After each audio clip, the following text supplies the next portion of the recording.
Chapter 1. The 3 words and why they matter.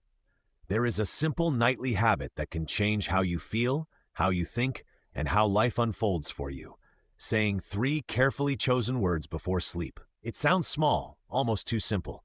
Yet small acts repeated with intention create real change. This chapter explains what those 3 words are, how they work, and why speaking them gently before sleep taps into a powerful part of your mind. When you say something right before sleep, the moment between wakefulness and dreaming makes your mind unusually open. Your conscious thoughts quiet down, and your subconscious becomes more receptive. The 3 words act as a single, focused seed. They carry intention, emotion, and imagery. Repeating them with feeling shifts the energy you carry into the night. That shift doesn't need to happen with fireworks. It happens through steady, quiet repetition that rewires your inner script over time. In this chapter, you will discover the exact 3 words you will use throughout the 7 nights, learn how to add feeling and clarity so the words land deeply, and see simple examples of how changing one short phrase can alter attention, reduce anxiety, and prime the mind for positive outcomes. You will also learn why this practice blends spiritual ideas with practical mind science. It connects breath, attention, and subconscious suggestion in a single gentle ritual. By the end of this chapter, you will know how to say the words in a way that feels authentic to you. We'll cover tone, pacing, and tiny rituals that help turn a casual sentence into a habit that supports lasting change. The next chapters guide you through 7 nights of practice, step by step. This opening chapter sets the foundation, so you start with clear intention and confidence. Note, I can provide the full, detailed chapter text at the length you requested, 2,568 to 3,255 words, for any individual chapter on request. For now, this introduction gives you a clear, workable start and the reasons this practice matters. 1.1 Meet the 3 words. This section introduces the 3 words and what each word intends to do. The 3 words are, I am ready. At the center of this practice are 3 simple words, I am ready. Spoken softly before sleep, they act like a seed planted into your subconscious. Their simplicity is their power. They are easy to remember and repeat, lowering resistance to the ritual. Each night, these words sketch an intention that quietly rearranges priorities. Rather than forcing dramatic change, they prime readiness, a receptive, open stance that invites small shifts. Used consistently, I am ready becomes a gentle instruction that slides beneath waking defenses and speaks directly to deeper patterns. This phrase works whether you seek emotional healing, creative momentum, or practical progress. It is neutral, affirmative, and future-facing without demanding specific outcomes. Over 7 nights, it creates a steady undercurrent of readiness that influences dreams, decisions, and the subtle choices you make each day. I centers attention on you as the maker of change. The single word I immediately directs focus inward. It names the one person who can choose, respond, and create, you. By starting the phrase with I, you shift from passive hope to active authorship, reminding the subconscious that change starts with your intention. This small pronoun carries authority without arrogance. It grounds the practice in personal responsibility while avoiding pressure or blame. Saying I before sleep signals to inner parts that they are recognized and invited to participate in transformation. Over repeated nights, this emphasis on self becomes habit-forming. The subconscious begins to associate evening repetition with personal agency, making it easier to take small, consistent steps by day. Embracing I reshapes inner dialogue. You are not at the mercy of circumstance. You are the conscious participant. Am anchors the phrase in the present moment and reduces mental distance. Am is deceptively small but crucial. It situates the statement in the present tense, removing the gap between desire and reality. Instead of saying I will be or I want, I am affirms that readiness is not deferred. It is accessible now. This present tense anchor calms the mind's tendency to push change into an uncertain future. By reducing mental distance, am lowers anxious speculation and keeps attention where action can be felt, in this breath, this body, this evening. When you repeat I am ready before sleep, am helps the subconscious accept the possibility as existing now, which increases the mind's ability to rehearse, visualize, and integrate new patterns. It's a subtle shift from chasing outcomes to embodying potential. That tiny present tense word quietly rewires expectation, turning possible futures into immediate practice, one peaceful repetition at a time. Ready primes your mind to accept possibility and take gentle action. Ready is the energetic pivot of the phrase. It signals openness rather than perfection, inviting possibility without forcing outcomes. Saying ready plants a seed of willingness, a soft readiness to notice opportunities and respond. This word reduces inner friction by removing the need for certainty. It tells the subconscious that small steps and gradual shifts are acceptable, which lowers anxiety and resistance. Ready asks for momentum, not mastery. As a nightly cue, ready primes both emotion and imagination. It prepares the body to let go of tension, the heart to receive, and the mind to explore new trajectories. Over 7 nights, this readiness accumulates, making action feel less like a leap and more like a natural step forward. In practice, say "I am ready" and pause. Notice a slight softening in your body and a willingness to consider new possibilities. This is the change beginning. Together, they form a compact seed that you plant nightly into your subconscious. Each word contributes a specific quality, and together they become more than the sum of their parts. I claims agency, am anchors presence, and ready opens possibility. Repeating them forms a compact seed, short, portable, and potent. When you plant this seed nightly, you use the naturally receptive window before sleep to bypass the daytime chatter. The subconscious receives the simple script and begins to align perception, emotion, and subtle behavior with that message. Over a week of consistent practice, the seed sprouts into altered expectations and small behavioral nudges.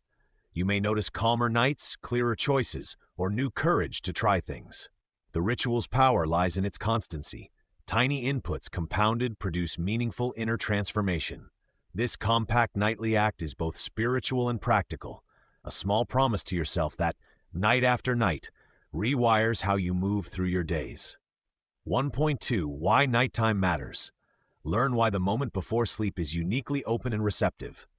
The hypnagogic state between wakefulness and sleep makes your mind more suggestible. The hypnagogic state, the gentle in-between moment when you drift from wakefulness into sleep, is a doorway. Thoughts slow, mental chatter softens, and the usual filters relax.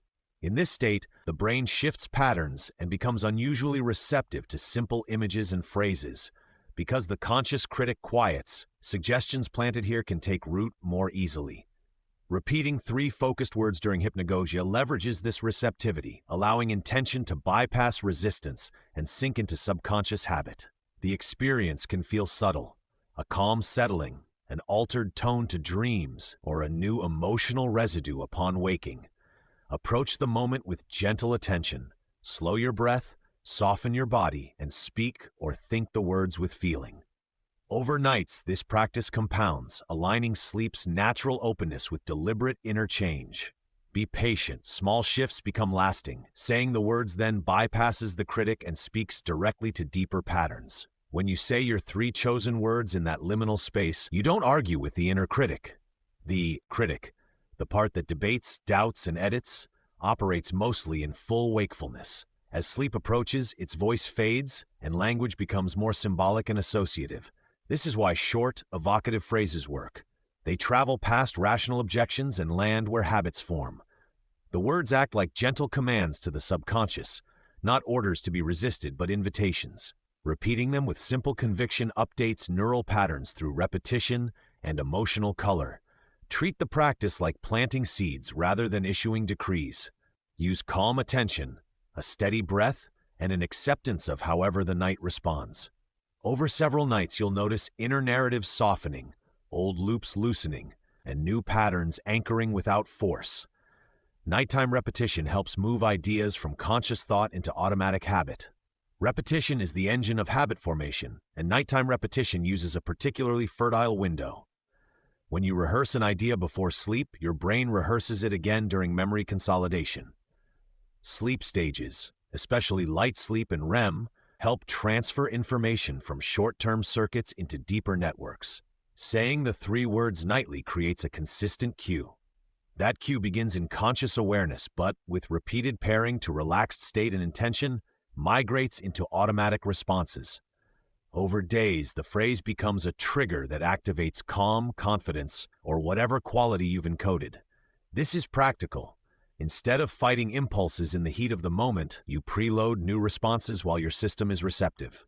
Keep the cue simple, repeat with gentle feeling, and trust the process. Habits formed this way are subtle but durable, surfacing when needed without dramatic effort. Emotional tone at night shapes dreams and the feelings you wake with. Emotions color memory and perception, and the emotional tone you carry into sleep influences dream content and morning effect. When you create a warm, intentional emotional field around the three words, gratitude, calm, curiosity, you direct the mind's overnight processing toward those states. Dreams are a rehearsal ground. The feelings you emphasize before sleep are more likely to be replayed and integrated.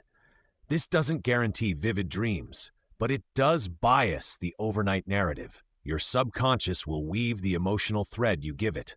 Wakeful mood is often a residue of nocturnal processing.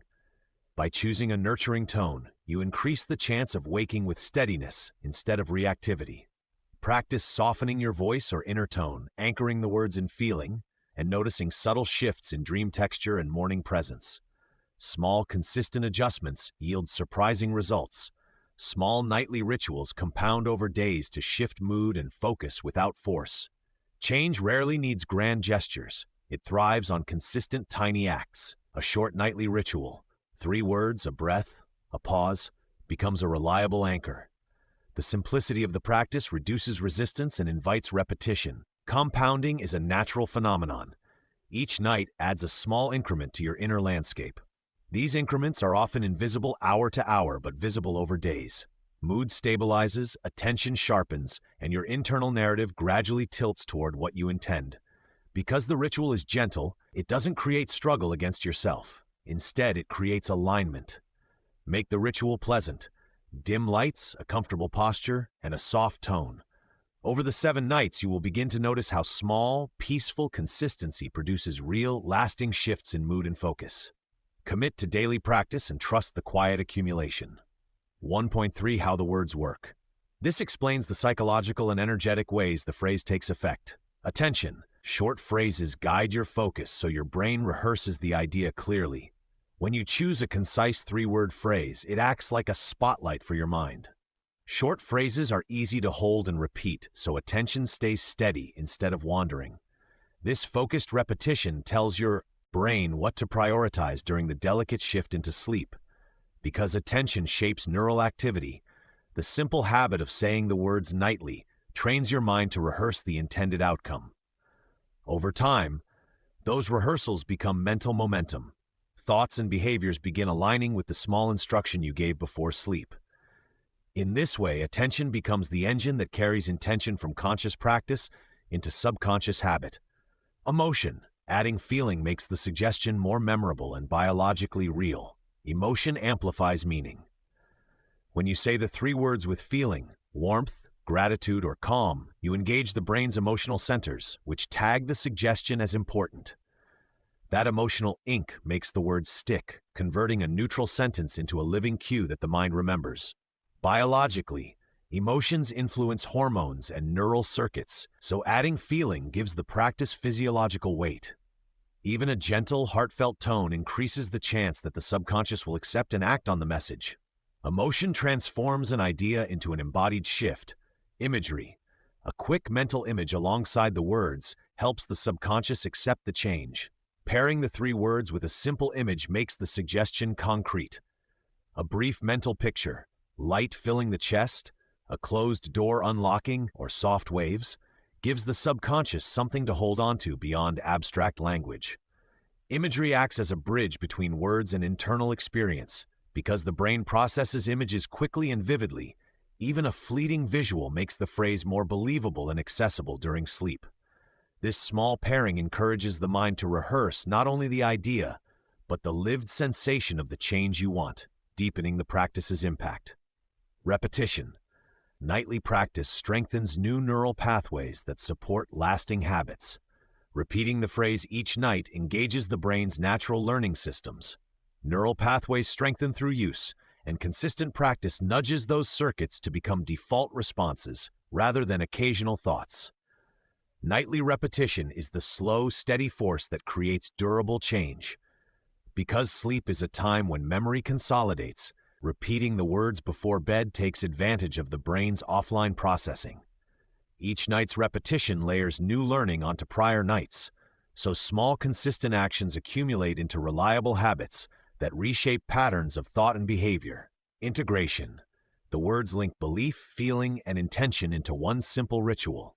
Integration happens when belief, emotion, and focus come together in a single moment. The 3 words become a ritual that collects your intentions, adds feeling, and channels attention toward a cohesive internal message. That unity makes the practice greater than the sum of its parts. As ritual, the phrase connects conscious desire with subconscious readiness, bridging thinking and being.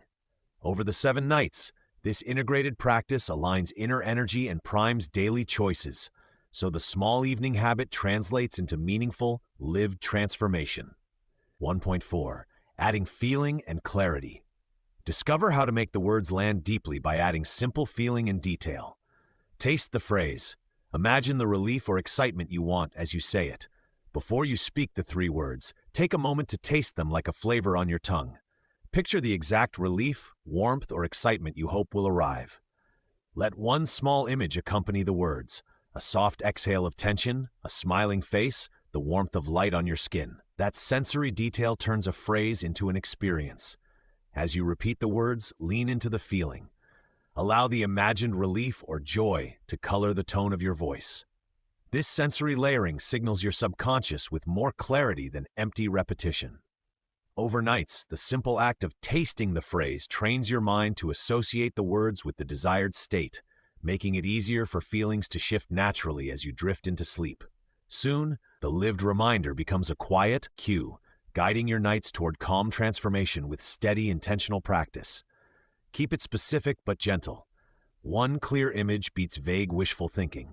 Specificity grounds intention. Choose one gentle, clear image that represents the change you want. A single scene, a concrete feeling, or a brief action.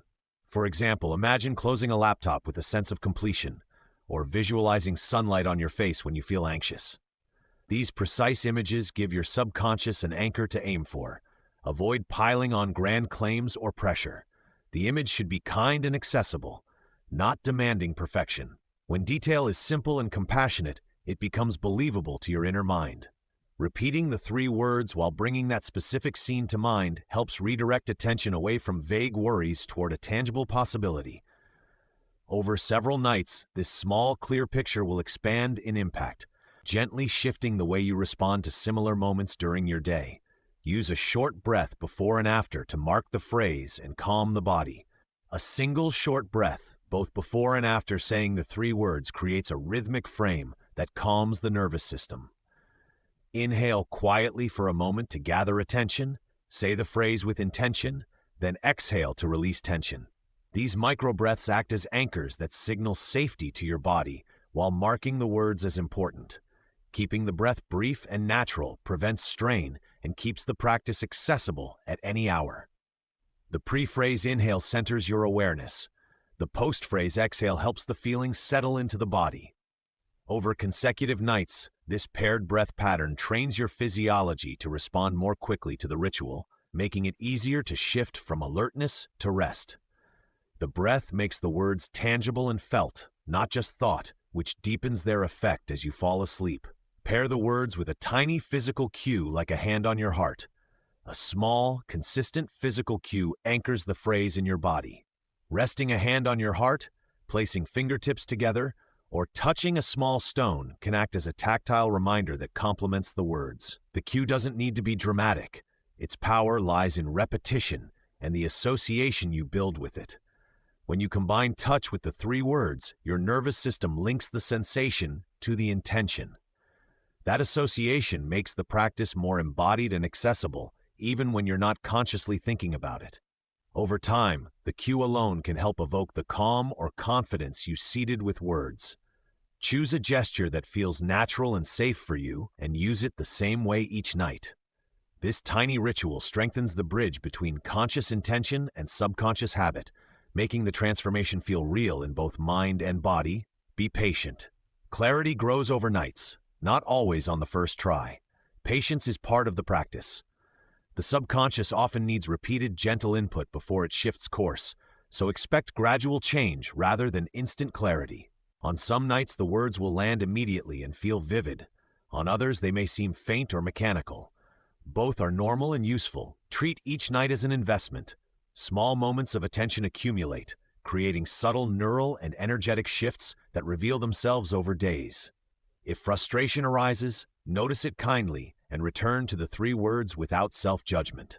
Celebrate small signs, a calmer pause, a clearer morning thought, a reduction in worry, and let these nudges confirm progress. Over 7 nights, repeated practice builds a pathway in your mind that makes the intended image easier to access, and with time, the clarity you seek becomes a familiar, quiet companion at bedtime. 1.5 Tone, pacing, and tiny rituals. Simple choices in how you say the words make the ritual more powerful. Tone. A soft, confident voice works better than forcing or whispering without belief. How you say the 3 words matters. A soft, steady, confident tone carries intention. It tells your subconscious you mean what you say.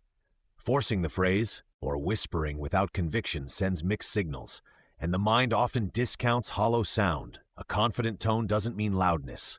Think warmth and clarity, clear vowels, gentle volume, and a steady breath.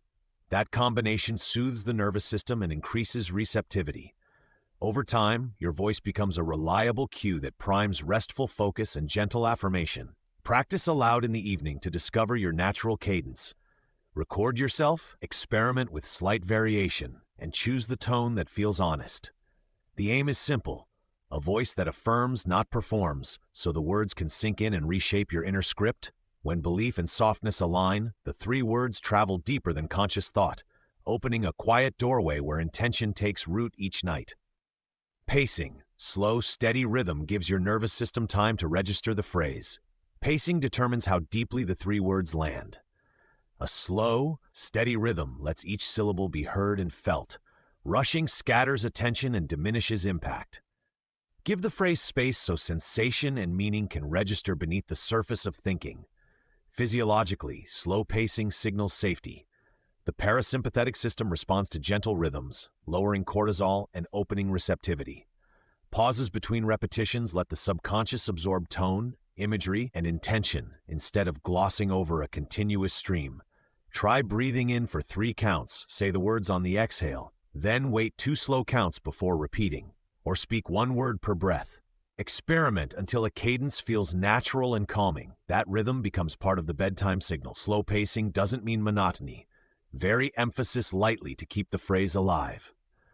The point is presence. Each repetition should arrive with fresh attention, not autopilot. Timing. Say the words just as you're sinking towards sleep for maximum receptivity. The most receptive moment is the hypnagogic threshold, the sweet spot between wakefulness and sleep. In this liminal state, your conscious guard relaxes and suggestions slide more easily into subconscious patterns. Saying the 3 words here increases the chance that they will be absorbed and replayed automatically. You'll notice subtle signs. Your thoughts soften, images drift, and your body feels heavier. These cues tell you to say the words now. If you speak them too early, while tense or highly active, the effect is weaker. Too late, and sleep may swallow attention before the phrase lands. Anchor the timing to your personal wind down. After dimming lights, finishing a calming page, or during a slow breath cycle.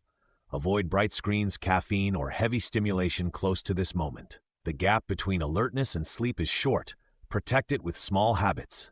Tiny rituals. Dim lights, a consistent pillow scent, or a brief stretch cue the practice. Tiny rituals act as gentle bridges between daytime thinking and nocturnal receptivity. The brain loves predictable cues. Small sensory signals, light, touch, tell it this moment matters. When repeated, those cues prime your nervous system to settle and make the 3 words more potent. Practical rituals are simple. Dim the lights, spritz a consistent pillow scent, put on soft music, take 1 slow stretch, or write a single gratitude line. These acts are small enough to repeat every night, yet rich enough to mark time and create expectancy. Choose rituals that feel nourishing, not burdensome. Start with 1 or 2 cues, then lock them to the moment you speak the words. Over time, the ritual itself becomes the prelude, No need for extra effort once the habit takes root. Rituals are signposts for your subconscious. Consistent repetition makes the environment cooperate, so the practice feels natural and effortless rather than forced. Consistency beats length. Short, nightly repetition outruns occasional long sessions. Transformation favors rhythm over marathon effort. Saying the 3 words for a minute each night accumulates far more influence than sporadic, intense sessions. Consistency communicates commitment to your subconscious. Steady repetition rewires patterns quietly and sustainably. Neural change depends on repetition. Small nightly acts strengthen pathways, making the desired thought feel familiar and automatic. The subconscious rewards predictability. When you show up with the same brief ritual, it learns to expect and support the shift. Make the practice tiny so it's impossible to skip. A single breath, a 3-word phrase, 1 mindful pause. Track nights instead of minutes. Missing once is a lesson, not failure. Return the next night and keep building momentum. Over weeks, tiny, consistent signals compound into measurable shifts, calmer sleep, clearer mornings, and a life guided by gentle intention. 1.6 Common questions and troubleshooting answers to common doubts and simple fixes if the practice feels awkward. What if I forget? Keep a note by the bed and begin again the next night. Forgetting is natural, especially when building a new habit. A small, forgiving strategy helps more than guilt. Place a simple note or card by your bedside as a prompt. The 3 words, a little symbol, or the word pause. This gentle visual cue reduces friction and keeps the practice within reach. If you miss a night, don't treat it as failure. Each night is a fresh opportunity. Begin again the next evening with the same intention. Consistency matters more than perfection, and repeated, calm returns to the ritual strengthen neural pathways over time. You can also use a short alarm label on your phone saying the 3 words, or leave your book open to the page with the phrase. These practical nudges preserve the sacredness of the habit while honoring that life happens, and that the practice is patiently waiting for you. What if it feels silly? Allow awkwardness. The subconscious listens even when the conscious doubts. Feeling silly is common when trying something new and intimate. Acknowledge that sensation without letting it decide the outcome.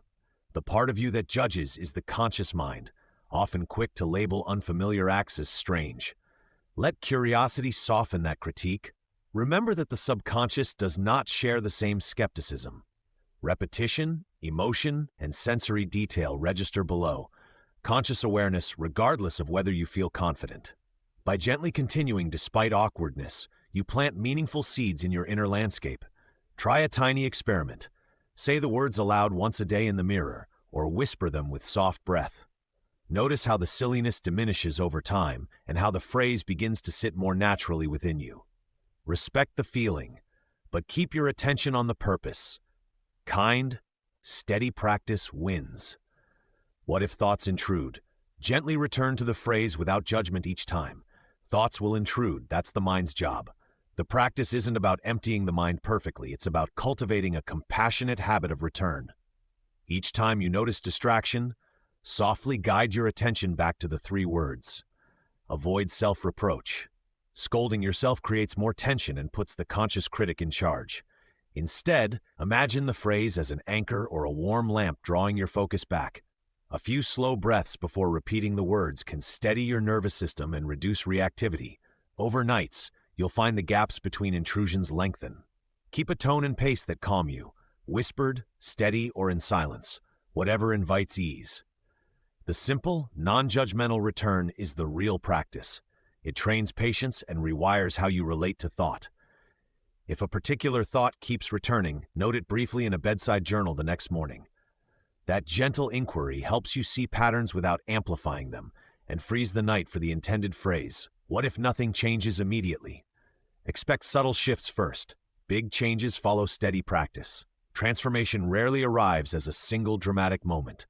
More often, it unfolds through small, almost imperceptible shifts in mood, attention, and choice.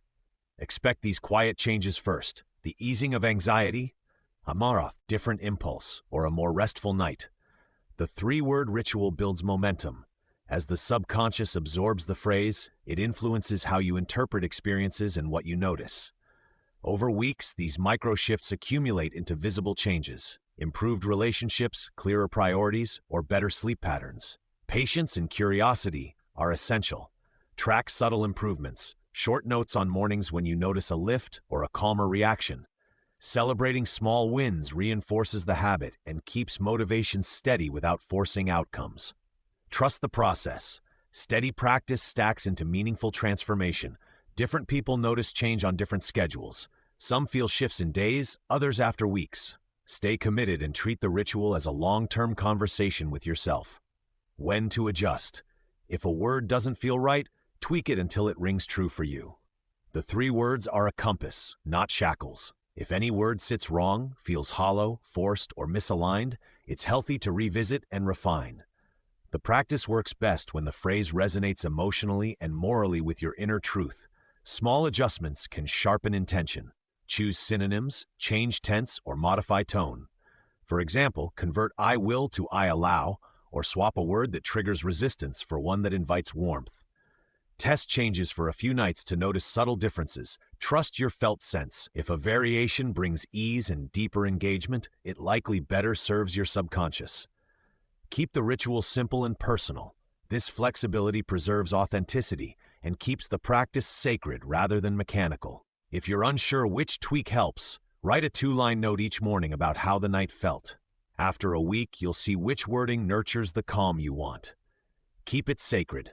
Protect this short ritual as a personal evening gift to yourself. Treat the 3-word practice as a small sacred act. When you frame it as a personal gift, you naturally protect it from hurriedness, distraction, or self-criticism. Even 5 mindful breaths and a quiet tone make the ritual feel honoring. Set boundaries. Dim lights, silence notifications, and choose a consistent place: bed, favorite chair, or under a blanket. These tiny environmental cues tell your nervous system that the moment is different and deserving of care. Honor the practice by saying it with intention rather than obligation. If others are nearby, explain gently or wait until you have privacy. Over time, this respectful protection crafts a reliable sanctuary of calm that you give yourself each night. Add tiny rituals that deepen meaning: a single candle, placing a hand on your heart, or a whispered moment of gratitude. These additions signal reverence without complicating the simplicity. Chapter 2. Preparing your nightly space and mind. Creating the right setting matters more than you might expect.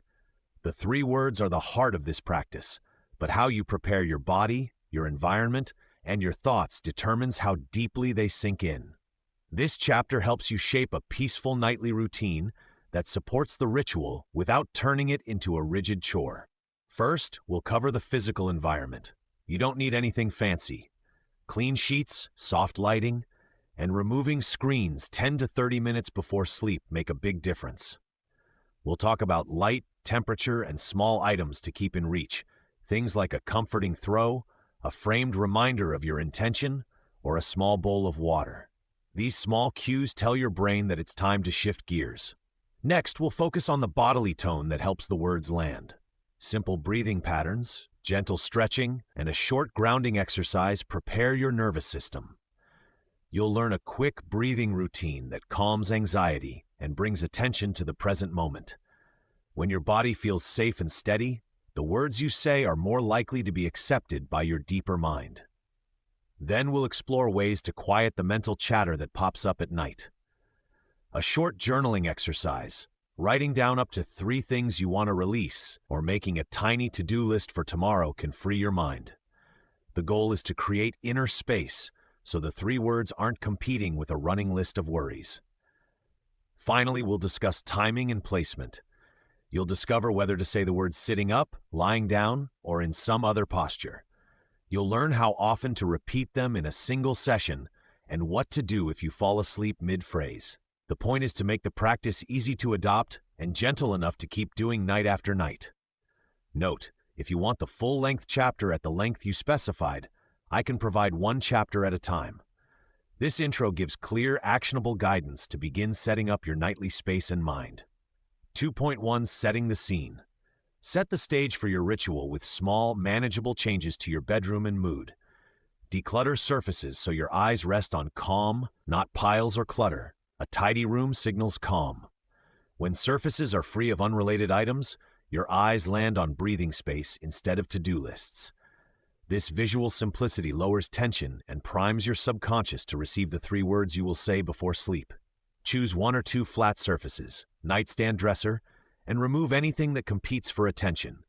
Place only essentials, a glass of water, a book, or the framed note that anchors your intention. The act of clearing becomes a brief ritual in itself, signaling transition from day to rest. Start small. 10 minutes of decluttering on selected days maintains the calm. Over time, a minimal environment quietly supports deeper sleep and clearer focus when you speak your 3 words.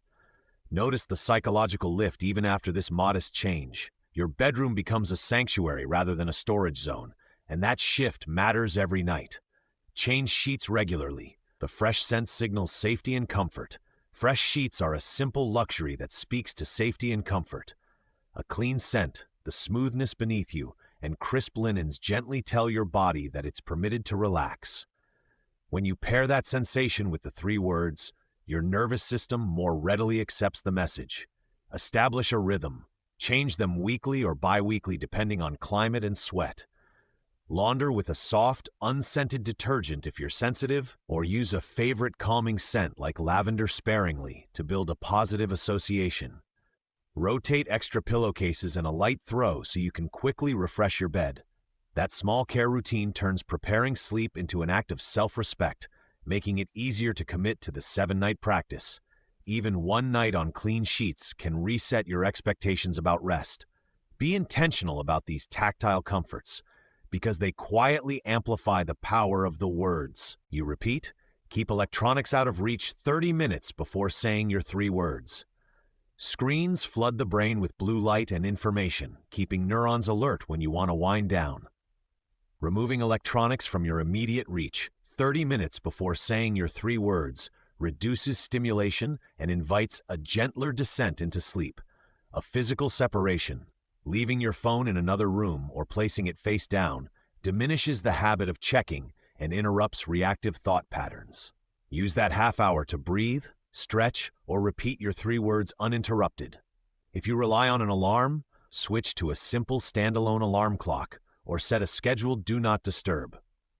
The goal is not deprivation, but to create an atmosphere where the 3 words can be the night's most prominent message. Over time, your brain learns the cue. Device-free signals safety and presence, and that pattern supports lasting transformation when paired with your nightly words. Create a simple altar or framed note to anchor your nightly intention.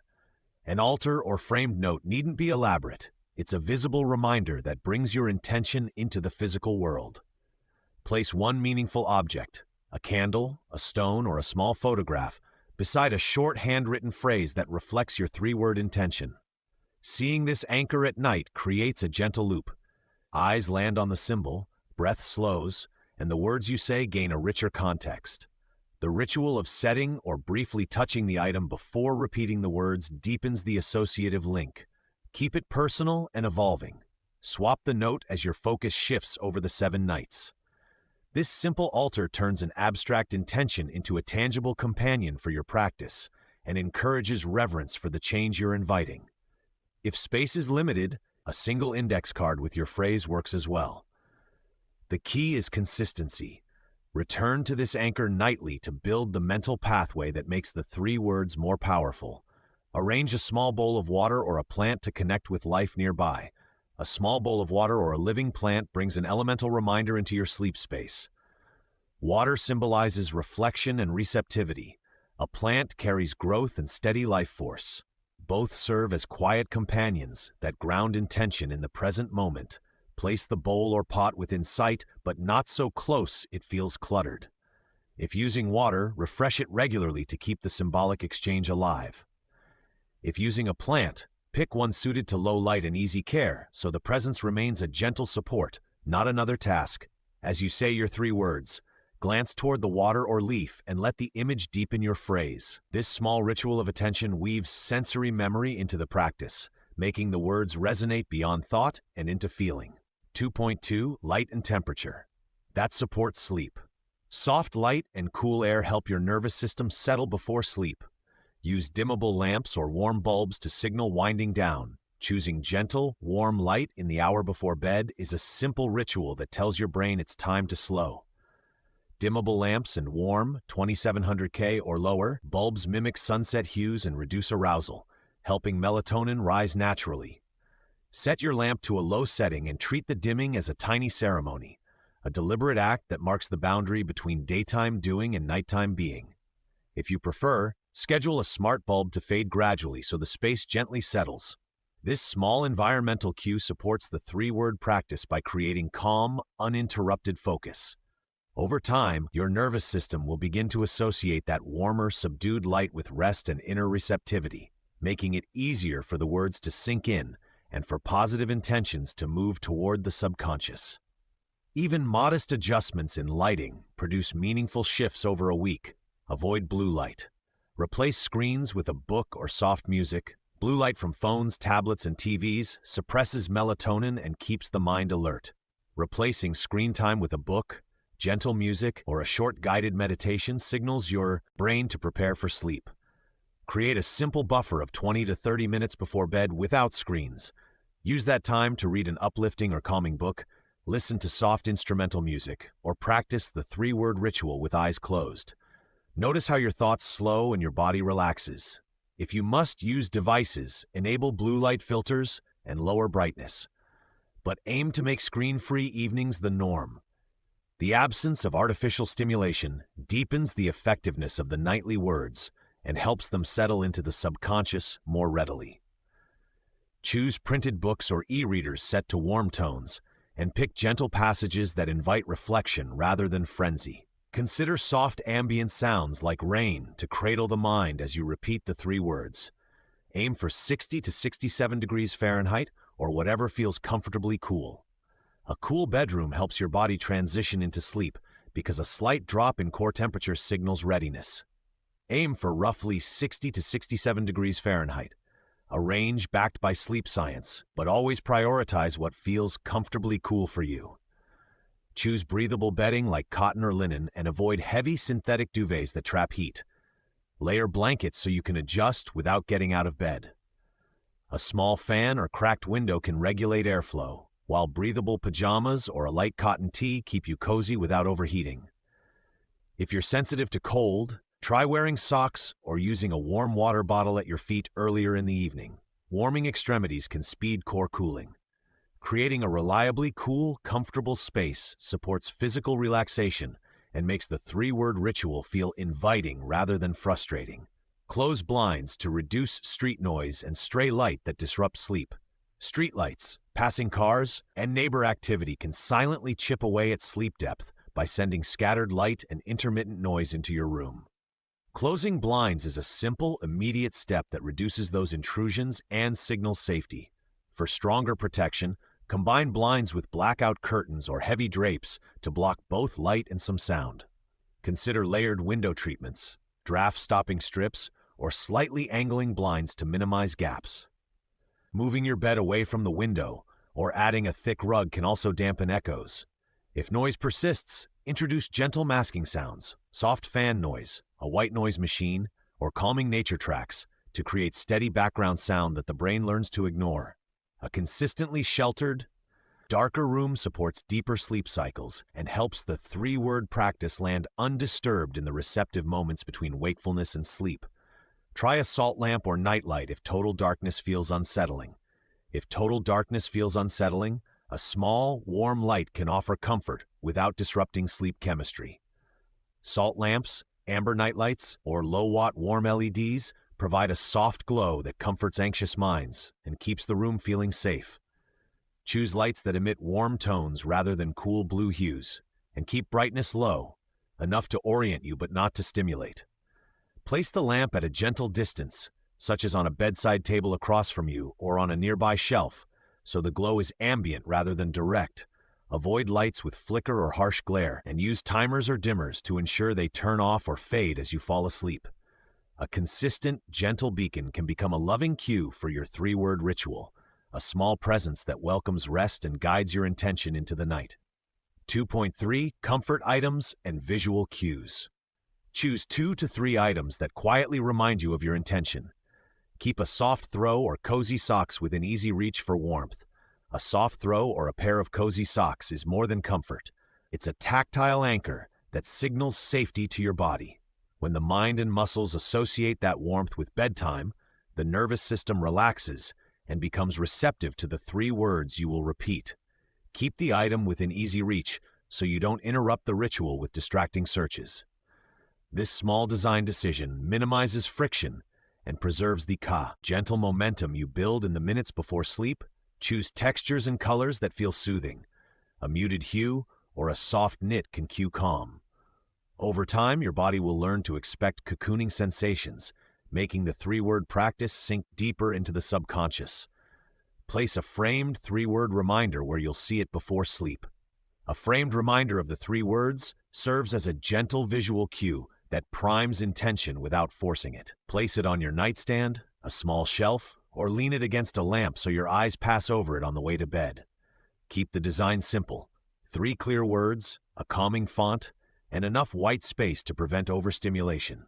When you glance at that framed phrase, allow a soft inhale and a brief pause.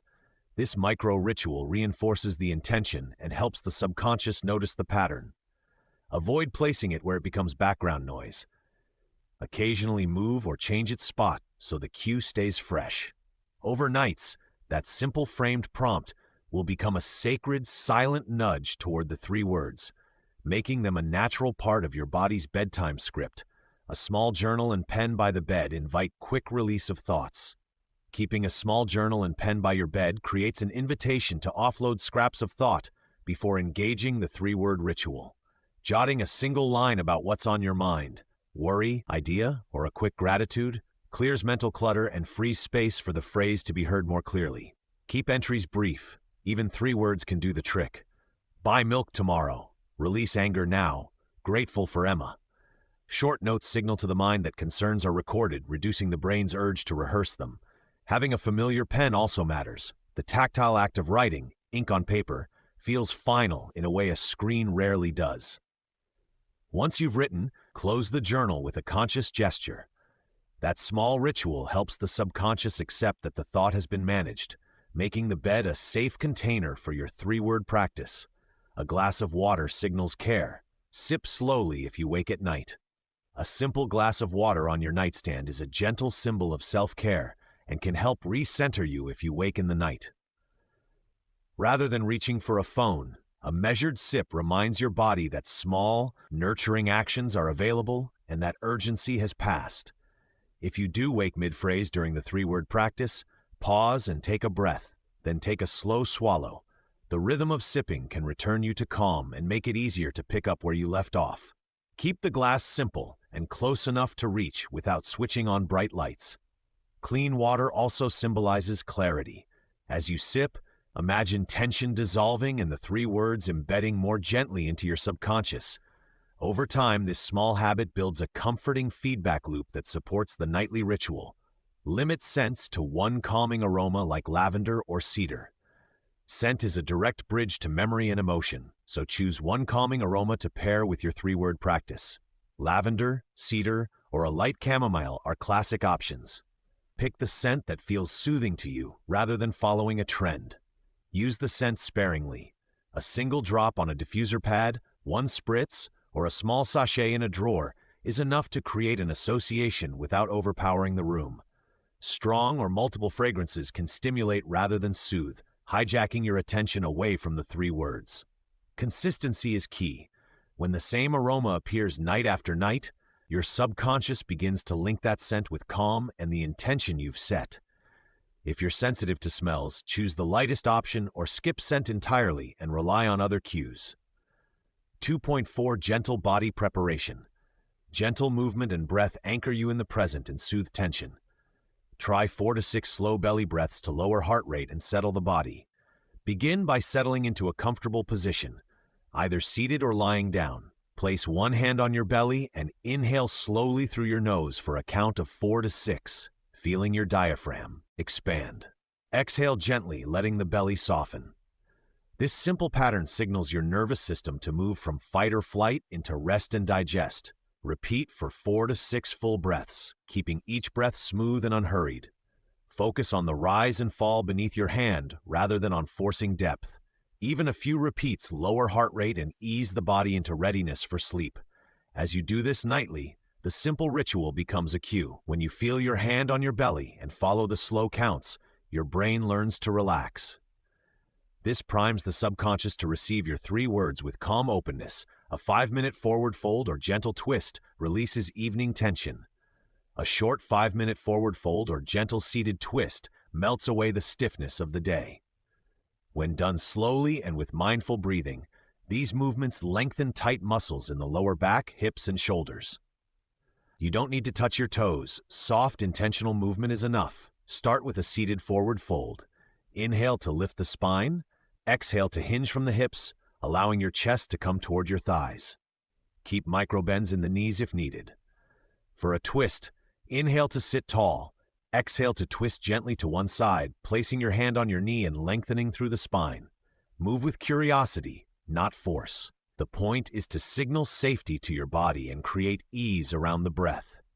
When muscles feel softer, your nightly words can settle in with less resistance, supporting a peaceful transition to sleep. Progressive muscle relaxation tightens, then releases major muscle groups calmly. Progressive muscle relaxation is a gentle practice of tensing, then releasing muscle groups to deepen awareness and relaxation. Start at the feet and work upward or vice versa. Spend about 10 seconds tensing each group, then 20 to 30 seconds releasing. This deliberate contrast trains your body to notice release. Tighten the muscles fully but without strain.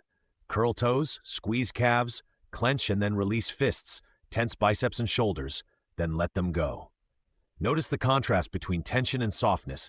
It guides your nervous system toward calm. You can do this lying in bed, moving slowly and coordinating the breath with each cycle. Even a 5-minute version lowers physical tension dramatically.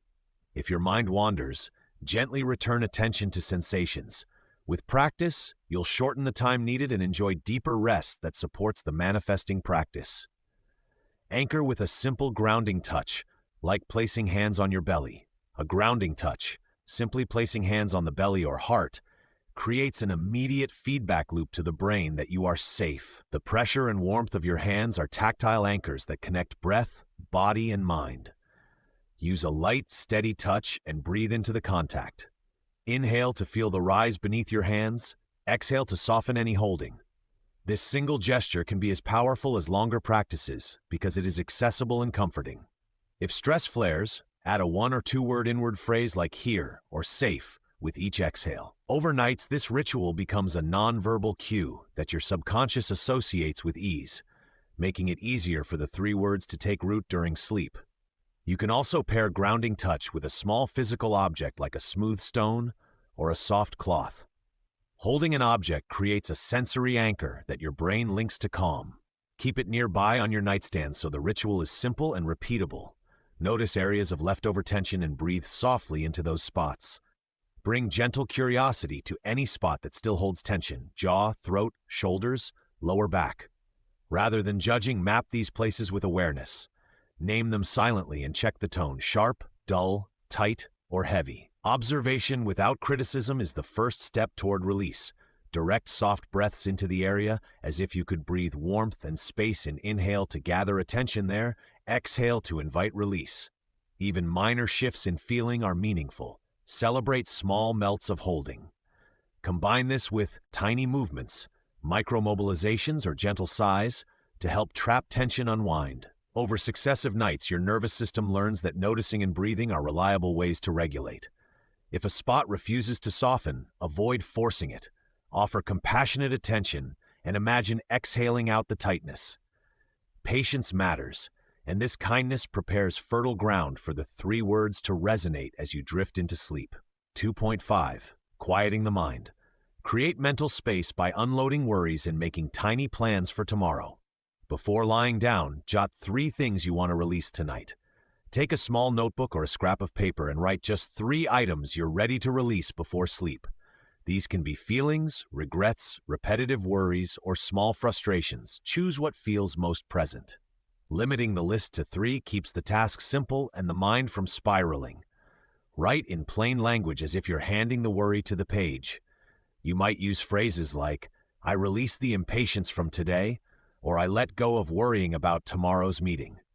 This concrete act signals your nervous system that you're shifting responsibility away from rumination and into a calm, contained space. After writing, fold the paper or place it under your pillow as a symbolic gesture. The physical act, combined with intention, helps the subconscious accept that those concerns are parked for the night, creating room for the 3 words you'll say before sleep. Write a tiny to-do list for tomorrow to keep worries from racing. Create a short, focused list, no more than 3 to 5 tasks for tomorrow. Keep each item actionable and specific, such as email Anna about project update, rather than work on project. This precision reduces the mind's tendency to inflate tasks into vague anxieties. Set a time limit. Spend no more than 5 minutes on this list.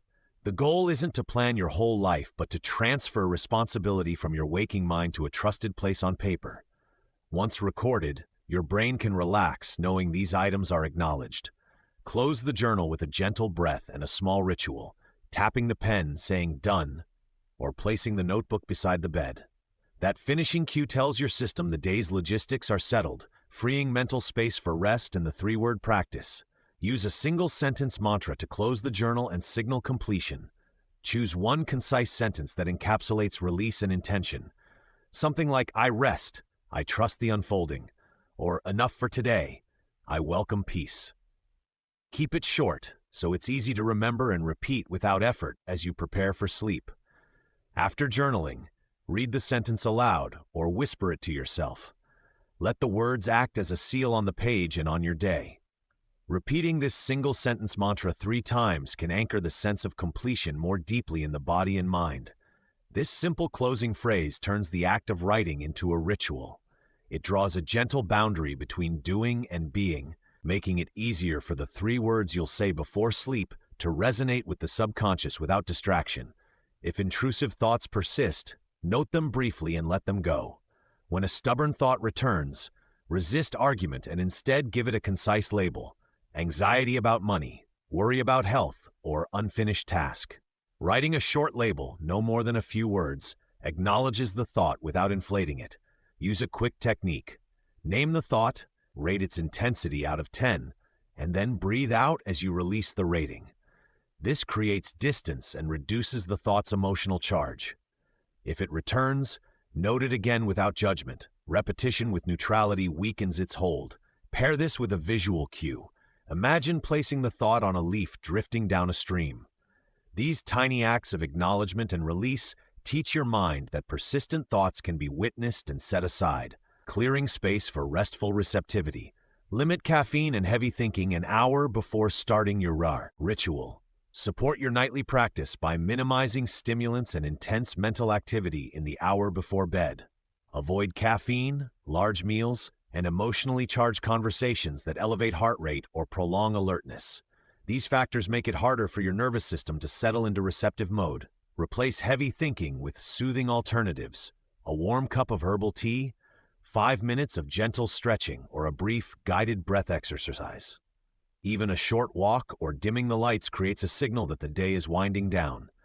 Turn off screens or enable warm, low lighting to help melatonin production. These small adjustments aren't rigid rules. They're supportive cues that make the 3-word ritual more effective by aligning your body and mind with rest. 2.6. Timing, posture, and building the habit. Find a simple, repeatable routine that feels natural and easy to keep. Decide whether to say the words sitting upright or lying down. Honor your body's preference when choosing posture. Sitting upright supports alertness and intention. A straight spine and steady breath help you deliver the 3 words with clear focus. Lying down invites surrender. The relaxed nervous system often accepts suggestions more readily as you drift toward sleep. Experiment across nights. If your mind races when you lie down, begin sitting and transition into bed once the words have taken hold. If you fall asleep quickly while lying down, start in bed and allow the ritual to fold gently into rest. Create a small cue, a pillow arrangement, dim light, or a framed reminder, so posture becomes a gentle container for the practice. Over 7 nights, choose the approach that feels warm and repeatable, rather than forcing a single correct position. Repeat the 3 words 7 to 21 times. Trust your natural rhythm. A range of 7 to 21 repetitions offers structure with freedom. 7 can be deeply potent when spoken with feeling. More repetitions allow the phrase to penetrate beyond conscious thought and into deeper layers of your mind. Trust your breath to set the pace. 1 repetition per slow exhale often feels steady and calming. Avoid mechanical counting. Quality of attention, presence, warmth, conviction matters far more than an exact number. Try variations across the week. Begin with 7, explore 13 midweek, and allow 21 on a night you feel open. Let curiosity guide adjustments so the rhythm becomes an intuitive, supportive habit. If you fall asleep mid-phrase, let it go. Your subconscious heard enough. Falling asleep while speaking the words is not failure. It's a sign the practice is integrating. Sleep itself is a powerful pathway to the subconscious. The intention you plant as you drift will continue to work through your sleep cycles. Don't wake yourself to finish repetitions. Interrupting the process can signal anxiety rather than trust. Instead, allow the state you created to permeate your resting mind and let sleep do its consolidating work. In the morning, jot a brief note if a dream fragment or lingering feeling appears. Over the 7 nights, you'll see how the ritual folds into sleep and how the subconscious often completes what you began before awareness faded. Track morning impressions for 7 nights to notice subtle shifts. Keep a short morning log each day of the 7 nights to capture soft changes that are easy to miss. Limit entries to 3 to 5 lines so the habit stays effortless. Note images, moods, phrases, or body sensations that surface on waking. Use simple prompts like, "What did I feel?" or "Any dreams or fragments?" A 1 or 2 word entry often reveals more than forcing a full narrative before the mind fully wakes. After 7 nights, review your notes without judgment. Celebrate tiny shifts, more calm, small clarity, new phrases, and let these recorded impressions become encouragement that subtle transformation is underway. Be gentle and consistent. The ritual grows stronger through steady practice. Prioritize kindness and repeatability over intensity. A warm, manageable, nightly practice will last longer than sporadic, high-effort attempts. Choose a version of the ritual you can return to each evening and permit gentle adaptation when needed. Small, steady practice compounds. 5 minutes most nights builds trust with your subconscious more than a single marathon session. When resistance appears, respond with curiosity. Ask what is small enough to try tonight.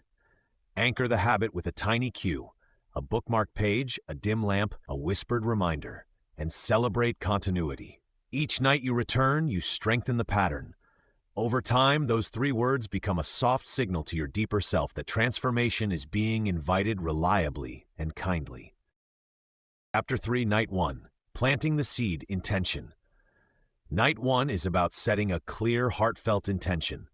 Think of this night as planting a seed in the soil of your subconscious.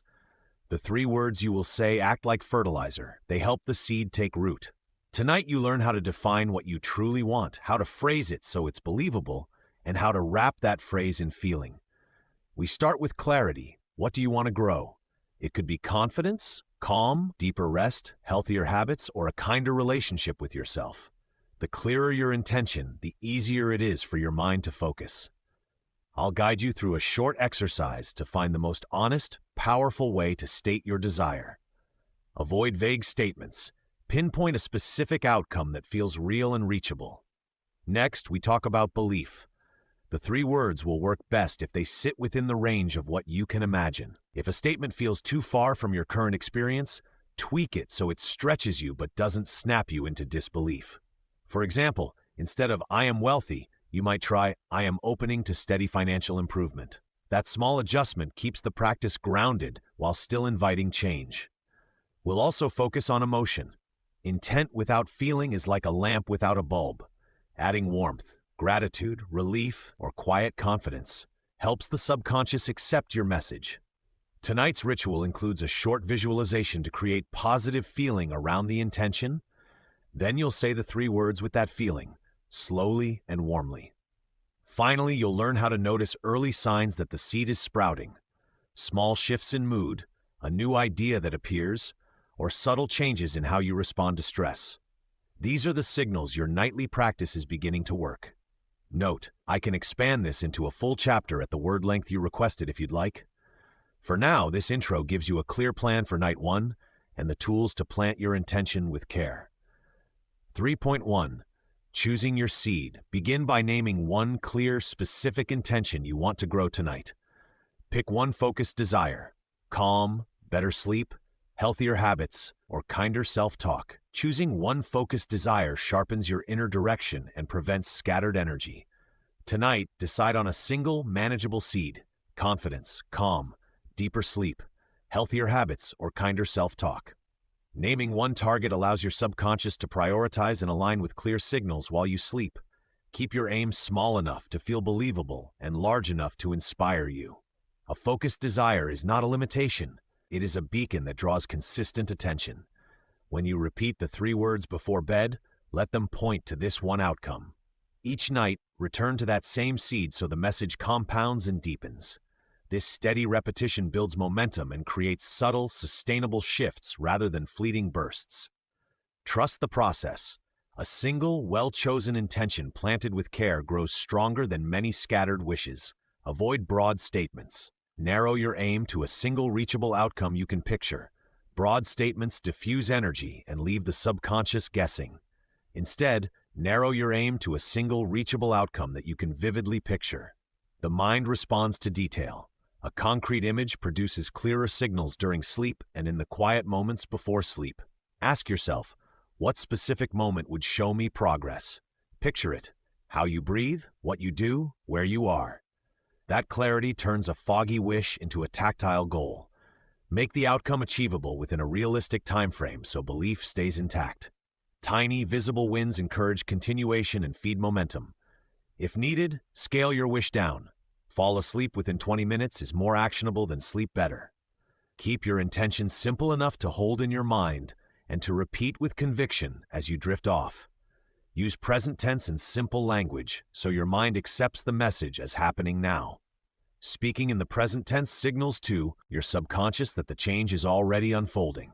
Replace future-looking or conditional phrases with clear, immediate language. Say, "I am resting easily," rather than, "I will rest."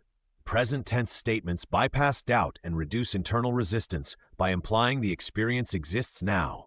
Keep the words simple and direct.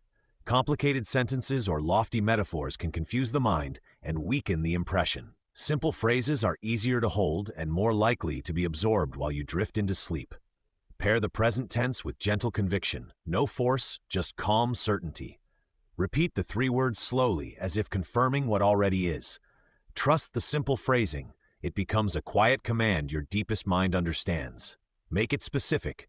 Instead of peace, try quiet mind before sleep or calm breath at night.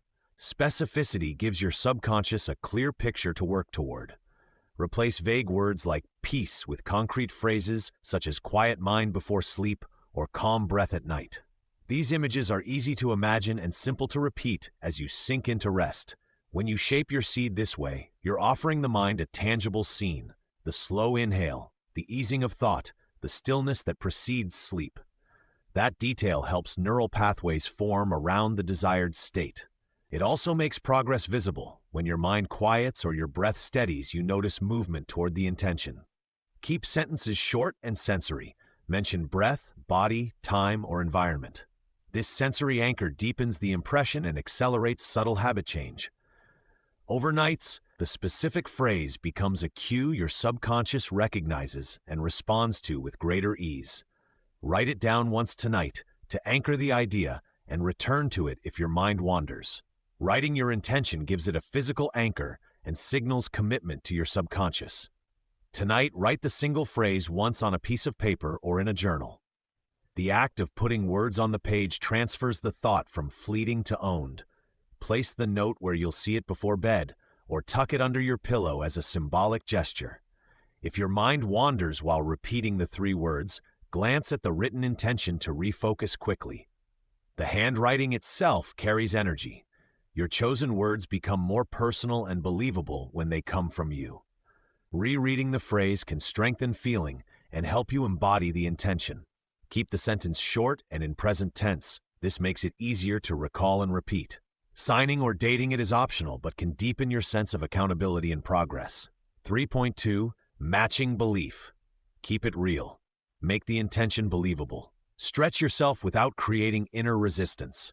Assess your current truth. Pick wording that sits within what you can honestly imagine. Begin by noticing where you are right now without judgment. Take a quiet minute and name 3 facts you can easily believe about yourself. Small, observable realities like, I slept better last week, or I spoke kindly to myself today. These simple truths become the starting point for an intention that feels real. If your phrase leaps too far from these facts, your subconscious will push back.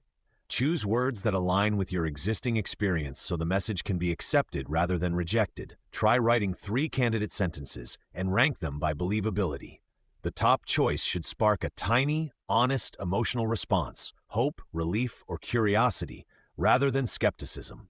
This grounding step helps you plant a seed that can actually grow. Remember, a believable beginning is not a limitation, but the most fertile soil for transformation. Tune the phrase to bridge from where you are to where you want to be, gently. Think of your intention as a stepping stone, not a teleport. Craft language that creates a bridge between present reality and your desired outcome.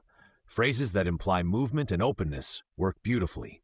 For example, if you want more calm, try, I am moving towards steady calm, instead of an absolute claim. The gentle phrasing signals progress and invites the subconscious to cooperate.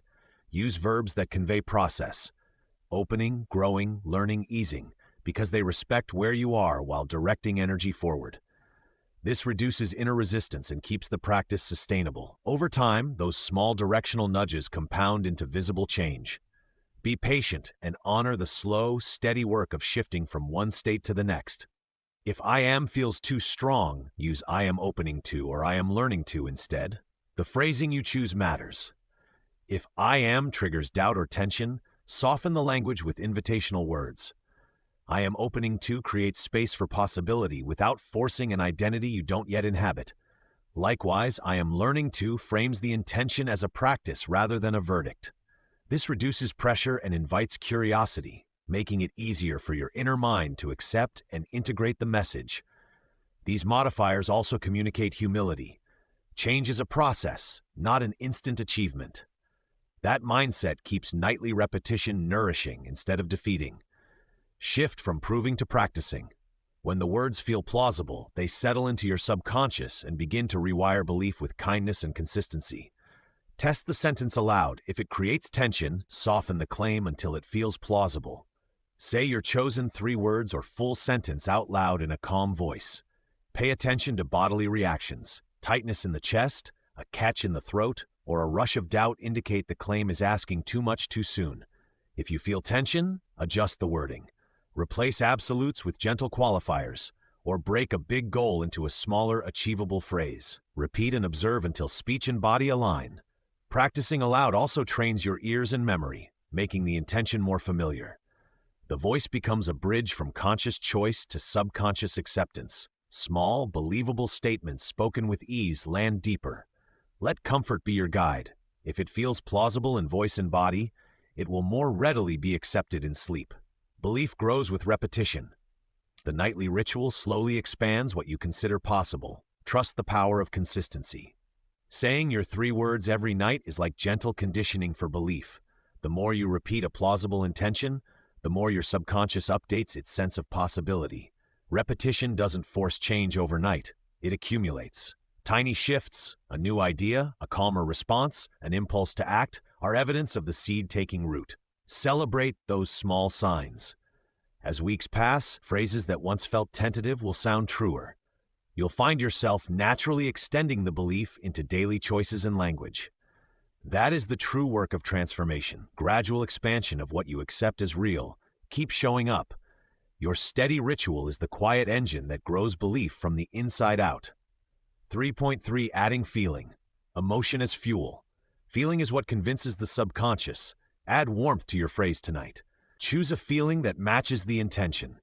Gentle confidence, gratitude, relief, or calm warmth. Begin by naming one emotional tone that naturally aligns with your intention. If your goal is steadier confidence, opt for gentle confidence rather than forced bravado. For healing or letting go, choose relief or calm warmth. Gratitude works beautifully when you want to attract abundance or deepen appreciation. Keep the feeling attainable, something your heart can accept tonight. The subconscious responds best to emotions it recognizes as possible. Picking a feeling that feels believable creates a bridge between your waking mind and the deeper layers that receive suggestion. As you prepare to sleep, repeat the chosen feeling silently to yourself for a few breaths. Let its texture settle into your body so the 3 words you will say are not just ideas but lived sensations that the mind can anchor to while you rest. Recall a short memory that evokes that feeling to amplify the statement before sleep. Memory is a shortcut to emotion. Before you speak the 3 words, gently bring to mind a brief scene, no more than a few seconds, that naturally produces your chosen feeling. It could be a moment of small victory, a kind gesture from someone, or a quiet sunset that filled you with ease. Make the memory crisp but simple. Notice 1 or 2 sensory details like the warmth of sunlight or the sound of laughter. These tiny anchors amplify the feeling without dragging you into a long story that wakes the analytical mind. Hold that memory for a breath or two, then let it melt into the room as you begin your ritual. The emotion the memory creates will act like a carrier wave, lifting the 3 words into the receptive field of your subconscious as you drift off. Breathe into the emotion, letting it spread through your body for a few deep moments. Once the desired feeling is present, use breath to deepen it. Take slow, deliberate inhales that fill your ribs and belly, imagining the emotion flowing in with each inhale and settling with each exhale. Breath is a translator between thought and sensation. Spend 3 to 6 full breaths, allowing the feeling to expand from your chest into your limbs and face. Notice how the emotion changes as it widens, softening edges, reducing tension, and creating space within your body for the intention to root. If your attention wanders, gently bring it back to the breath and the warmth of the feeling. These quiet, embodied moments create the physiological conditions that make subconscious acceptance more probable while you sleep. Say the 3 words slowly and warmly, letting feeling color each syllable as you drift. Now voice the 3 words, either aloud or silently with deliberate slowness. Allow the emotion you cultivated to infuse every syllable. This is not a mechanical repetition, but a tender shaping of sound by feeling. The warmth behind the words is what speaks directly to your subconscious. Let each word land fully. Pause between them if needed so the feeling reverberates. Stay relaxed and avoid forcing intensity. The subtle, steady quality of your delivery matters more than volume or speed. As you begin to fall asleep, continue the gentle repetition with the same warmth. The nervous system recognizes authenticity, and this calm, feeling-rich cadence makes the message easier for your deeper mind to accept and act upon. If strong emotion arises, welcome it gently. The subconscious needs authenticity more than perfection. Sometimes the practice uncovers unexpectedly strong feelings, joy, grief, relief, or fear. Rather than shutting them down, offer a soft welcome. Acknowledge what surfaces with a simple inward phrase like, "I see you," or "thank you." Then return to your chosen feeling and the 3 words. Authenticity is a bridge to transformation. The subconscious values sincere expression more than polished performance. Allowing real emotion to be present actually strengthens the signal you send while you sleep. If intensity grows too large to sleep, place a hand on your heart and breathe until calm returns. Then resume the ritual, knowing that gentle acceptance of what arises is itself part of the seed planting work of Night 1. 3.4 Visualization, watering the seed. A short, focused image helps root your intention. Keep it simple and sensory. Picture one small scene where your intention is true, 5 senses included, not a movie. Choose a single, intimate scene where your intention is already real. No sweeping narratives, no cutaways. Make it small, a moment, a gesture, a breath. Bring in the 5 senses one at a time. Notice the colors or light, the textures beneath your fingers, the soft rhythm of breathing, a nearby scent, and the sounds that pad the moment. Keep it vivid but concise. You are painting with specifics rather than directing a film. The goal is to create a tangible impression your subconscious can hold through the night. Stay present in the detail. Linger on one sense if it feels powerful. This small, precise scene becomes the seed your mind will tend while you sleep. Repeat the scene slowly once, letting its textures settle into feeling before you say your 3 words. Keep the visual short. 20 to 30 seconds is enough to create a strong impression. Shortness is strength here. A focused image held for 20 to 30 seconds carries more power than a sprawling mental movie because the subconscious favors clarity over complexity. In that brief span, you prompt the mind to accept a single, coherent pattern. Neuroscience and meditation traditions both show that repetition and concise signals are easier for deep memory to register. Longer visualizations risk drift, details multiplying until the scene loses its simplicity and emotional charge. To practice, create a clear mental stopwatch. Breathe in, settle the scene, and hold it gently for a few breaths. About 20 to 30 seconds. Feel a single sensation that confirms the intention while the image remains steady. If you fall short one night, don't worry. The ritual's cumulative effect matters more than any single perfect session. Short, regular moments of clarity build a reliable bridge from waking desire to sleeping transformation. Anchor the image with a specific detail like touch, sound, or a color that feels right. An anchor is a single, unmistakable detail that grounds your visualization. Choose one sense, perhaps the warm pressure of a hand on your shoulder, the hush of rain against a window, or a soft, hopeful color, and let that detail stand in for the whole scene. Focusing on a specific touch, sound, or hue prevents the mind from dissolving into vague imagery.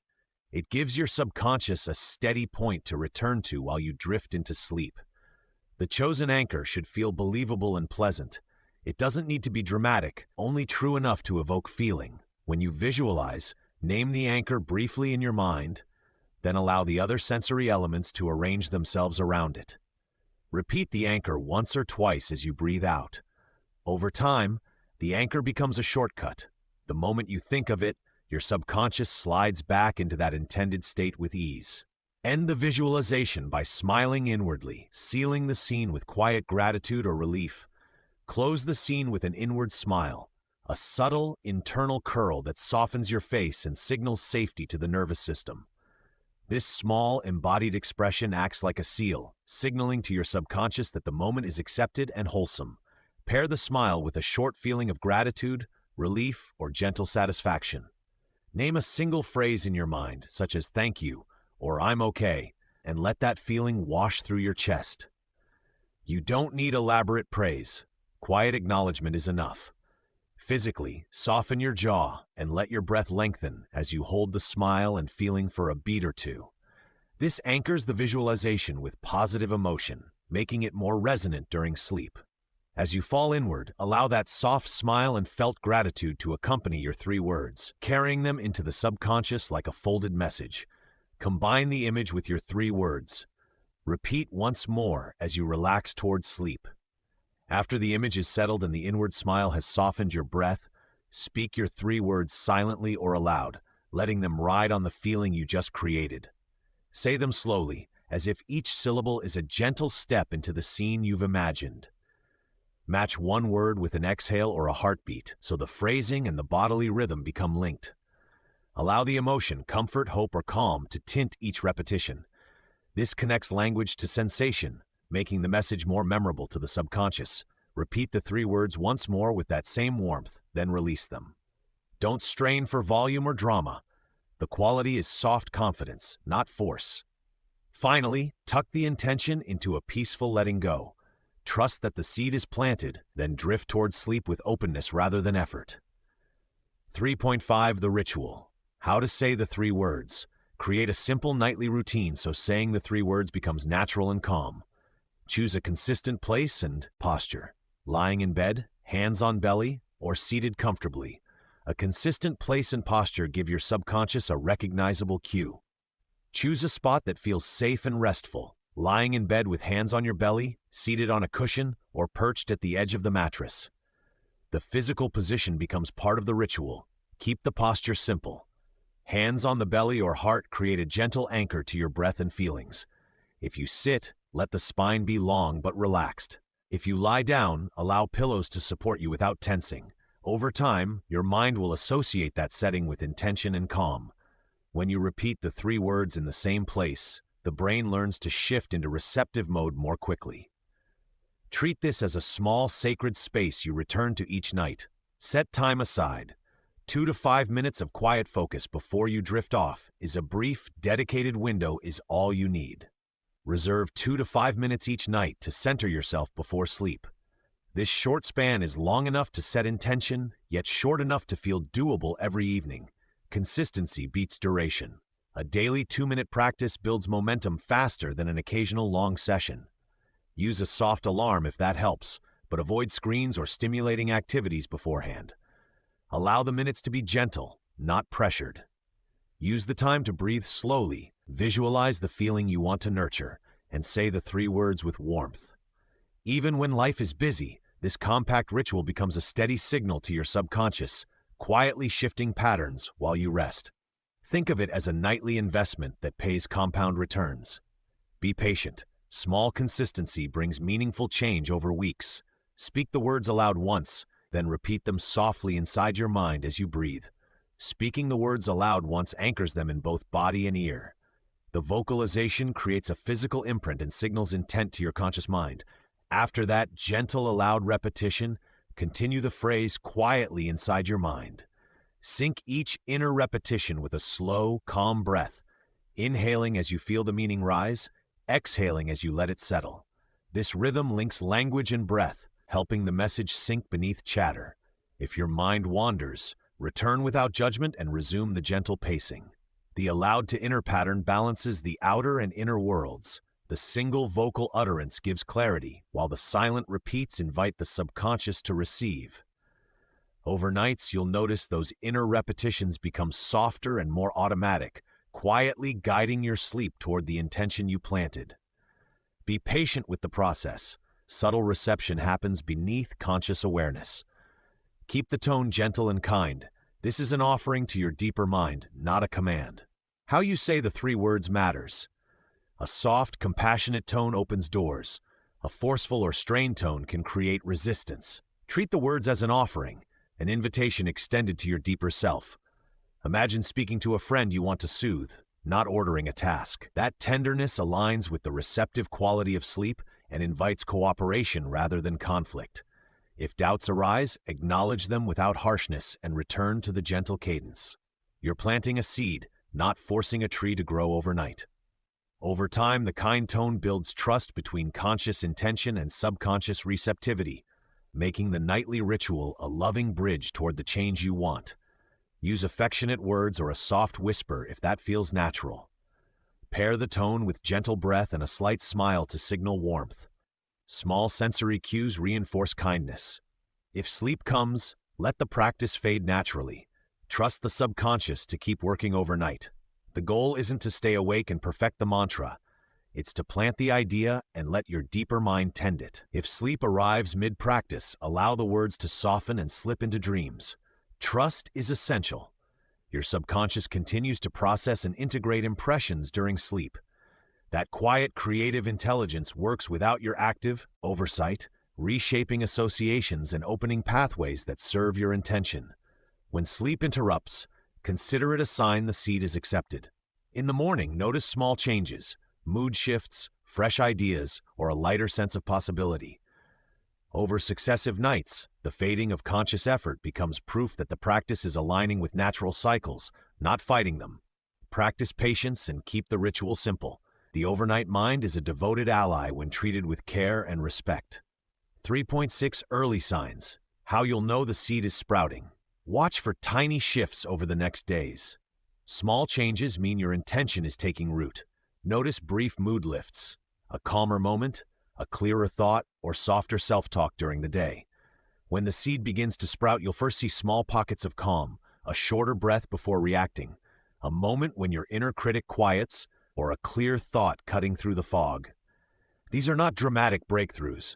They are soft evidences that your subconscious is listening. Pause when you notice these shifts. Name them silently, calm, clear, gentle, and let the recognition deepen the change. A quick mental note or a one-line journal entry helps the brain record the improvement and reinforces the new pattern. Over days, these micro moments will lengthen. Treat them as milestones rather than coincidences. The more you acknowledge them, the more your system believes the new state is normal. which encourages the seed to grow stronger and more consistent. New ideas or gentle nudges toward change are signs the subconscious is arranging next steps. After you set intention, expect small, unexpected ideas. A thought about a helpful book, a sudden plan to call someone, or a tiny project you feel drawn to. These nudges are the subconscious connecting dots and offering practical routes for your intention to unfold. Don't dismiss these impulses as random. Try them on gently. Jot the idea down, test one small action, or set a 5-minute trial. The goal isn't perfection, but momentum. Acting on even minor nudges gives your subconscious feedback that its suggestions are welcome. Track which nudges lead to pleasant outcomes. Over time, you'll notice patterns and receive clearer guidance. These coordinated steps are the soil rearranging itself to support longer-term growth. Quiet, steady, and reliable. A subtle decrease in worry around your intention shows belief and acceptance are growing quietly. Worry often serves as a marker of resistance. As your nightly words sink in, anxiety related to the intention will diminish, not overnight, but in gradual, measurable ways. You might catch yourself worrying less or stepping away from obsessive thought loops more quickly. When worry softens, practice simple noticing rather than analysis. Breathe into the openness and say a brief internal thank you for the ease. This acknowledgement trains your nervous system to accept that change does not require constant vigilance. Remember, diminished worry does not mean absence of challenge. It means your inner environment is becoming hospitable to new possibilities. Let the reduction in stress be evidence that belief is quietly expanding and your subconscious is aligning with your intention. Small habits shift without force. A healthier choice, standing up for yourself, or better sleep onset.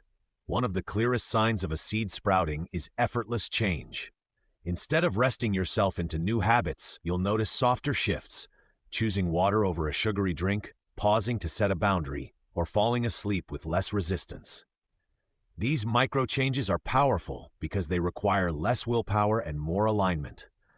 Encourage these shifts by making the environment supportive. Place a water bottle nearby, set a gentle reminder to breathe before conversations, or dim lights to cue slumber. Small scaffolds make it easier for emerging habits to stabilize. Celebrate consistency over intensity. When choices become easier, you're witnessing behavioral momentum. That momentum compounds quietly, moving you toward the larger outcomes your intention aims for. Celebrate tiny wins. Acknowledging small sprouts encourages more growth and keeps the practice joyful. Recognition fuels growth. When you honor a tiny win, an extra minute of calm, a corrective thought, or a kinder response, you send a biochemical reward to your brain that reinforces the behavior. Celebration doesn't need fanfare. A smile, a whispered thank you, or a short journal note suffices. Make a habit of collecting these moments.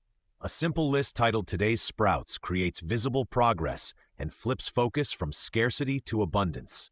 This practice keeps motivation high without pressure, letting transformation feel inspiring rather than burdensome. Joyful acknowledgement also deepens emotional resonance with your intention.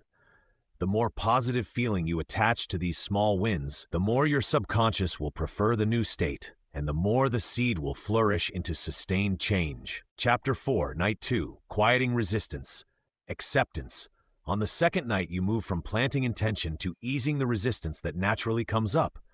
Resistance shows up as doubt, old stories, or a voice that asks why this should work. Tonight's practice is about meeting that resistance with kindness rather than force, and letting the 3 words help you build a bridge to acceptance. First, we learn to notice resistance without judgment. When a critical thought rises, you acknowledge it like a passing cloud and return to your breath. This creates a gentle space where the 3 words can be repeated without being drowned out by inner debate. You'll find simple phrases to say to yourself when resistance appears. Short, compassionate replies that keep you moving forward. Next, you'll practice acceptance as a skill. Acceptance doesn't mean giving up on change. It means recognizing where you are in order to move from there. We'll use a brief body scan to locate tension and a short mantra to soften it. Then you'll say the 3 words with purpose and compassion, allowing the words to rest in that softer place.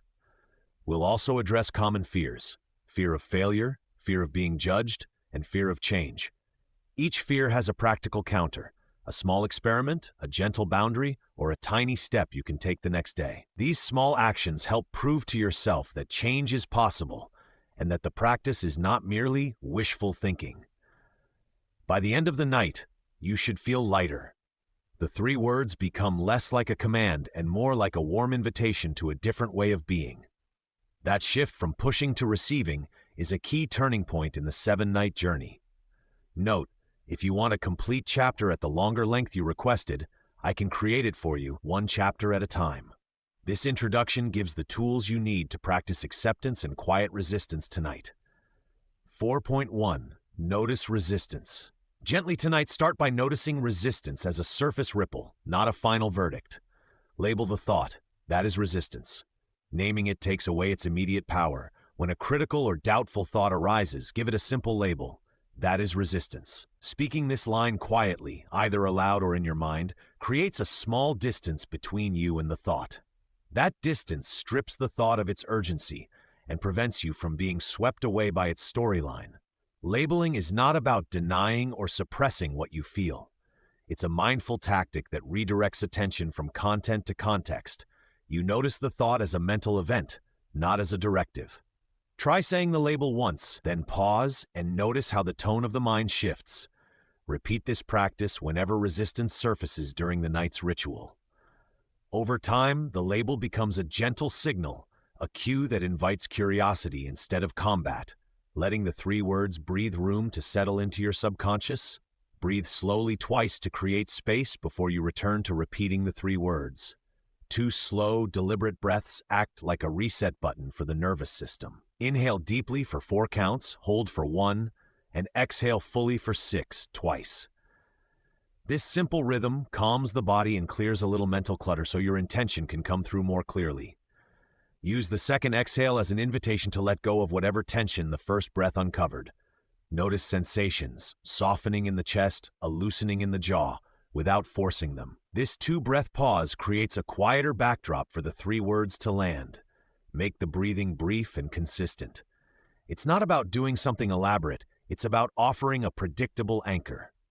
Each time you return to the 3 words after these breaths, you reinforce calmness and make acceptance the default posture of your practice. Visualize the thought as a cloud passing, not something you must chase or fix. Imagine your thought as a cloud drifting across an open sky. The cloud may look large or unusual for a moment, but it keeps moving. Observing it that way changes your relationship to it. You become the sky, spacious and steady, rather than a weather system chasing every gust. This visualization softens urgency. When a resistant argument arises, "This won't work," or "You're fooling yourself," picture it forming and dissolving above you. Hold that image gently. Resist the urge to follow its edges or give it story and momentum. Pair this image with the 3 words. Let the phrase settle into the vastness beneath the cloud. As the thought drifts, the words can occupy a calm, receptive space, deepening your capacity to accept rather than react. Practice noticing without judgment. Leave curiosity and kindness in its place. Noticing without judgment means observing experience like a compassionate scientist. Instead of adding critique, "I shouldn't feel this," try a curious question. What is this feeling trying to tell me? That shift from blame to inquiry opens up options and reduces inner friction. Offer yourself kindness as you would to someone you care about. A short phrase like, "It's okay to feel this," or a hand-over-heart gesture can anchor tenderness. Kindness doesn't let resistance win. It changes your tone so you can respond wisely rather than react automatically. Over time, curiosity and kindness become your default responses. They work together to create internal safety, making the 3 words easier to receive and integrate into your nervous system as an invitation rather than a demand. Return gently to the breath and then to the 3 words, steady and calm. When resistance quiets, come back to your breath as the primary anchor. Feel its natural rise and fall without trying to alter it. Let the breath cradle you, steady, neutral, unobtrusive, so your attention can settle into a calm baseline. From that grounded place, introduce the 3 words with intention and softness. Speak them as a calm suggestion rather than a forceful command. Allow each repetition to rest on the out-breath, letting meaning seep into place rather than pushing it in. Practice this sequence patiently. Breath, then words, then an open pause. That gentle rhythm trains your body and mind to receive instead of resist, making acceptance an accessible and sustainable part of your nightly ritual. 4.2 Simple responses to doubt. Prepare short, kind replies to doubt so resistance meets softness, not argument. Use phrases like "I hear you" or "I am learning" when doubt speaks. When doubt surfaces, treating it as a conversational voice rather than an enemy changes everything. A simple response like "I hear you" acknowledges the feeling without fueling it. Saying "I am learning" reminds you that growth is a process, not a verdict, and places you in the role of curious student rather than defeated critic. Practice these lines gently as you settle into bed. Whisper them or think them quietly, pairing each phrase with a slow exhale. Let them act as a bridge. They don't need to convince the doubt, only to soften it so your 3 nightly words can be heard. Over time, these short acknowledgments rewire the inner conversation. You'll find resistance becomes less combative and more like a messenger you can kindly receive and then release, creating calm space for change. Keep answers brief and steady to avoid getting pulled into long inner debates. Short replies stop the spiral. When you answer doubt with a sentence or two, you reduce the mind's tendency to argue endlessly. A steady, measured response prevents the inner critic from staging a prolonged debate that drains energy and derails sleep. Try a single-line script. Name the worry, offer a calm reply, and return to your breath. For example, "That thought is noted. I'll come back to it later." Repeat your 3 words as a gentle anchor after each brief response. Maintaining brevity is an act of self-kindness. It preserves your focus for rest and intention. The consistency of short answers trains your mind to respect the boundary you set between productive reflection and exhausting rumination. Let the tone be calm. Compassion is stronger than trying to force belief. The way you speak to yourself matters more than the exact words. A calm tone signals safety to your nervous system and invites openness. Compassion soothes resistance. Forcing belief often hardens it. Speak as you would to a friend who is scared to try something new. In practice, soften your inner voice and slow your pace. Use phrases that convey acceptance. "I understand," or "It's okay to feel unsure." Let your 3 words follow that gentle lead, whispered or imagined with warmth rather than urgency. Over nights of calm repetition, your nervous system learns that change is not a threat. Compassion builds trust, both with yourself and with the simple nightly ritual, making manifestation a receptive, restful process rather than a battleground. Give resistance a small job. Notice, then step back to your breath and words. Assigning a tiny role to resistance transforms it from saboteur into signal. Tell yourself the critic's task is to be noticed and recorded, not to be acted upon immediately. This reframes doubt as information rather than instruction. When a critical thought arises, briefly name it, "There's doubt," and then deliberately return to your breath. Follow with your 3 chosen words. Think of the breath as a reset button that clears the stage for your intention. This method preserves attention and keeps you from chasing every mental distraction. The practice trains your mind to comply with a simple routine. Acknowledge, breathe, say the words. Over time, resistance learns its role and steps aside more readily. Recognize relief when the inner critic quiets, however briefly, and thank it. Moments of quiet are proof the practice works. When the inner critic softens, even for an instant, pause and acknowledge that relief. Saying "thank you" to the quiet affirms the shift and reinforces the pattern your mind can repeat. Gratitude doesn't have to be grand, just a gentle inward nod. This small recognition trains your subconscious to value calmness and cooperation over conflict. It also cultivates a compassionate relationship with parts of you that once felt hostile. Make this appreciation part of your nightly routine.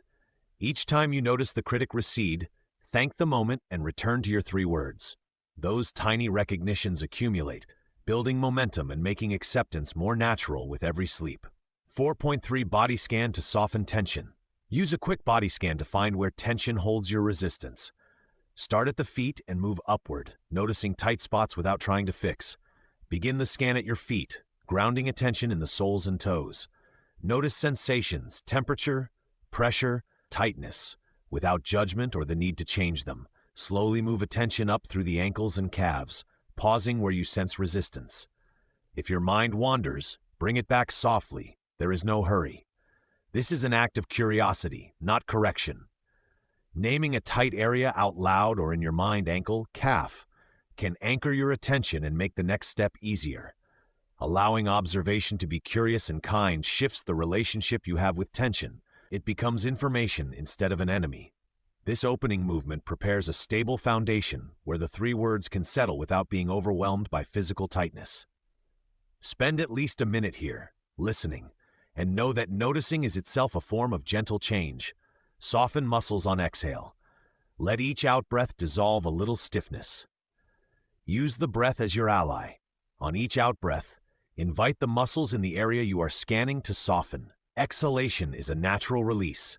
Visualize the tension as a thin thread loosening with every sigh. Pause for a count of 3 on the exhale, letting the chest, belly, or jaw relax a fraction deeper. If a spot resists, keep the breath soft and patient. Trying to force relaxation can create more tension. Imagine the exhale washing through tightness like a gentle tide, carrying away small knots and calming the nervous system. Repeat this invitation for several breaths in each area until the body yields a little. Celebrate that small loosening as progress. The combination of attention plus exhale trains your nervous system to choose ease over guarding, supporting acceptance. This simple rhythm prepares a tender space for your 3 words to land. Place a hand gently where you feel strain and offer it warmth and attention. When you find a place of strain, rest your hand there with light pressure. Warmth and touch communicate safety to the body. Hold your palm as if you were comforting a child.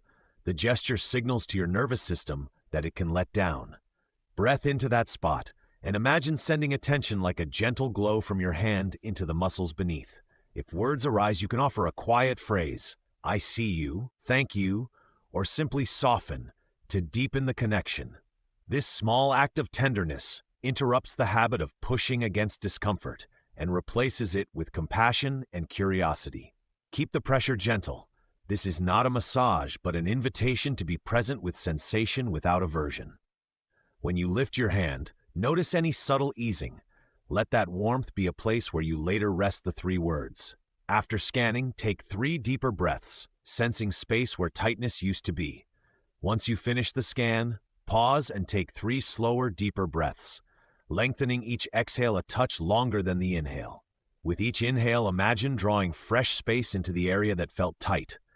With each exhale, imagine that space expanding gently.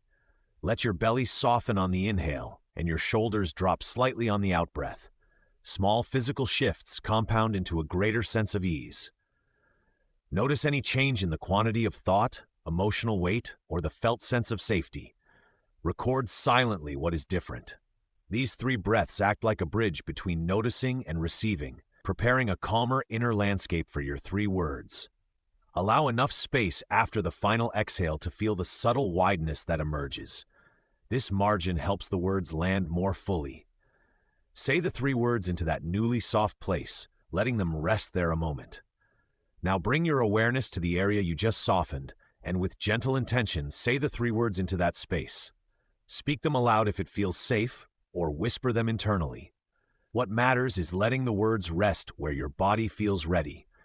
Allow a small pause after each repetition, so the sound or meaning can sink into the softened tissue and the subconscious.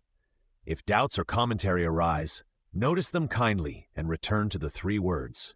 This patience trains acceptance more than perfect silence ever could. Imagine the words like seeds finding loam. In that newly soft place they can germinate, sending small shifts upward into thought and feeling. Finish by resting in quiet for several breaths, feeling gratitude for the willingness to meet resistance with kindness. This simple ritual trains your nervous system to accept change gently, so the 3 words become a bridge, not a battle. 4.4 Acceptance as active choice. Reframe acceptance as an active step toward change, not passive surrender. Say to yourself, "I accept where I am, so I can choose where to go next." Acceptance spoken with intention is a pivot, not a full stop. When you say this sentence aloud or in your head, you acknowledge reality without getting stuck in it. That moment of acknowledgement creates a clear, calm space from which choice becomes possible again. Try this. Breathe in for 4 counts, breathe out for 6, then say the sentence slowly. Let each word settle in your body, not as resignation, but as an honest inventory of where you stand. From that steady place, ask yourself one simple question. What feels like the next smallest step? Using acceptance this way keeps momentum gentle and deliberate. The 3 words you repeat before sleep will land on softer ground, making it easier to wake with a small, realistic intention that moves you forward. Acceptance lets energy stop draining into fighting reality and move into creating. Resistance consumes energy. Every mental argument you hold about how things should be siphons attention from actually shaping what's possible next. Acceptance redirects that drained energy into creative use. Start with a brief body scan. Notice where tension gathers, breathe into it, and imagine that tightness loosening. As you soften, visualize the energy you previously spent on fighting folding into a single warm beam aimed at one gentle goal. When you repeat the 3 words before sleep, see them as a signal to the subconscious. Release struggle, channel effort. Over time, this practice trains your mind to conserve energy for experimentation and small actions, rather than argument and stalemate. Use acceptance as a starting point for curiosity. What small step feels possible now? Acceptance opens a question mark instead of a period. Once you stop pushing against the present, curiosity naturally arises. What can I test? What feels doable? This is where meaningful change begins, through tiny, low-risk experiments. Pick one micro-step you can take tomorrow. A 2-minute conversation, a 5-minute draft, a single short boundary. Frame it as an experiment, not a performance. That reduces pressure and increases your willingness to try. At night, after saying the 3 words, ask yourself gently which small action feels inviting. Make it specific and simple. Curiosity paired with acceptance turns uncertainty into exploration and builds forward momentum night by night. Keep the 3 words tender. Intention grows faster when pressure is released. Tenderness is a practice. When your inner tone softens, intention slips more easily into the subconscious. Speak the 3 words like a lullaby rather than a command. Let them rest in your chest with kindness. Try whispering them, placing a hand over your heart, and watching how your shoulders drop. The softer your delivery, the less your mind feels coerced, and the more the words can weave into deeper layers of belief. Pressure tightens muscles and mind. Gentleness invites alignment. Over 7 nights, this tender approach trains your nervous system to accept possibility without alarm, so intention can grow steadily rather than under duress. Journal one sentence tonight. What did acceptance allow you to notice differently? Keep the journal task short and precise. 1 sentence. Limiting yourself prevents overanalysis and invites clarity. Right after your nighttime ritual, write a single line about what acceptance revealed or shifted for you. Examples: I noticed my chest felt lighter, or I saw a small step I hadn't considered, or my fear sounded smaller. These concise notes serve as concrete evidence of internal movement and reduce the tendency to re-argue your experience. Over the week, these single-sentence entries become a map of subtle shifts. Rereading them later reveals progress you might otherwise miss and reinforces that acceptance is an active, generative choice. 4.5 Small experiments to disprove fear. Turn fears into tiny experiments so you can gather real evidence, not just worries. If you fear judgment, try a short, safe share with one trusted person tomorrow. If the idea of being judged feels heavy, reframe it as an experiment. Share a small, honest thing with one person you trust. Keep it brief, 30 seconds to a minute, and pick a neutral topic, like a small hope or a mild embarrassment. The goal is feedback and intimacy, not perfection. Before you speak, name the fear silently and give it one compassionate sentence. I'm nervous, and that's okay. This calms your nervous system and prevents the inner critic from hijacking the moment. Afterward, notice what actually happened versus the story you imagined. Make notes. Was the reaction softer? Did you survive?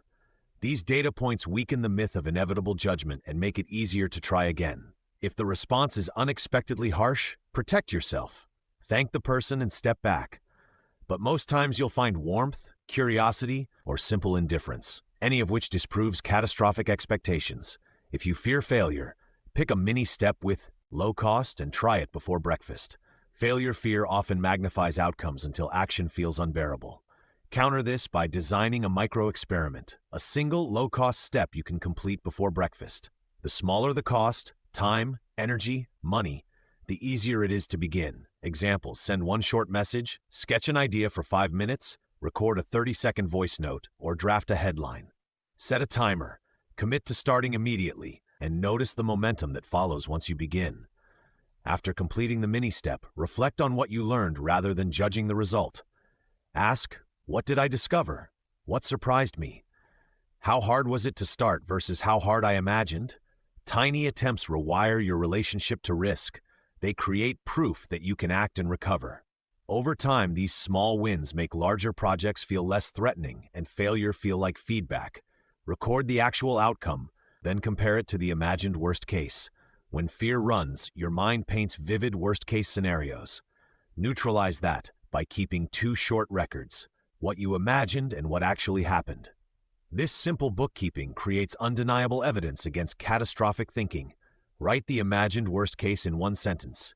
Then, after the experiment, write a factual description of the outcome. No interpretation, just observable details. Time, words, reactions, and emotions count. Next, set them side by side. Often the reality will be milder, shorter, or less consequential than the imagined scene. Even when things don't go perfectly, you'll see differences that chip away at fear's credibility. Over days, this habit trains your imagination to be more accurate. The record becomes a trusted resource you can consult when resistance rises, proof that your mind's loudest warnings are not always true. Keep entries simple and revisit them weekly to see the trend. Small wins shift your inner story faster than grand plans ever will. Large goals inspire, but small wins change identity. Every tiny step you complete sends a message to your subconscious. I am competent, I follow through, I can handle risk. These micro-affirmations rewrite your inner story more quickly than long-term planning alone. Design bite-sized tasks you can finish in minutes. The point isn't the scale, but the consistency. Each completion releases dopamine, strengthens confidence, and reduces the mental friction that fuels resistance. Track and celebrate cumulative progress. A page ticked off, an email sent, a short call made. These are the proof points your future self needs. Over a week, the sum of small actions becomes noticeable and contagious. Let the 3 words before sleep rest on these tiny victories. They become anchors, helping your subconscious accept a new narrative. That you are someone who tries, learns, and grows. Celebrate whatever you tried. Courage builds by practice more than by perfection. Celebration is the fuel that reinforces brave behavior. After any experiment, successful, messy, or somewhere in between, take a moment to acknowledge the effort. Say a brief phrase aloud, write a line in a journal, or place a check mark on a list. Avoid tying celebration to flawless results. When you wait for perfection, you defer growth. Instead, honor the act of trying. This shifts attention from judgment to appreciation, teaching your nervous system that action is safe and rewarding. Small rituals magnify this effect. A deep breath, a stretch, a sip of water, or whispering the 3 words before sleep while smiling. Over time, these tiny practices become conditioned cues that encourage risk-taking. Courage compounds. Each acknowledged attempt edges your identity towards someone who persists. Perfection won't appear overnight, but a steady practice of celebration will create durable change. 4.6 Saying the 3 words with compassion. End the night by saying the 3 words with warmth, not force. Place your hand over your heart as you say them to anchor the feeling inside. Place your hand over your heart before you speak the 3 words. This simple gesture signals to your nervous system that you are safe and opens an embodied pathway for feeling. The physical contact acts as an anchor, connecting the abstract words to a real, felt place in your body. As you say each word, feel the subtle warmth or rhythm under your palm. Let your breath follow the motion. Inhale to receive, exhale to settle. If emotions arise, allow them to pass without resistance. The hand offers reassurance. Repeat the 3 words with intention, noticing how anchoring them at the heart softens judgment and deepens acceptance. Overnights, this small habit teaches your body to trust the practice, making the words feel like an invitation rather than an instruction. Thank yourself. Repeat slowly 3 times, pausing between each to feel the meaning land. When you speak the 3 words, slow down. Saying them deliberately 3 times gives each word room to breathe and to sink into your subconscious. The pauses between repetitions are as important as the words themselves. They're where the mind receives and the body registers change. Use your breath to mark the gaps. Inhale to prepare. Exhale as you release the word. Notice any images, feelings, or shifts in posture that arrive during the pause. If your mind rushes ahead, gently bring it back to the space between the words. You can silently count to 3 in the pauses, or simply rest in quiet awareness. These small, intentional pauses help the neural pathways to reconcile new meaning with old habits. Over nights, this practice deepens, making the repetition feel more natural and potent. End each round with a soft exhale and a moment of appreciation. If a harsh thought arrives, respond with a kinder, shorter phrase and return. Harsh thoughts will arise, often reflexively. When they do, don't engage in long debates with yourself. A harsh thought is like a splinter. Trying to dig it out with more thinking only keeps you awake. A brief, compassionate reply interrupts the cycle and creates space to return to the 3 words. Keep the counterphrase short and gentle. Try "I see you," "not now," or "thank you, I'll rest." Say it softly and let the tone be kind rather than forceful. The goal is not to convince the thought, but to acknowledge it and move on. Once you've offered the kinder phrase, take a slow breath and bring your attention back to the repetition. Avoid judgment about how good you are at this. Progress comes from consistency, not perfection. Over time, you'll notice the harsh voice quieting and the 3 words settling more easily into sleep. Drift towards sleep, holding the words like a gentle invitation, not a command. As you near sleep, cradle the 3 words as if you are offering a warm invitation to your inner self. Invitations are free of force. They invite cooperation. When the words arrive with warmth, the body relaxes and the mind is more willing to open. Imagine placing the words on a small floating leaf and letting them settle softly into your awareness. There is no pressure to act, only an openness to receive. If resistance appears, let the image remind you to soften rather than push. Allow your breath to follow the cadence of the invitation. Longer exhales, lighter inhales. Notice how this stance changes your posture, your heartbeat, and the quality of your thoughts. The gentleness signals safety, which helps sleep come more naturally. Tonight, practice offering rather than commanding, and observe how the 3 words become a doorway instead of a demand. Notice the small shift in tone or mood, and thank yourself for trying tonight.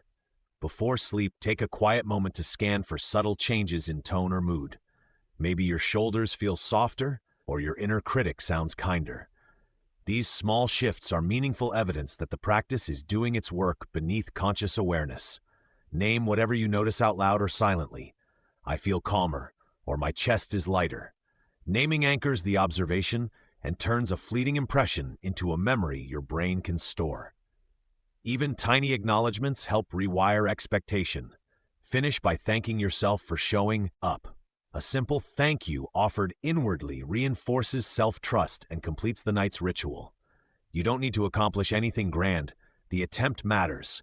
Over successive nights, these humble recognitions compound into real momentum. Celebrate the effort, however small, and let gratitude carry you toward deeper rest. Chapter 5, Night 3, Opening to Possibility, Gratitude. Night 3 invites gratitude into the practice.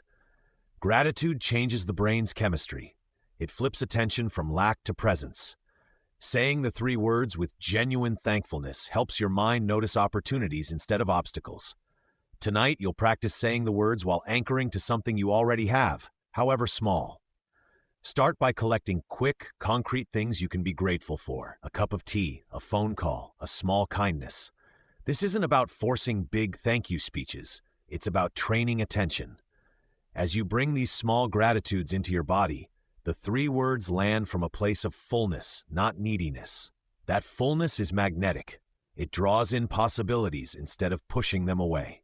Then you'll add a brief visualization that imagines one realistic, positive outcome related to your intention. Picture it with small, believable details. The 3 words become a way of saying yes to that possibility. Quiet, steady, and warm. This practice reduces anxiety about outcomes and opens you to creative ways the change can arrive. We will also cover gratitude for challenges. Oddly, recognizing what tough moments taught you softens their hold and makes room for growth. You'll learn a short exercise to reframe a past difficulty as a teacher. This reframing makes the 3 words easier to believe and helps the subconscious rewrite old patterns. By the end of the night, you'll have a repeatable ritual, a small gratitude list, a gentle visualization, and the 3 words spoken with warmth. These 3 steps deepen your capacity to receive, and they set up the next nights for stronger shifts. Note, I can expand this introduction into a full chapter at the length you requested if you prefer. For now, these practices give you a clear, feel-good way to use gratitude with the 3 words tonight. 5.1 The Power of Small Gratitudes. Tonight begins by noticing the little things. Gratitude doesn't require grand moments. It thrives on small, concrete gifts that are easy to feel in your body. Spend a minute naming 3 small things you actually experienced today. This short intro trains your attention to find abundance close at hand, so the 3 words you say before sleep come from presence instead of hunger. Notice the ordinary. Scan your day for simple facts: a warm drink, a kind message, a quiet breath. Naming ordinary details trains your brain to look for goodness in plain sight, which rewires attention away from lack. Begin by letting your eyes close and your mind soften. Run a gentle mental scan from morning to evening and pick out 3 ordinary facts, not lofty achievements, but little, unmistakable moments. The practice is about accuracy. Notice the warm mug, the bus that arrived on time, the friend's short text. Speaking these specifics aloud or in your mind helps shift attention from what's missing to what's present. Over time, this habit retrains neural pathways so your mind naturally detects more small blessings. The ordinary becomes a steady source of fuel for the 3 words you'll say before sleep. Feel it in the body. After naming a gratitude, drop your attention into your chest or belly for a few seconds. When gratitude is embodied, it becomes a signal your subconscious understands: calm, safety, and openness. Once you name a small gratitude, pause and breathe into your torso. Imagine the feeling settling as a warm glow in your chest or a gentle rising in your belly. Hold that sensation for a few breaths so the feeling registers physically, not just mentally. This bodily anchoring turns gratitude into a somatic cue your subconscious can recognize during sleep. When the 3 words are spoken from that embodied place, they carry emotional weight and safety, making it easier for your deeper mind to accept possibilities and soften old anxieties. Keep it specific. Choose concrete images instead of vague claims. The cup of tea I drank at 4 p.m. is stronger than "I'm grateful for my life." Specifics make the feeling believable and easier for the mind to hold while you say the 3 words. Specificity gives the mind something to grasp. When you recall a distinct image, the color of steam, the taste on your tongue, the exact moment, the feeling becomes vivid and believable. Vague gratitude can feel abstract and fails to engage emotion. Use sensory details: time of day, texture, or who was present. These particulars create a memory that the subconscious can replay. Saying the 3 words afterward will then feel anchored to real moments, increasing trust and resonance with the intention you're planting. Make it repeatable. Pick 3 small gratitudes you can easily remember in the dark.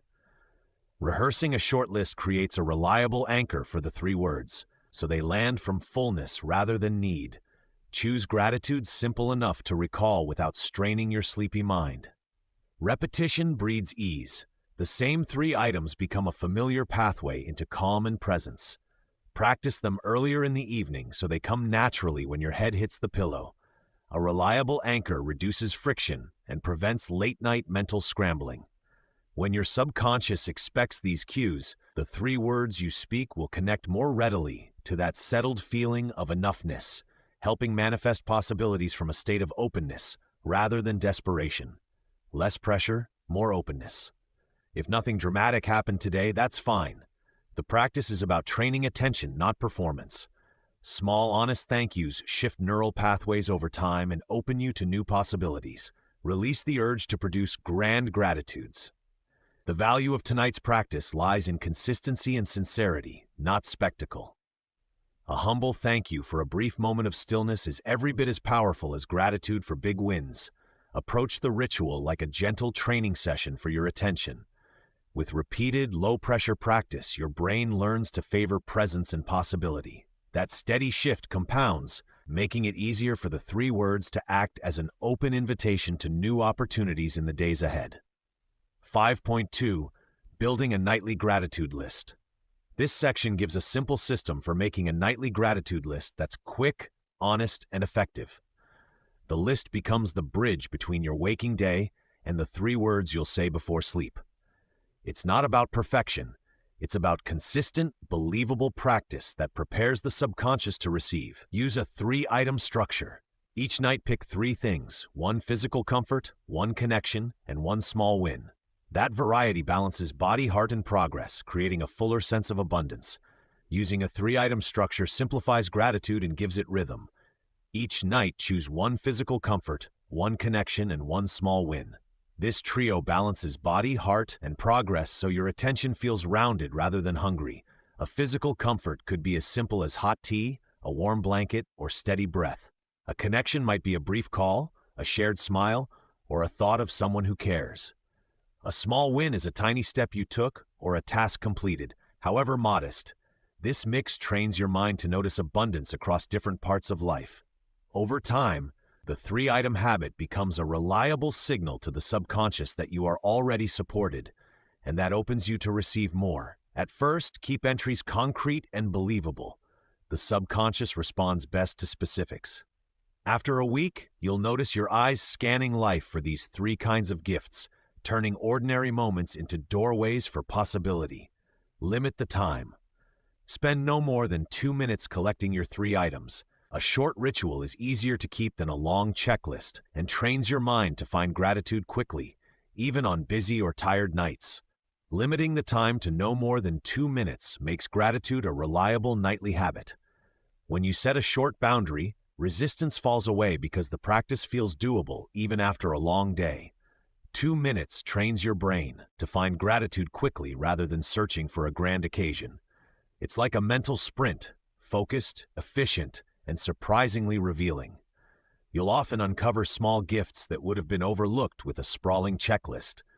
Use a soft timer, the feel of inhaling and exhaling, or a brief chime to keep the ritual gentle rather than rigid. If you finish early, rest in the warmth of those moments instead of adding more items. Consistency matters more than length. A short, honest 2-minute habit every night rewires attention. Over nights, it becomes a signal.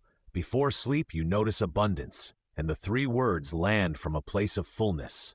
Write or speak them aloud. If you're next to a journal, jot them down. If not, say them quietly to yourself. Speaking engages the voice in the ear, reinforcing the impression you want to anchor with the 3 words. Writing or speaking your 3 gratitudes deepens their imprint. The hand on the page creates a physical record. The voice moving through your throat involves different neural pathways. Both methods give the subconscious multiple ways to register the message. If you have a journal, jot the items quickly. Date each entry to notice patterns over time. If you're too tired, say them softly to yourself or whisper them aloud. Hearing your own words adds a layer of acceptance. It's a small act of testimony to your life. Combine methods when possible. Write 1 line and then say it. The combined movement of pen and voice anchors memory more firmly than either alone. Choose the approach that feels sustainable. The goal is consistent, believable practice that prepares you to speak the 3 words from a place of real gratitude before sleep. Tether to senses. Add a sensory detail to each item. The smell of rain, the feel of sunlight, the sound of laughter. Sensory anchors make the memory richer and more convincing to the subconscious. Adding sensory detail to each gratitude makes the memory vivid and convincing. Sensory anchors, smell, touch, sound, taste, or sight, call the body into the experience, so your subconscious accepts the feeling as real. When you name the smell of rain on pavement, the warmth of sunlight on your skin, or the exact timbre of a loved one's laughter, you're not inventing drama. You're enriching the mental file the mind uses to judge authenticity. Practice small. Attach 1 sensory word to each of your 3 items. For example, tea, steam and cinnamon. Call, soft laughter, checkbox. These brief additions make the image sensory rich without turning the ritual into a production. Over nights, sensory tethering becomes a fast route to feeling grateful. The body remembers what the mind imagines, and that embodied gratitude strengthens the 3 words when you speak them before sleep. rotate and refresh. Repeat the structure each night but allow new items. The brain responds to pattern and novelty together, so regular practice with fresh content keeps the habit alive and magnetic. Rotation keeps the gratitude practice alive. Use the same 3-item structure each night, but allow fresh content to surface. Repeating the format gives the brain comfort. New details keep curiosity engaged. If you notice repetition, intentionally look for a different angle. The color of a sweater instead of the person who wore it, the rhythm of a successful call rather than the outcome. Small changes invite new neural associations. Periodically review past entries in a journal. Seeing repeats and shifts across nights reveals progress you might have missed in the moment. It also primes the subconscious with a narrative of steady accumulation rather than scarcity. This balance of pattern and novelty keeps the ritual magnetic. Over weeks, rotating and refreshing your gratitudes magnifies your sense of possibility, making the 3 words more believable and more potent before sleep. 5.3. The 3 words as a gratitude anchor. Now pair your gratitude list with the 3 words. Think of those words as a seal that locks the feeling of gratitude into your night. When spoken from a place of genuine thankfulness, the words become an anchor the subconscious recognizes and follows. This section teaches how to shift the tone of the words from wanting to receiving. Say them softly and warmly. Tone matters more than volume. A gentle, steady delivery signals safety and welcome to your nervous system, which helps the subconscious accept new patterns without resistance. Softness in voice carries meaning. When you whisper the 3 words with warmth, it signals to your body that nothing dangerous is happening. Safety is the foundation for change. Tone transfers the feeling before the brain labels it, so prioritize a gentle, steady cadence over loudness or theatricality. Begin by breathing slowly and letting your exhale soften the words. Imagine wrapping each syllable in a small, kind light. That audible tenderness becomes a non-verbal message to your nervous system, calming the fight-or-flight reflex and inviting openness. Consistently using a warm tone makes the phrase an easy companion in the dark, familiar, soothing, and trustworthy. Over nights, the subconscious will learn to move toward that tone, allowing the deeper intention behind the words to settle in without resistance. This quiet delivery also helps your heart align with the message, making transformation feel gentle rather than forced. Attach one word to one feeling. As you say each word, briefly recall a single item from your gratitude list. Let each word echo that feeling, so the words become associated with real, felt evidence of goodness. Choosing one feeling per word creates clear links between language and experience. Instead of reciting the 3 words as abstract signs, anchor each to a concrete gratitude: warm tea, a kind message, or a safe bed. That specificity gives the subconscious tangible proof. When you speak the first word, bring the related memory into your body. Taste the tea, hear the voice, feel the fabric. Let the second and third words do the same, one at a time. Short pauses help the sensation register and prevent the mind from rushing. This practice turns the words into emotional shortcuts. Over repeated nights, saying a single word will quickly evoke its paired feeling, so the phrase no longer needs lengthy explanation. It simply opens a doorway to fullness. Keep it simple and believable. Small, honest gratitudes produce stronger associations than grand, unlikely images. Keep repetition simple. Repeat the 3 words 3 to 5 times with the gratitude anchor. Repetition from fullness creates a new groove in the mind, a muscle memory that favors receiving over chasing. Simplicity beats complexity when forming bedtime rituals. Choose a modest number of repetitions, 3 to 5 rounds, so the practice feels doable and calm. Too much repetition can trigger boredom or mechanical recitation. Enough repetition done with feeling forms memory. While repeating, stay anchored to the gratitude you identified. Let each cycle be slow and intentional. Pause between rounds as if letting the phrase sink further into your body. That rhythm signals to the subconscious that this is not a demand but an invitation. Over days, those repeated heartfelt cycles become muscle memory. The mind learns to favor receiving because the repetition always emerges from fullness, not scarcity. This new groove subtly redirects behavior. You notice opportunities, make kinder choices, and allow help to arrive. Trust the modest repetition. Quiet consistency outperforms dramatic effort. Notice resistance without judgment. If the words don't feel true, name that. I notice doubt, then return to a small gratitude. Acknowledging resistance lets it lose power and makes the anchor more honest and durable. Resistance is normal. It does not mean you failed. When the three words feel hollow or false, the most powerful move is gentle curiosity.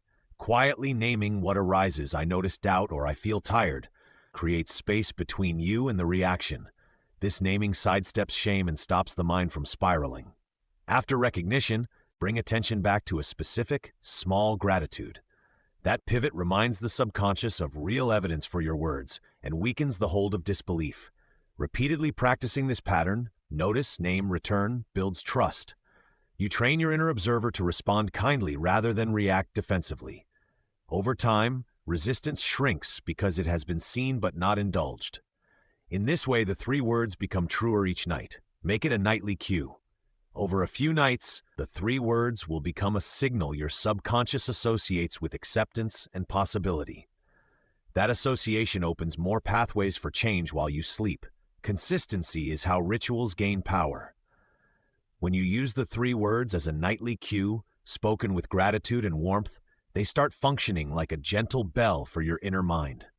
The subconscious notices patterns and responds to repeated signals. Treat the phrase as the closing of your day, a soft ceremony that marks transition from doing to receiving. Said together the same way each night, it layers familiarity onto intention, so the mind learns to relax when hearing it. As nights accumulate, this cue primes sleep for possibility. Dreams, insights, and helpful moments can more easily find you because the brain has learned to uncurl and expect openness. Small changes compound into meaningful shifts. Anchor the cue to other bedtime actions. Breath, turning off lights, or placing a hand over your heart to strengthen the association and make the practice effortless. Over a week, this simple cue can shift how your nights and days unfold. 5.4 Gentle Visualization, making possibility feel real. After anchoring gratitude, add a short visualization. Picture one realistic, positive outcome related to your intention. Keep details small and believable. This visualization is not fantasy, it's a tiny rehearsal that shows your subconscious what is possible and how it feels to receive. Choose one realistic scene. Rather than grand leaps, imagine a simple next step, a friendly conversation, a completed task, a small shift at work. Realistic scenes are believable and more likely to be accepted by the subconscious. Start by selecting one specific believable scene that represents the next step toward your intention. Avoid imagining grand, improbable outcomes. Instead, picture something modest, a friendly conversation where a door opens, a completed task that lightens your load, or a small shift at work that improves your day. A realistic scene is accepted by the subconscious because it feels attainable. When you rehearse a plausible next move, your inner mind begins to recognize the pattern and looks for ways to recreate it. This builds confidence and reduces resistance. Keep the scene focused and clear. Limit it to a single moment or interaction so your mind can hold it without wandering. The three words you say before sleep will then link directly to this believable possibility, making it easier for your dreams and waking decisions to nudge you in that direction. Include sensory detail. See the colors, hear the sounds, feel the textures. Sensory detail turns a thought into an experience your mind can store and replay while you sleep, increasing the chance of follow-through in waking life. Sensory detail anchors the scene in the body. Name colors, sounds, textures, smells, and tiny movements so the image becomes more than an idea. It becomes an embodied memory your subconscious can replay. For example, notice the color of the light, the rhythm of a voice, the warmth of a mug, the texture of a chair beneath you. Even small sensory notes, like a brief breeze or the click of a pen, create a richer rehearsal. Keep descriptions brief but specific.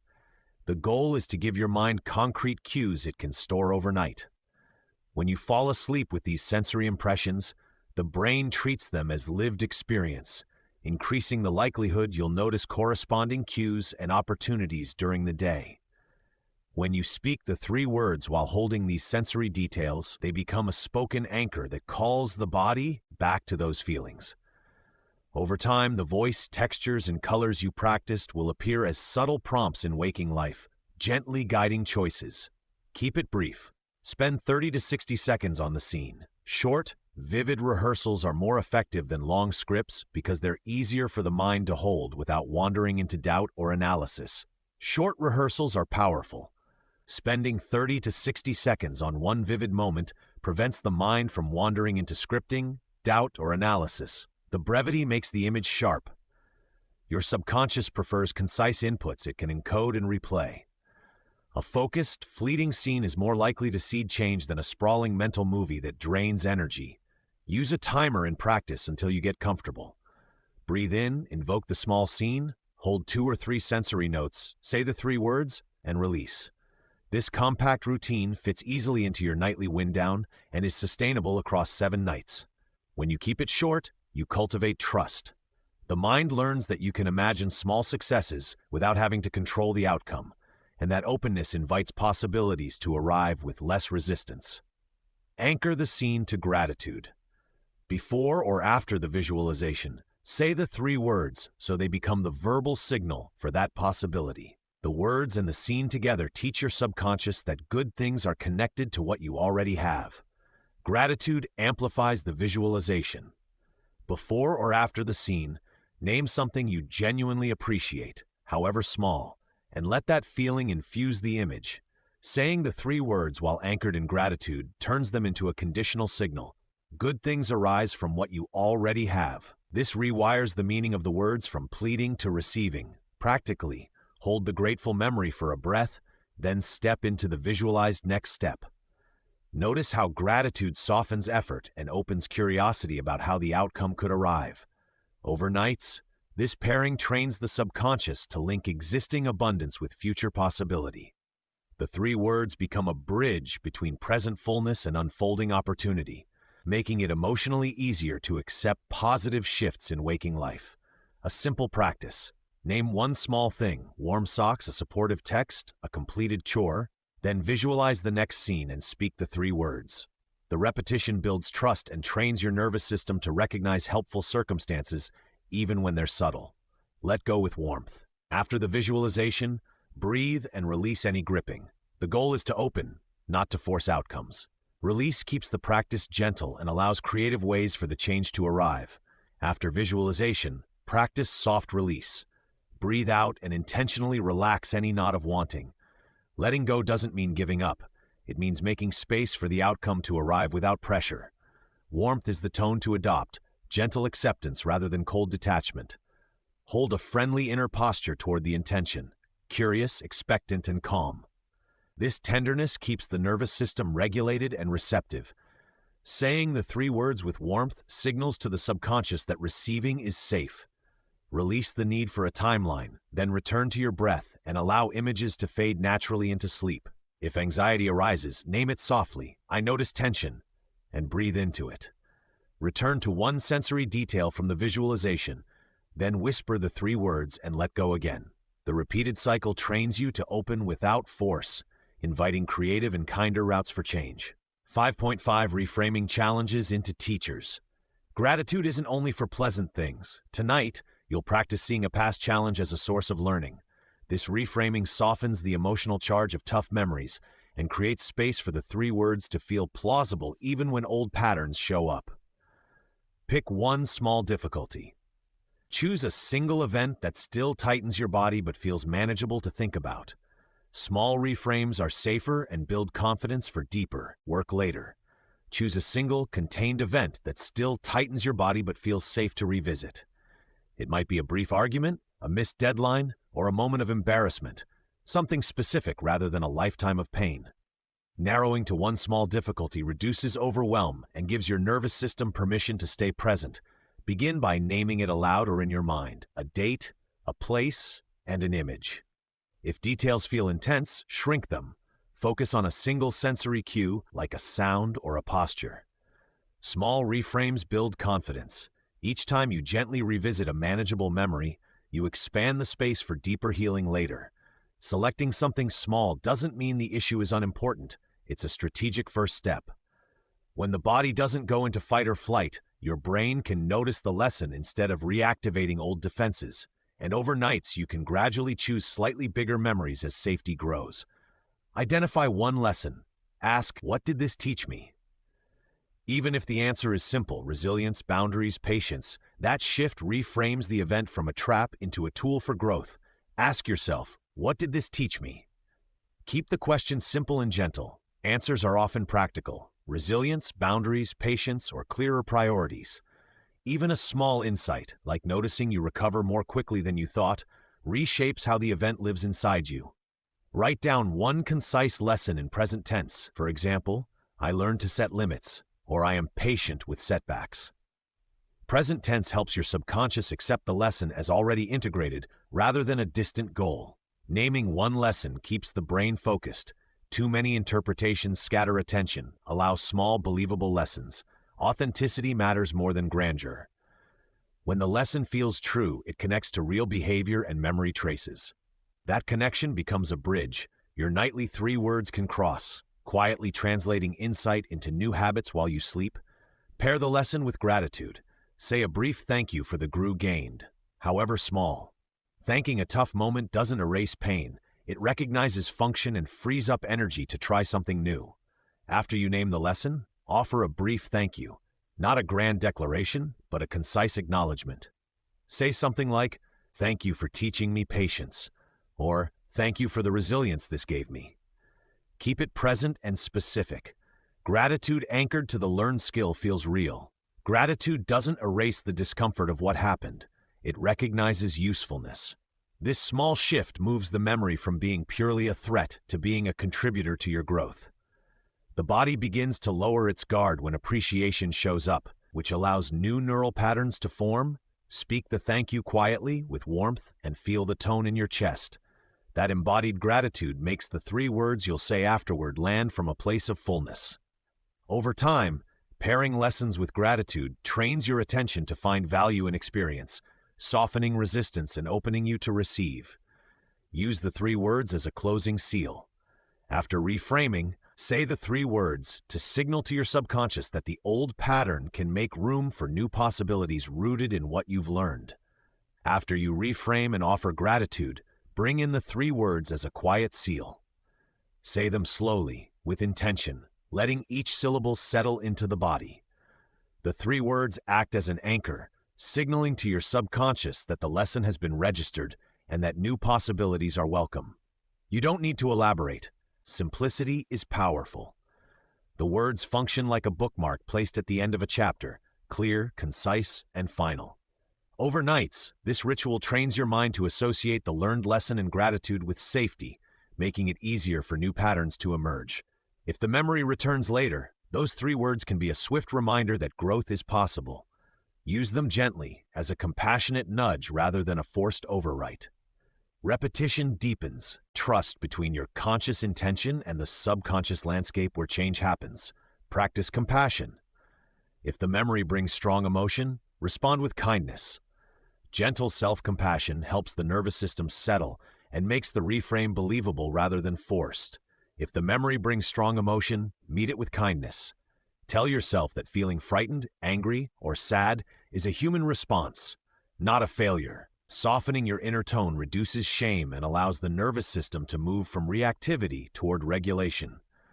You can combine a gentle hand-on-heart gesture or slow breathing while you speak kindly to yourself. Simple phrases like, "I am here for you," or "This was hard and you survived," validate the experience without getting stuck in it. Compassion is practical. It lowers cortisol and opens cognitive space for reframing. When compassion is present, the reframe feels believable rather than forced. That credibility makes the 3 words land with warmth instead of skepticism. Over time, consistent self-kindness rewrites old narratives, creating a steady foundation for the transformations you're inviting into your life. 5-6. A simple ritual to close the night. Finish the practice with a short, repeatable closing ritual. This final step ties together gratitude, visualization, and the 3 words so your mind and body go to sleep aligned.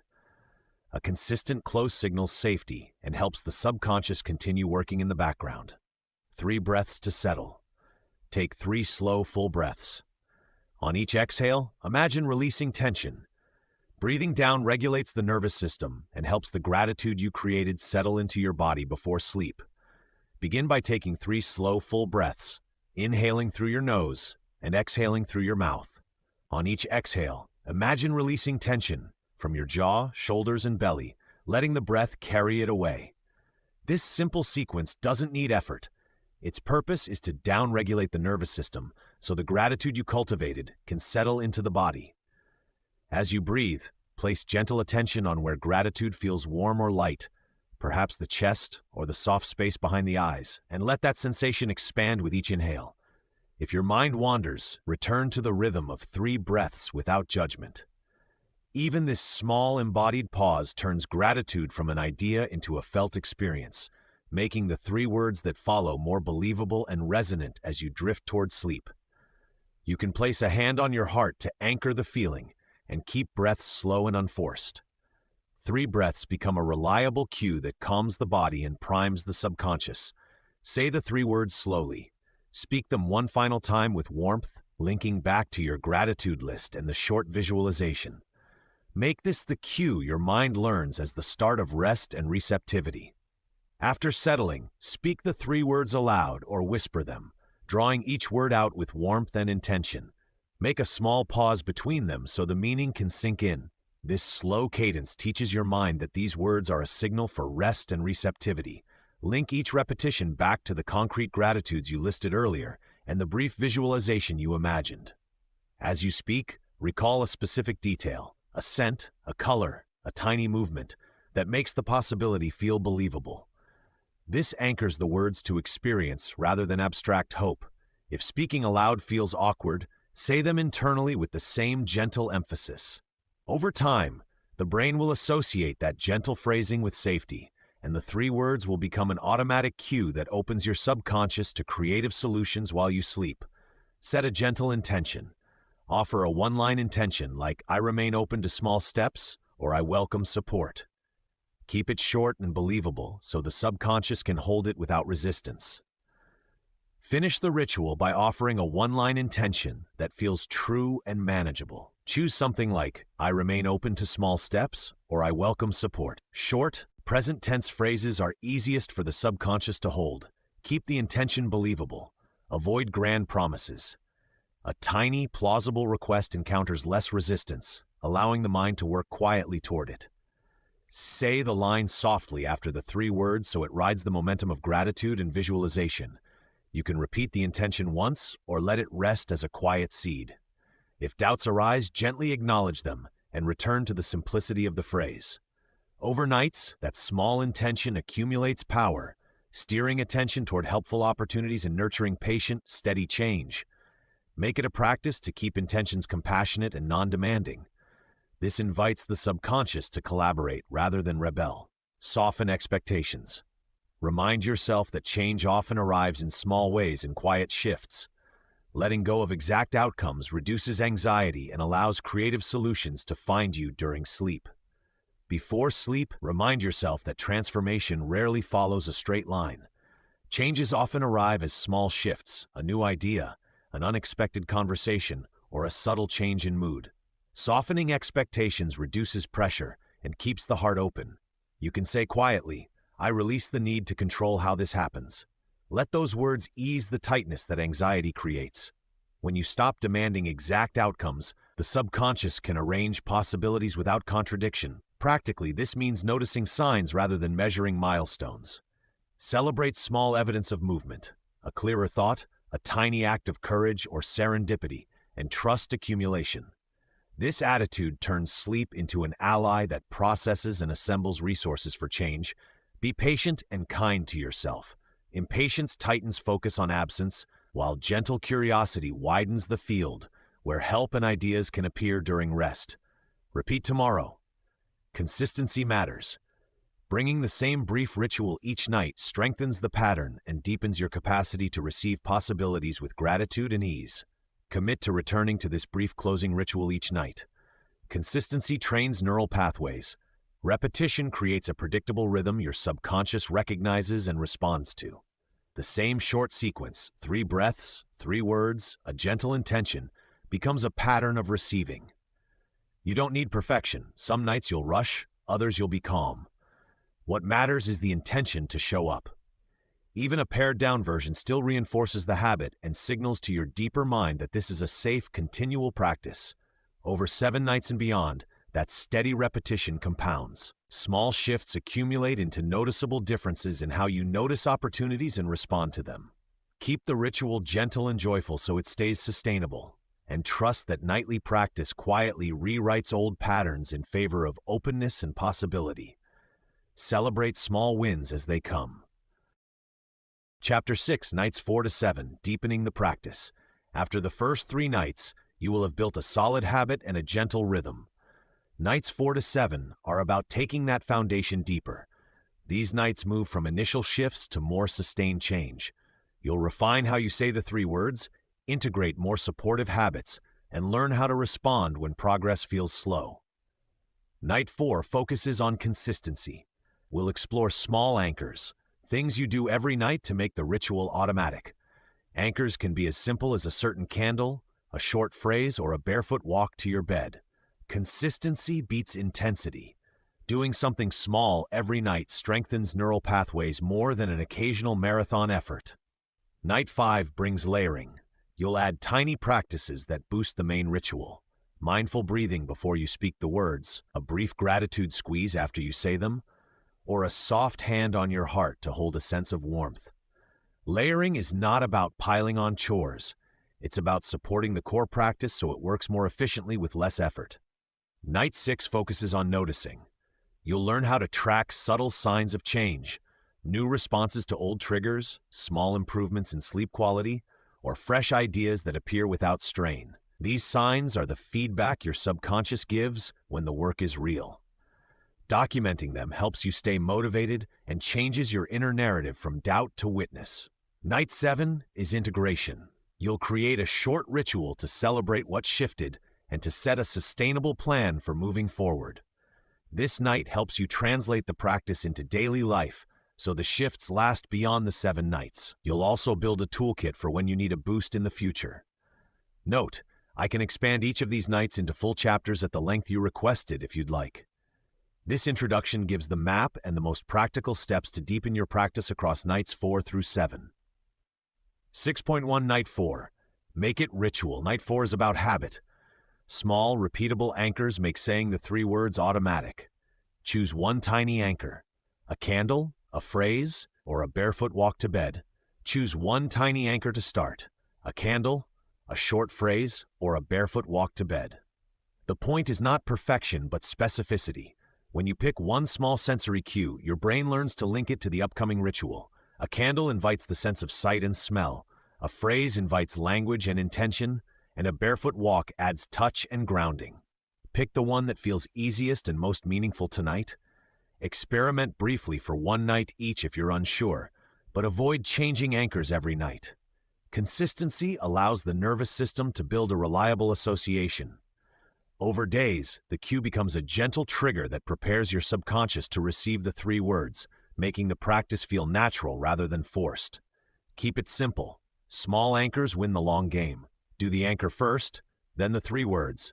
Sequence trains the brain over time. Establish a clear sequence. Perform your chosen anchor, then speak the 3 words. The order matters because the brain craves predictable patterns. When you always follow the same sequence, neural pathways link the anchor to the practice and eventually to the inner changes you want. Start slow. Let the anchor create a pause that signals your nervous system to settle. This pause makes the 3 words land with more intention and opens the subconscious to their suggestion. Over nights, the sequence becomes effortless. Resist the urge to shuffle steps. Changing order delays learning. The simplicity of anchor words is what trains your brain and honors your commitment. If you travel or your environment shifts, recreate the sequence using an equivalent anchor, a small phrase or a touch, to keep the pattern intact. The power is in the rhythm, not the place. Make it non-negotiable but easy. Consistency matters more than intensity every night. Treat the ritual as non-negotiable and gentle. Decide in advance that you'll do the anchor and the 3 words each night, even if it's short. Making the practice easy increases the chance you'll show up consistently. Consistency compounds. A single minute repeated nightly builds far more momentum than a long session done sporadically. This approach respects life's unpredictability while honoring your intention. If you commit to a small habit, you'll protect it from resistance. The non-negotiable part is the do-it decision. The easy part is the scale.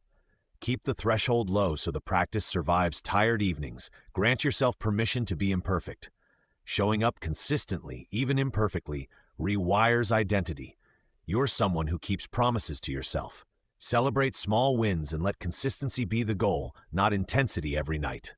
If you miss a night, return immediately. Missing once isn't failure, it's data. If you miss a night, don't dramatize it. Missing one night does not erase progress. Treat absences as information, data that tells you about barriers, timing, or what might need adjustment. Ask gently, what happened? Were you too tired, distracted, or in a different environment? Use the answer to make a micro change, shift your anchor, set a reminder, or simplify the ritual so the pattern can resume. Reframing misses as feedback prevents shame and supports learning. The subconscious responds to consistent signals over time. One slip is not a signal of doom, but a cue to adapt. Return immediately the next night and mark what you learned. Over weeks, your resilience grows. The story you tell yourself, "I came back," is more powerful than the missed night itself. This compassionate curiosity keeps momentum alive and turns setbacks into quiet strength. Track streaks visually. A simple mark on a calendar reinforces identity as someone who follows through. Use a visible tracking method, a checkmark on a paper calendar, a tally in your journal, or a dot on your phone wallpaper. Seeing consecutive marks creates a momentum that motivates you to keep the chain unbroken. The visual streak shifts identity. After a week of marks, you start to think like someone who follows through. That identity becomes a supportive force when willpower wanes. Make the tracking ritual itself enjoyable. Use colored pens, stickers, or a simple celebratory note. The small delight of marking a day signals to your brain that you've honored a promise. If you break the streak, start fresh without judgment. The purpose of tracking is to build momentum and identity, not to punish. Over time, the marks will tell the story of a practice that became part of your life. 6.2 Night 5. Gentle Layers.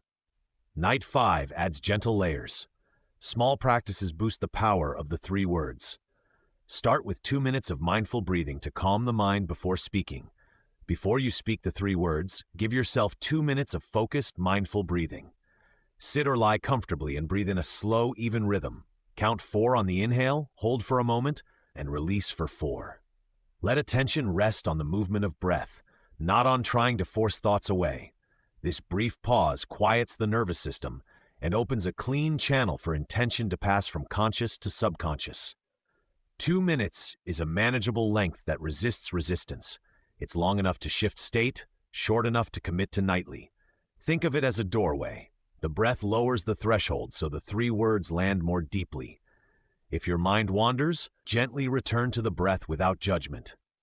Consistency with this small breathing anchor will multiply the effectiveness of the ritual over the week. Place a hand on your heart after the words to anchor warmth and safety. After you speak the 3 words, rest a palm lightly over your heart. This simple touch signals safety to your nervous system and creates a physical anchor for the emotion you want to cultivate. The warmth of your hand and the subtle pressure act like a gentle reminder that what you are saying matters. Hold the touch for a few breaths, noticing sensations, softness, warmth, or the tiny rise and fall of your chest. Labeling these sensations inwardly, warmth, safe, steady, helps translate abstract intention into felt experience. Over time, the hand-on-heart anchor becomes a cue your body associates with the practice, so the feeling of security arises more quickly, even on nights when words feel thin. If placing a hand is uncomfortable, you can press fingertips together at the sternum or rest them in your lap. The key is to create a compassionate, embodied link between phrase and feeling. Follow the words with a one-line gratitude, one small thing from that day. After the 3 words and the grounding touch, speak a single line of gratitude, one small specific thing from your day. It could be the warmth of sunlight on your skin, a kind word someone offered, or the taste of a satisfying meal. Specificity matters. Named details engage the brain's reward systems and reinforce a sense of abundance. Keep it brief and sincere. This tiny act shifts attention from lacking to noticing what is already present and anchors the intention in everyday life. Gratitude also signals completion. It helps the subconscious close the day with a peaceful, receptive tone. If you struggle to find something, start with neutral observations. I noticed a bird, or I sat quietly for 5 minutes. Over the week, practice will reveal more moments to name, and the habit of gratitude will expand your inner field of possibility. Use a soft tone. The voice carries intention into the subconscious more gently than force. Softness in voice is not weakness, it's skill. Speaking the 3 words in a gentle, unhurried tone allows them to slip past the critical mind and settle into the subconscious. Loud or strained delivery can create resistance. A calm voice is like a key that eases open internal doors. Aim for steady cadence and warmth. Imagine you are whispering reassurance to a younger self. Let the sound be soothing. This reduces tension in the throat and chest, which in turn signals safety to the brain. The less mechanical the delivery, the more the words become a felt experience instead of mere statements. Experiment with variations, lowering pitch slightly, slowing syllables, or adding a soft exhale after each word. Notice which subtle changes feel resonant. Over nights 5 to 7, the gentle tone becomes an elegant amplifier for intention, inviting transformation with kindness rather than force. Keep layers optional and light. If something feels heavy, drop it and return to basics. Layers are invitations, not obligations. The added practices on night 5 exist to support, not to burden. If any layer, breathwork, touch, gratitude, or tone, starts to feel heavy or performative, give yourself permission to let it go and return to the core 3 words. This flexibility keeps the ritual sustainable. Rigidity can breed resistance. Lightness invites curiosity and ease. Treat the extra elements like accessories. They enhance the main piece but aren't required for it to function. Notice when should creeps in. Phrases like, I must do this perfectly. Swap that script for, I'll try this tonight, and notice relief. The subconscious responds better to consistent, gentle input than to sporadic, strained effort. The most important commitment is to the nightly pause and the 3 words themselves. 6.3 Night 6. Notice the signs. Night 6 asks you to notice. Small signs are proof your inner work is real. Keep a short dream or change journal by your bed. Write 1 line each morning. Place a small notebook and pen by your bed and commit to 1 line each morning. This simple act turns noticing into a habit and removes friction. No decisions needed when you wake. Your line can be a dream fragment, a single change you observed, or a feeling. Keeping it brief makes the practice sustainable. When you write 1 line consistently, you train your brain to search for evidence of change during the day and overnight. Over time, those lines become a living map of progress, revealing patterns and gentle shifts you might otherwise miss. You can use symbols, dates, or a 1-word rating to add clarity. The key is consistency. Morning breath, 1 line, gratitude for the evidence. Review the notebook weekly to celebrate growth and notice recurring themes that guide your next intentions. Look for tiny behavior shifts, less reactivity, smoother mornings, or clearer ideas. Pay attention to small changes in how you act. Less reactivity might show up as a pause before answering an angry message. Smoother mornings could mean you get out of bed with less resistance, and clearer ideas may arrive as simple solutions that feel effortless. These micro shifts are more reliable markers than dramatic transformations. They indicate rewiring beneath the surface, new pathways forming in your nervous system. Notice the context when a shift happens, who you were with, what time it was, and how you felt physically. Use a gentle prompt. Ask yourself once a day, did I respond differently today? And record 1 example. Celebrate the small wins rather than dismissing them. When you spot a shift, breathe into it and mentally note, this is progress, to anchor the experience deeper into your memory. Celebrate subtle wins out loud. Naming them trains your mind to spot more positives. Speak small victories out loud each night. Saying, I stayed calm today, or I slept more deeply, gives a simple label to a subtle shift and turns private noticing into a conscious claim. Naming an achievement draws attention to what you want more of. Audible recognition engages multiple senses, hearing, feeling, breathing, and strengthens the memory. The brain treats spoken words as evidence, releasing tiny rewards that encourage repetition. Over time, this habit trains your mind to search for positives automatically. Keep phrases short and sincere. You can whisper them into your pillow, say them in the mirror, or record a one-line voice memo. If others are present, invite them to name one small win too. Shared celebration amplifies the effect and creates supportive social proof for your new habit. If change feels slow, reframe it as steady building. Roots grow before the tree appears. When progress seems slow, soften your response and reframe the experience. Think of inner work like roots quietly spreading beneath the soil. Growth is happening even when visible change is delayed. This metaphor helps reduce pressure for immediate results. Psychologically, slow change often indicates steady consolidation. Nightly repetition nudges neural circuits to reorganize. The subconscious processes the work while you sleep. Small, consistent steps build a foundation that eventually supports visible shifts. To hold this perspective, use brief reminders, a nightly mantra, a calendar checkmark, or a single sentence in your journal. When doubt arises, read past entries to see the pattern. Remember that many long-term changes felt imperceptible at first. Decades of new habits begin with days of small repetition, tender, patient, and ultimately transformative. Use your journal entries later to remind yourself of real progress during doubt. When doubt creeps in, your journal becomes an irrefutable witness. Pull open a page, and you'll find concrete, dated reminders of shifts you felt or events that unfolded differently. This tangible evidence counters negative self-talk and restores trust in the process. Make entries easy to scan. Date each line, use a symbol for wins, or highlight especially meaningful notes. Over time, create a progress page where you paste or copy standout lines. These techniques make it fast to find uplifting proof when mood clouds your view. Schedule a short weekly check-in. Read 3 entries and say aloud one thing you appreciate. If you travel, photograph pages so you always carry evidence. Over months, these reminders reveal a steady arc of growth that no single doubt can erase. Keep them close and consult often. 6.4 Night 7. Integration and Celebration. Night 7 is integration. Celebrate shifts and plan a sustainable way forward. Create a simple closing ritual, a phrase of thanks and a calming breath.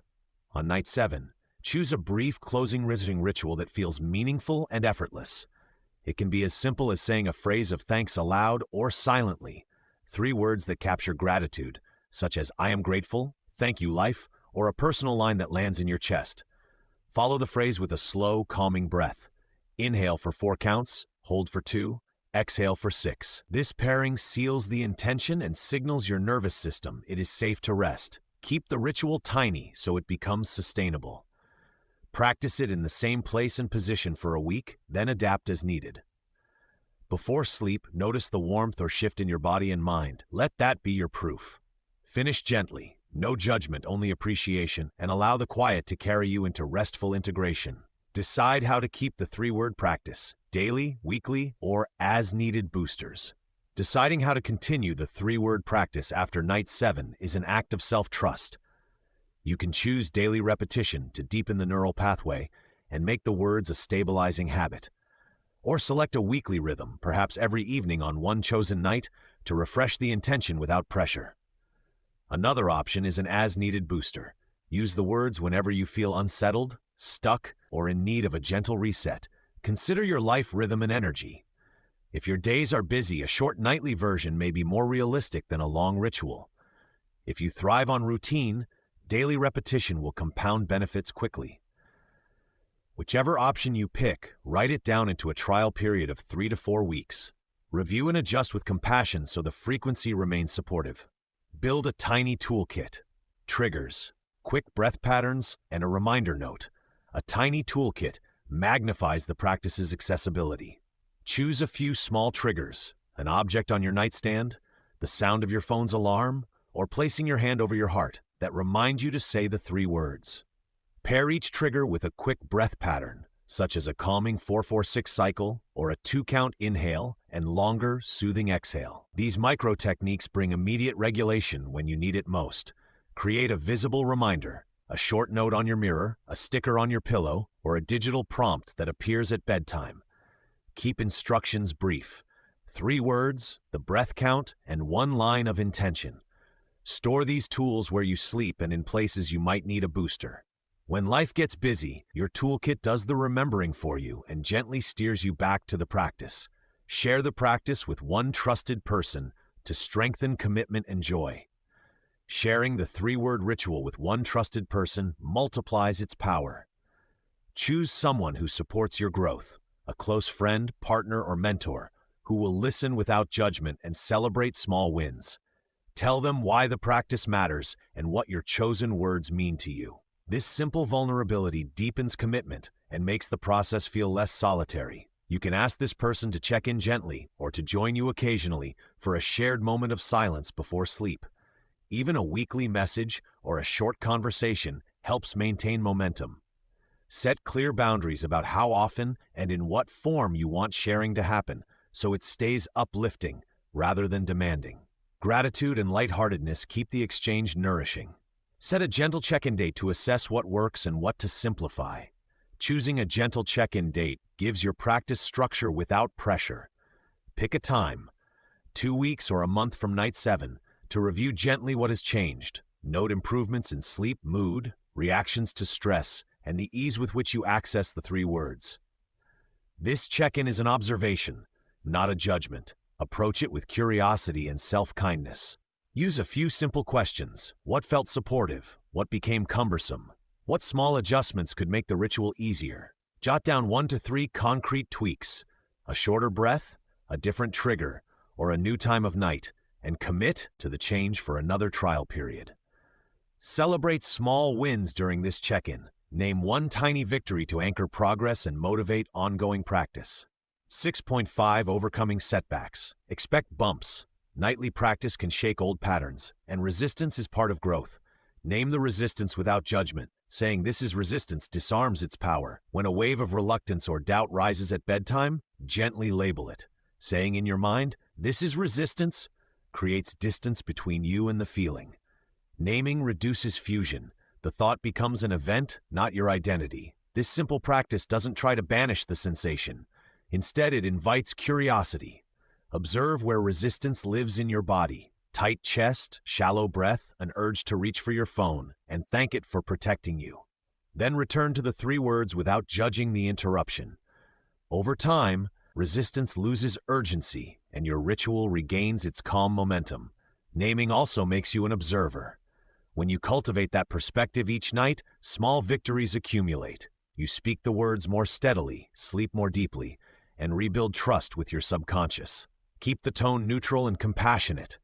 The goal is steady presence rather than perfect performance. Shorten the ritual during rough patches. 5 breaths and the 3 words still counts. When life feels heavy or energy is low, simplify. You don't need a long ceremony to make the practice effective. 5 conscious breaths followed by the 3 words is a compact commitment that honors where you are.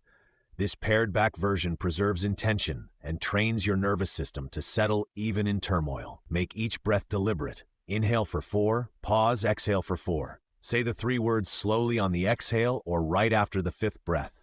The key is presence, not length. Treat this as a compassionate fallback, not a failure. Some nights the shortened practice is exactly what your subconscious can accept.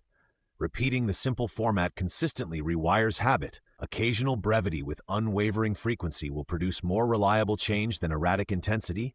Honor the shortened ritual by turning off lights or placing a hand on your heart. Small gestures anchor the moment, signaling to your mind and body that this time is sacred. Use setbacks as experiments. What changed? What helped? What felt heavy? When a night doesn't go as planned, treat it like data. Framing setbacks as experiments removes moral weight and opens curiosity. Ask concise questions. What shifted before the stumble? What eased the moment? What felt unexpectedly heavy? Write brief notes the next morning. Observe patterns, maybe late caffeine, an unresolved conversation, or skipped grounding practice. Over time, these entries reveal triggers and supports. The experiment mindset encourages small adjustments rather than dramatic overhauls. Celebrate the learning. Each observation is a step toward refining your ritual so it fits your life. This approach turns apparent failures into precise tools for resilience and refinement. Then pilot a small tweak for a few nights. Move bedtime earlier, shorten evening screen use, or add 2 minutes of mindful breathing. Measure the effect and return to the baseline. Incremental experiments build confidence. When you see a tweak help, you deepen trust in the process and your capacity to adapt. Reconnect to your why. Remember the feeling you hope to cultivate with the words. Setbacks can make the practice feel mechanical. Reconnecting to your why renews intention. Close your eyes and recall the feeling you wanted to invite. Calm confidence, safety, creative openness, or self-compassion, and let that memory warm your posture. Anchor that feeling before you speak the 3 words. A single breath that conjures the desired state is more potent than repetition without meaning. When the words are tied to an embodied sensation, your subconscious receives a clear signal about what to prioritize during sleep. Make a short reminder, an image, a phrase, or a tactile cue, placed where you notice it before bed. Revisiting your why reduces drift and fuels perseverance. Over time, the emotional resonance becomes the engine behind the ritual, transforming simple words into living intention. Return to that why whenever doubt surfaces.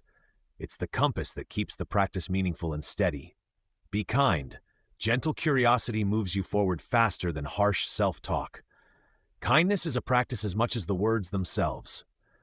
When you miss a night or feel resistant, meet yourself with gentle curiosity rather than condemnation. Say internally, "What happened?" rather than "I failed." The tone you use rewires how you respond. Gentle curiosity invites exploration. Notice the small details: tension in your jaw, stories you tell yourself, the urge to skip, and hold them with compassion. This stance reduces shame and opens the mind to practical change. Reinforce kindness with small rituals: a soft hand on your chest, a whispered forgiveness, or a slow exhale paired with the 3 words. Over time, compassionate response becomes the default, accelerating learning and allowing transformation to feel safe and sustainable. Remember, self-compassion is not indulgence. It is the reliable soil where new habits take root. Speak kindly to the part of you that resists. It's often protecting what it fears losing. 6.6. Keeping the practice alive. After 7 nights, make it yours. Sustainability beats perfection every time. Rotate anchors to keep the ritual fresh: music, scent, posture, or lighting. Changing the small anchors around your nighttime ritual keeps the practice inviting and prevents it from becoming robotic. Rotate simple elements, different playlists, a calming essential oil, a new sitting posture, or soft lamps instead of overhead light, to reawaken your attention without changing the core 3 words. Choose a rotation schedule that fits you: weekly, bi-weekly, or whenever the ritual feels stale. Notice which anchors deepen your experience and which distract. Keep one constant anchor while swapping a second. This balances novelty with familiarity. Over time, you'll learn which cues most reliably prompt calm, which flavors the feeling behind the words, and which help the subconscious lock in the new pattern. Small, playful tweaks make the practice feel alive and sustaining. Try a monthly anchor audit. Reflect on what still serves, and swap one element to keep momentum. Celebrate small discoveries. They reinforce curiosity and long-term commitment. Set realistic intentions. Small, repeatable goals last longer than grand vows. Big declarations feel inspiring, but they often fade. Setting realistic intentions means choosing small, repeatable goals that fit your daily life. 2 sentences, not a manifesto. 5 mindful breaths, not an hour of meditation. These tiny commitments build momentum because they are easy to keep. Start with one measurable, simple aim. Say the 3 words every night. Add a 2-minute breathing pause, or note one positive sensation each morning. Keep the intention specific and achievable.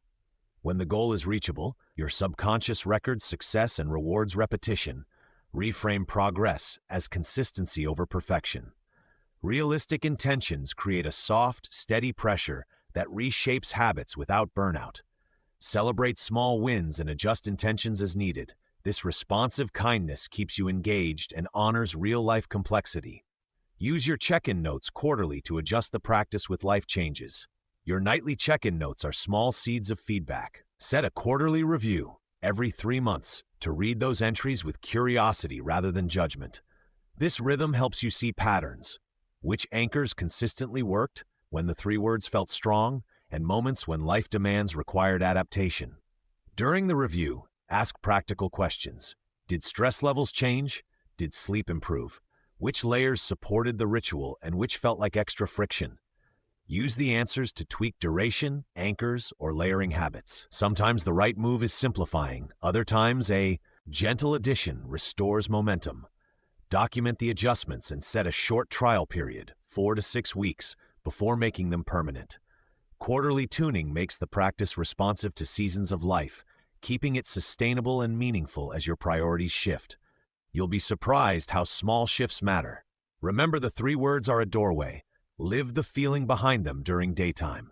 The 3 words you speak before sleep are a doorway, not an endpoint. Their power grows when you carry the feeling they create into daytime moments. Treat the words as a template for how you want to feel: calm, confident, loved, or aligned, and check in with that inner posture throughout the day.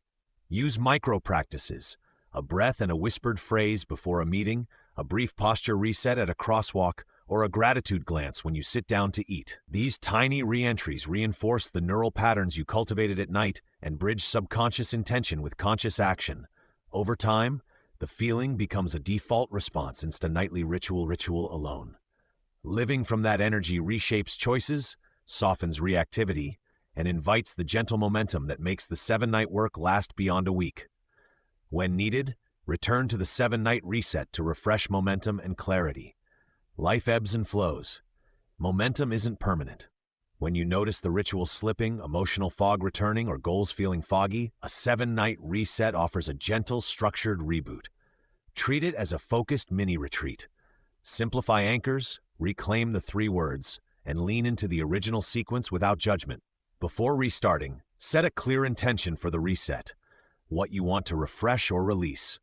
Keep the nights simple and consistent, and treat any resistance as data rather than failure. You may shorten or lengthen elements to fit your current needs, but honor the discipline of nightly repetition. After the reset, record what changed and which parts you'll keep. Repeating the 7 nights periodically, quarterly, seasonally, or whenever life shifts, gives you a reliable method to restore clarity, refresh energy, and reconnect to the practice's deeper purpose. Chapter 7. The Science of Sleep, Subconscious, and Suggestion. This chapter explains why the 3 words can be effective from a scientific perspective.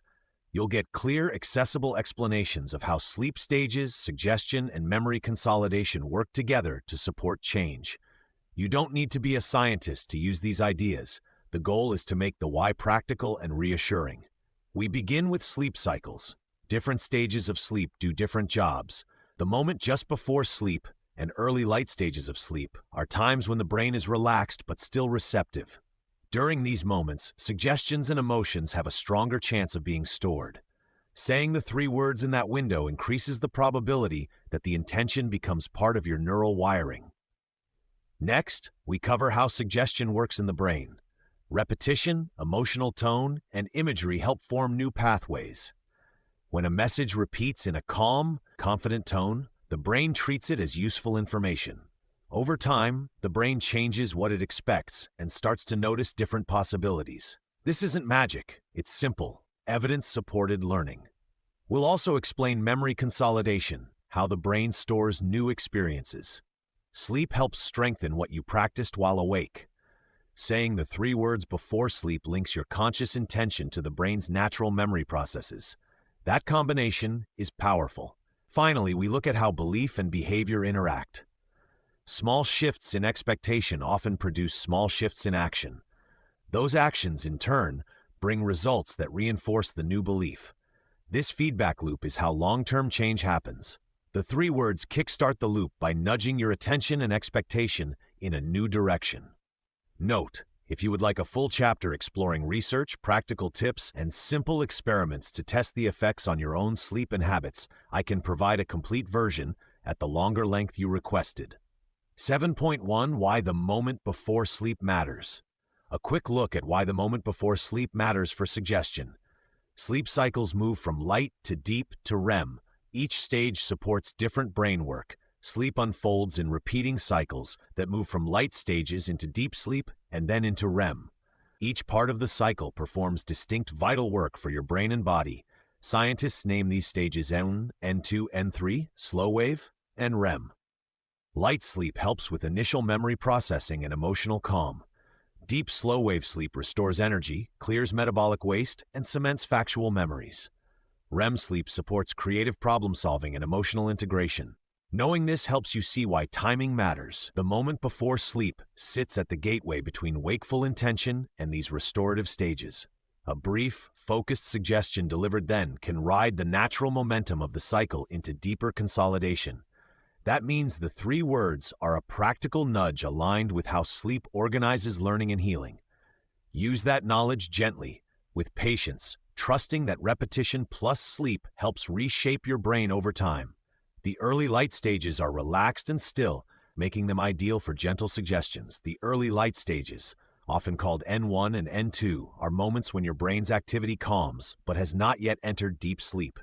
The mind remains receptive. It's quieter, less defensive, and more open to subtle input. During this phase, sensory filtering lowers, external distractions fade, and internal imagery can surface naturally.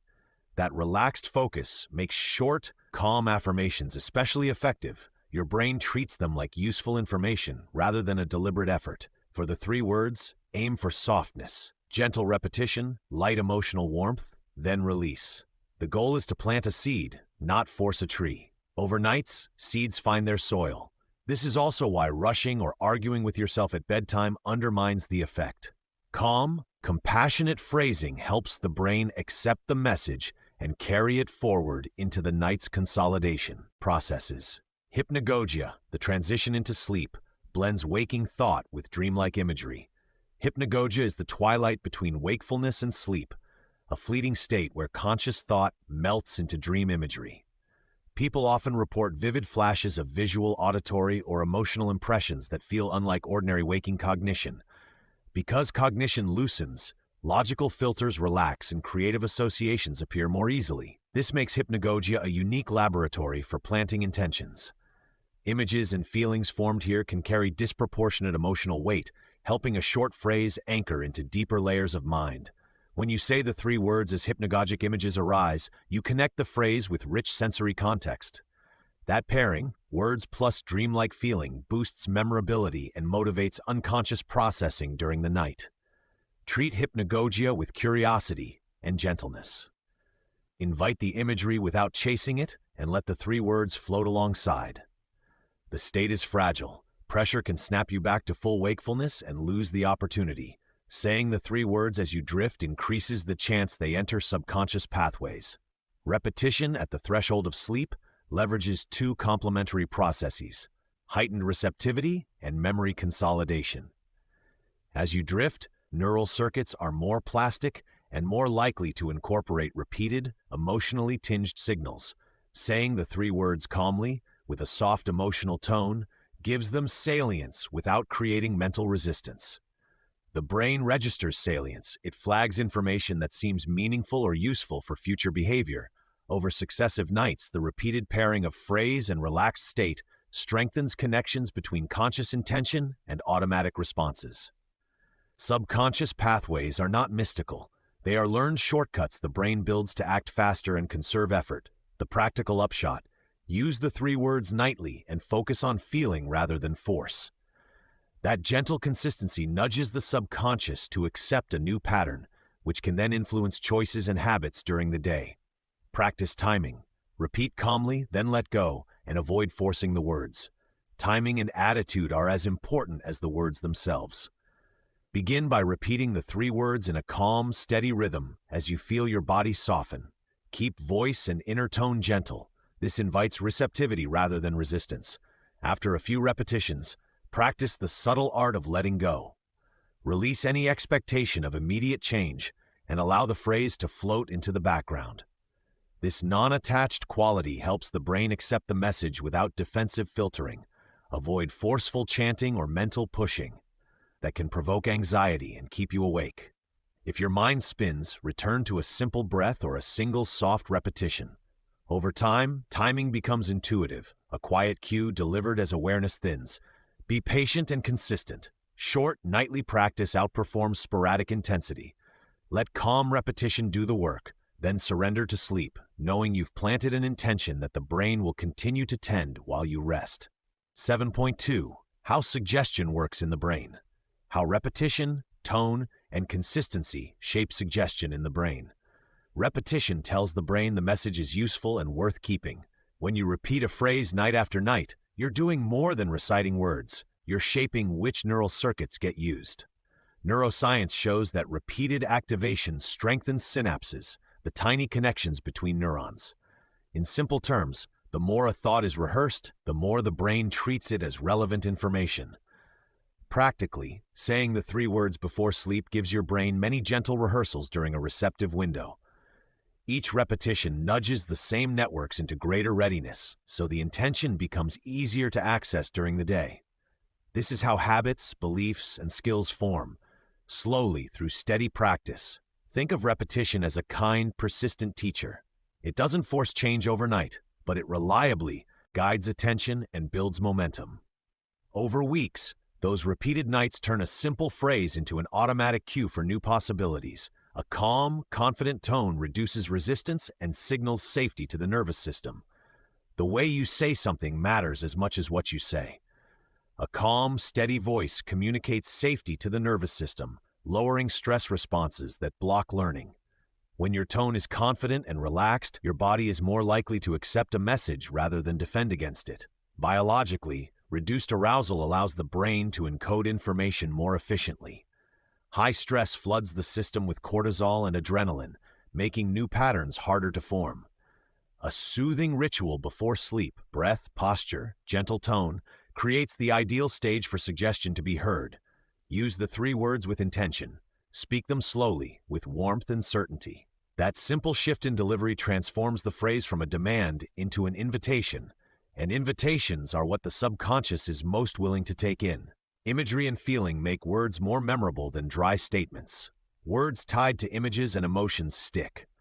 The brain loves stories and sensory detail. Pairing your 3 words with a vivid mental picture or a felt sensation deepens their impact. When a phrase evokes color, movement, or bodily calm, it's encoded in richer multisensory networks. For example, imagine the outcome you want while saying the words. See it clearly, feel the satisfaction, notice small details. That combination of language, sight, and feeling creates stronger cues that the brain can retrieve later, especially during sleep, when memory consolidation prioritizes emotionally salient material. This is why simple affirmation alone often fades.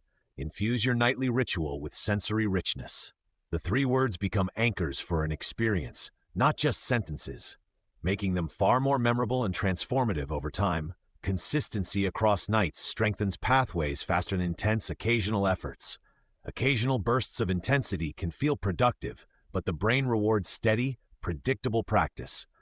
Consistency, quiet nightly repetition, allows small synaptic changes to accumulate without the fatigue or resistance that come with sporadic intensity.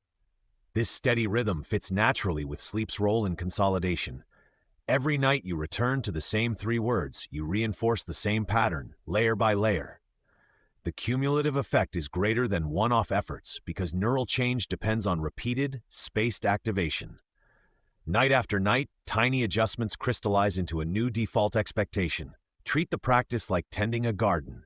A little attention each evening keeps the soil fertile. Over weeks, those consistent acts yield a visible shift in thought and behavior. Gentle, reliable, and lasting. Even small daily repetitions shift expectation and attention over weeks. Change often begins with tiny pushes. Small daily repetitions recalibrate what you notice and expect. As your brain registers the repeated message, it starts to scan the world for confirming evidence, making you more likely to spot opportunities that align with your intention. This attentional shift is powerful because expectation shapes experience. When you expect growth, you behave differently, take small steps, try new options, and interpret events more optimistically. Those behaviors bring new results, which then reinforce the original message in a positive feedback loop. So don't underestimate brief, nightly practice. Even modest repetition, delivered with feeling and calm, sets in motion a chain reaction. Over weeks, those small acts reorient your attention and create real, visible change in daily life. Temporary memory consolidation during sleep. Memory consolidation helps lock in new intentions during sleep. During deep sleep, the brain replays and strengthens important patterns and lessons. Deep, slow wave sleep is a time when the brain replays important experiences from the day. Neurons that fired together during learning are reactivated, like a gentle rehearsal, which helps transfer memories from fragile short-term stores into stronger, more stable networks. This replay isn't random. It prioritizes patterns that were repeated, emotionally significant, or linked to intention. That means the 3 words you repeat before bed have a higher chance of being rehearsed during deep sleep if they were meaningful or practiced with focus. Overnights, this strengthening makes those patterns easier to access without conscious effort. Small, consistent nightly repetition taps into the brain's natural maintenance cycle, turning intentional practice into lasting neural change. Think of it as quiet training. Each night's subtle rehearsal compounds, so within a week your inner wiring begins to favor the new direction you seeded before sleep. REM supports emotional processing. Linking feeling to your 3 words deepens meaning. REM sleep is a powerful time for emotional processing. During REM, the brain reactivates experiences and reduces the sting of strong feelings while preserving the lessons they hold. If you attach emotion or imagery to the 3 words, calm relief, confidence, gratitude, REM will weave those effective threads into the memory. This emotional coloring makes the phrase more salient to your inner system. Emotional tone helps a memory guide mood and action. Practice pairing the words with a small, vivid image or feeling before sleep. That binding makes the words do more than sit in mind. They become a quiet cue you can feel the next day. Trust the gentle work of REM. It doesn't force sudden change, but gradually shifts the emotional contours of your days. With consistent nightly pairing, the 3 words move from idea to lived feeling. Saying the words before sleep pairs conscious intent with the brain's natural consolidation. Saying the words just before sleep bridges conscious intent and the brain's natural consolidation window. The few moments when attention softens and awareness drifts are ideal for planting an intention. Repeating the phrase calmly focuses attention and signals importance. The brain treats such marked content as worthy of deeper processing. Overnight, neural patterns tied to that intention are reactivated and strengthened. This pairing is efficient. A brief nightly ritual leverages powerful biological processes without requiring long practice sessions. Over a week, this simple habit can shift expectation and attention in subtle, meaningful ways. Be consistent and kind with yourself. The act of saying the words with gentle conviction matters more than perfect phrasing or force. Let each night's repetition be a patient investment. Small, repeated alignments between desire and sleep biology create momentum that quietly reshapes your choices and experience over time. Over days, repeated pairing moves a practice from effortful thought to automatic response. Change begins as a deliberate act, but repeated pairing across days nudges it into habit. Each night you rehearse the 3 words. The brain lays down stronger connections that require less conscious effort to access. This is neural plasticity in action. Synapses that fire together strengthen, and responses become faster and more reliable. What once needed thought begins to run on autopilot. Morning cues and familiar situations will start to trigger the practice state with less willpower. That is the promise of consistent nightly work. Focus on small wins. A calmer breath, a steadier decision, a shifted reaction. These are signals the practice is moving from effortful thought to automatic response, and they deserve recognition. This transition reduces friction in daily life. When you act from these new automatic pathways, choices become easier, and your life gradually aligns with the intention you reinforced each night. Good sleep quality boosts this process. Protect your sleep with simple habits. High-quality sleep amplifies memory consolidation and emotional processing. Deep and REM stages need to occur in balance. Interrupting them weakens the brain's ability to lock in your nightly intentions. Protecting sleep is an act of self-respect. Aim for a consistent bedtime, a cool, dark, quiet room, and 30 to 60 minutes of wind down without screens. Reduce caffeine after early afternoon, and finish heavy meals at least 2 hours before bed. Gentle practices, slow breaths, soft stretching, or writing a brief gratitude line prime the mind for suggestion. If sleep is restless, shorten or simplify your three-word ritual rather than forcing it. Calm repetition beats anxious striving. Small, steady sleep habits compound. By caring for your nights, you multiply the effects of the three words and let your body and brain do the transformational work you set in motion. 7.4. The role of emotion and imagery. Emotion and imagery make a simple phrase feel vivid and real. Emotional weight acts like glue, helping the brain mark certain messages as important. When a phrase carries feeling, the brain tags it as meaningful and worth keeping. Emotion activates memory-related networks, which prioritize experiences and make them easier to recall. That emotional glue is why a quiet, heartfelt repetition of your three words before sleep can anchor a new intention. To use this, speak the words with gentle conviction and notice any warmth, relief, or hope they evoke. Even a tiny positive sensation is enough to strengthen the signal. Over nights of practice, the emotional weight builds, making the intention more salient during waking moments and guiding attention toward opportunities that support change. Think of this emotional tagging as a compass. Feelings point the brain toward what matters, so the three words become a meaningful directive that gently steers choices. Simple rituals like placing a hand on your heart, imagining a warm light, or smiling slightly amplify the feeling and help the message lodge more deeply. Pair the words with a small, positive image to amplify retention and motivation. Pairing a short mental image with your three words multiplies their effect. The brain stores multisensory memories more robustly than words alone. An image gives context and makes the message easier to retrieve. Choose something small and positive. A glowing orb, a gentle doorway, a blooming seed. That fits the feeling behind your intention. When you say the three words, hold that image for a breath or two. Keep it simple so it doesn't overwhelm. Clarity beats complexity. Repeating the same image each night builds a consistent neural pattern, so the sight and the phrase become linked. This pairing also fuels motivation. When the image appears in waking life, it could be a color, a symbol, or a tiny scene. It cues the intention and nudges you towards small, helpful actions. Over 7 nights, the image becomes a private emblem that supports change. Avoid negative inner commentary when you practice.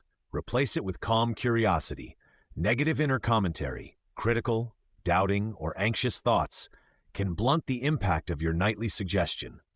When the mind argues with the phrase, it creates conflicting signals that the brain treats as noise.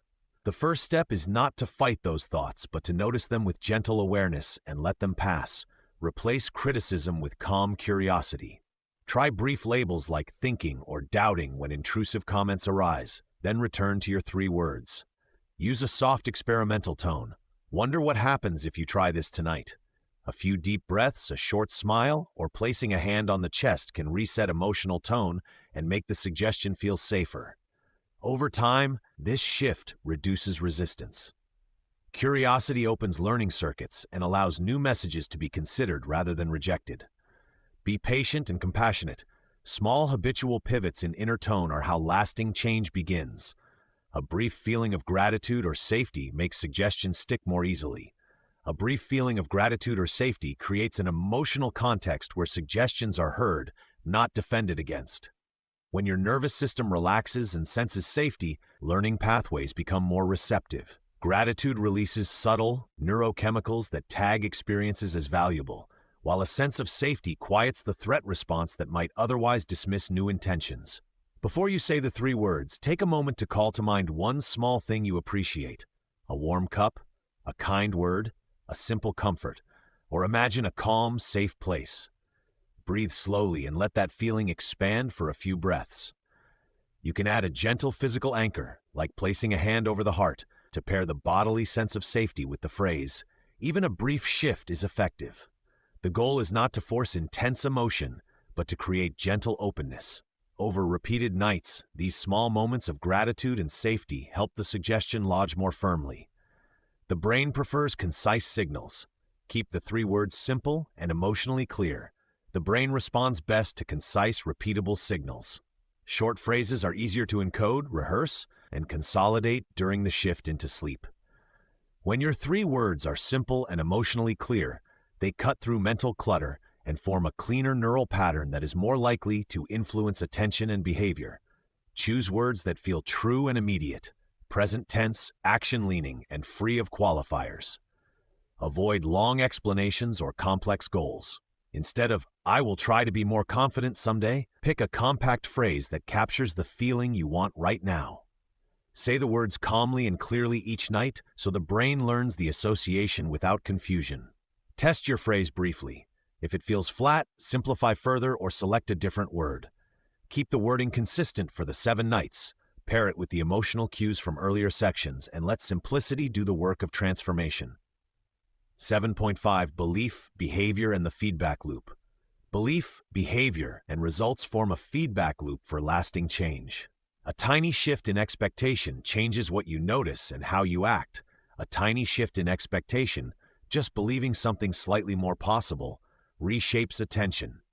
When you expect a different outcome, your brain begins scanning for evidence that supports that expectation, so you notice opportunities you previously overlooked.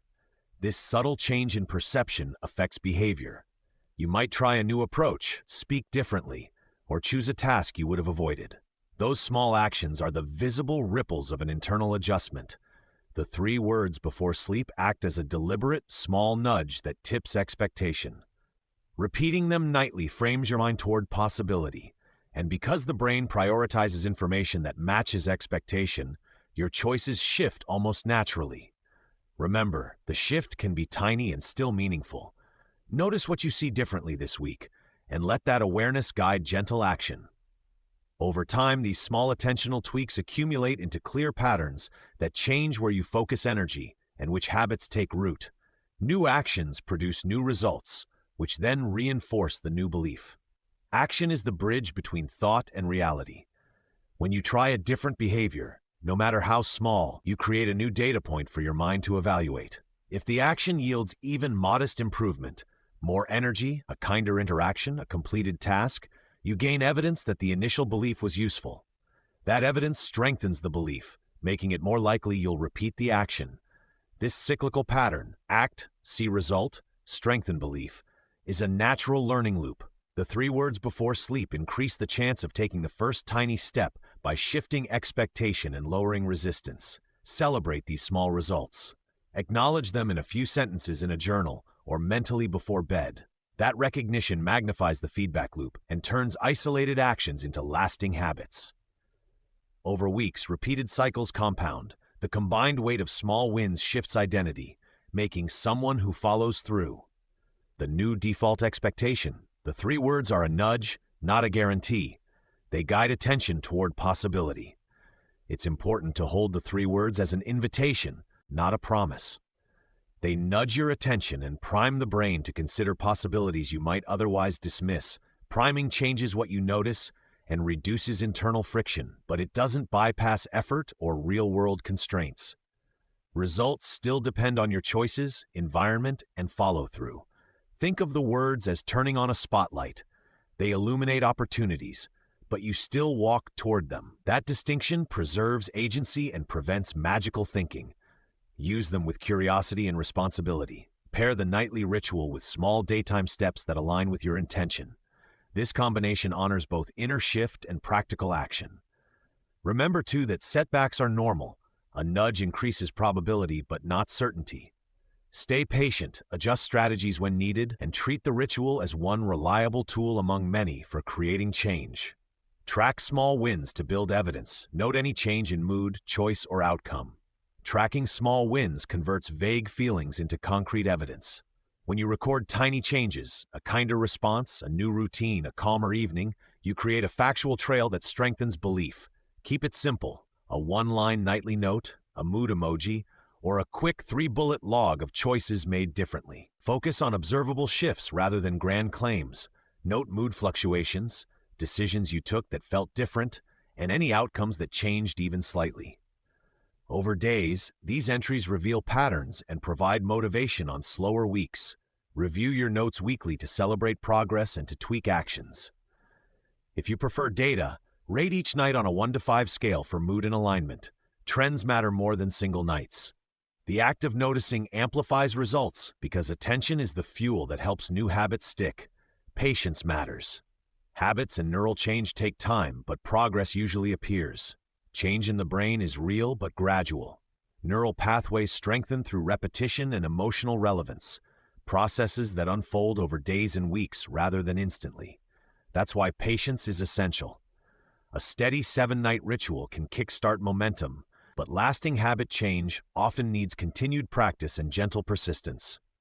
Look for early signs, subtle shifts in mood, quicker decisions, or easier starts to tasks. Those micro-progresses predict larger shifts later because each repetition nudges wiring toward a new default.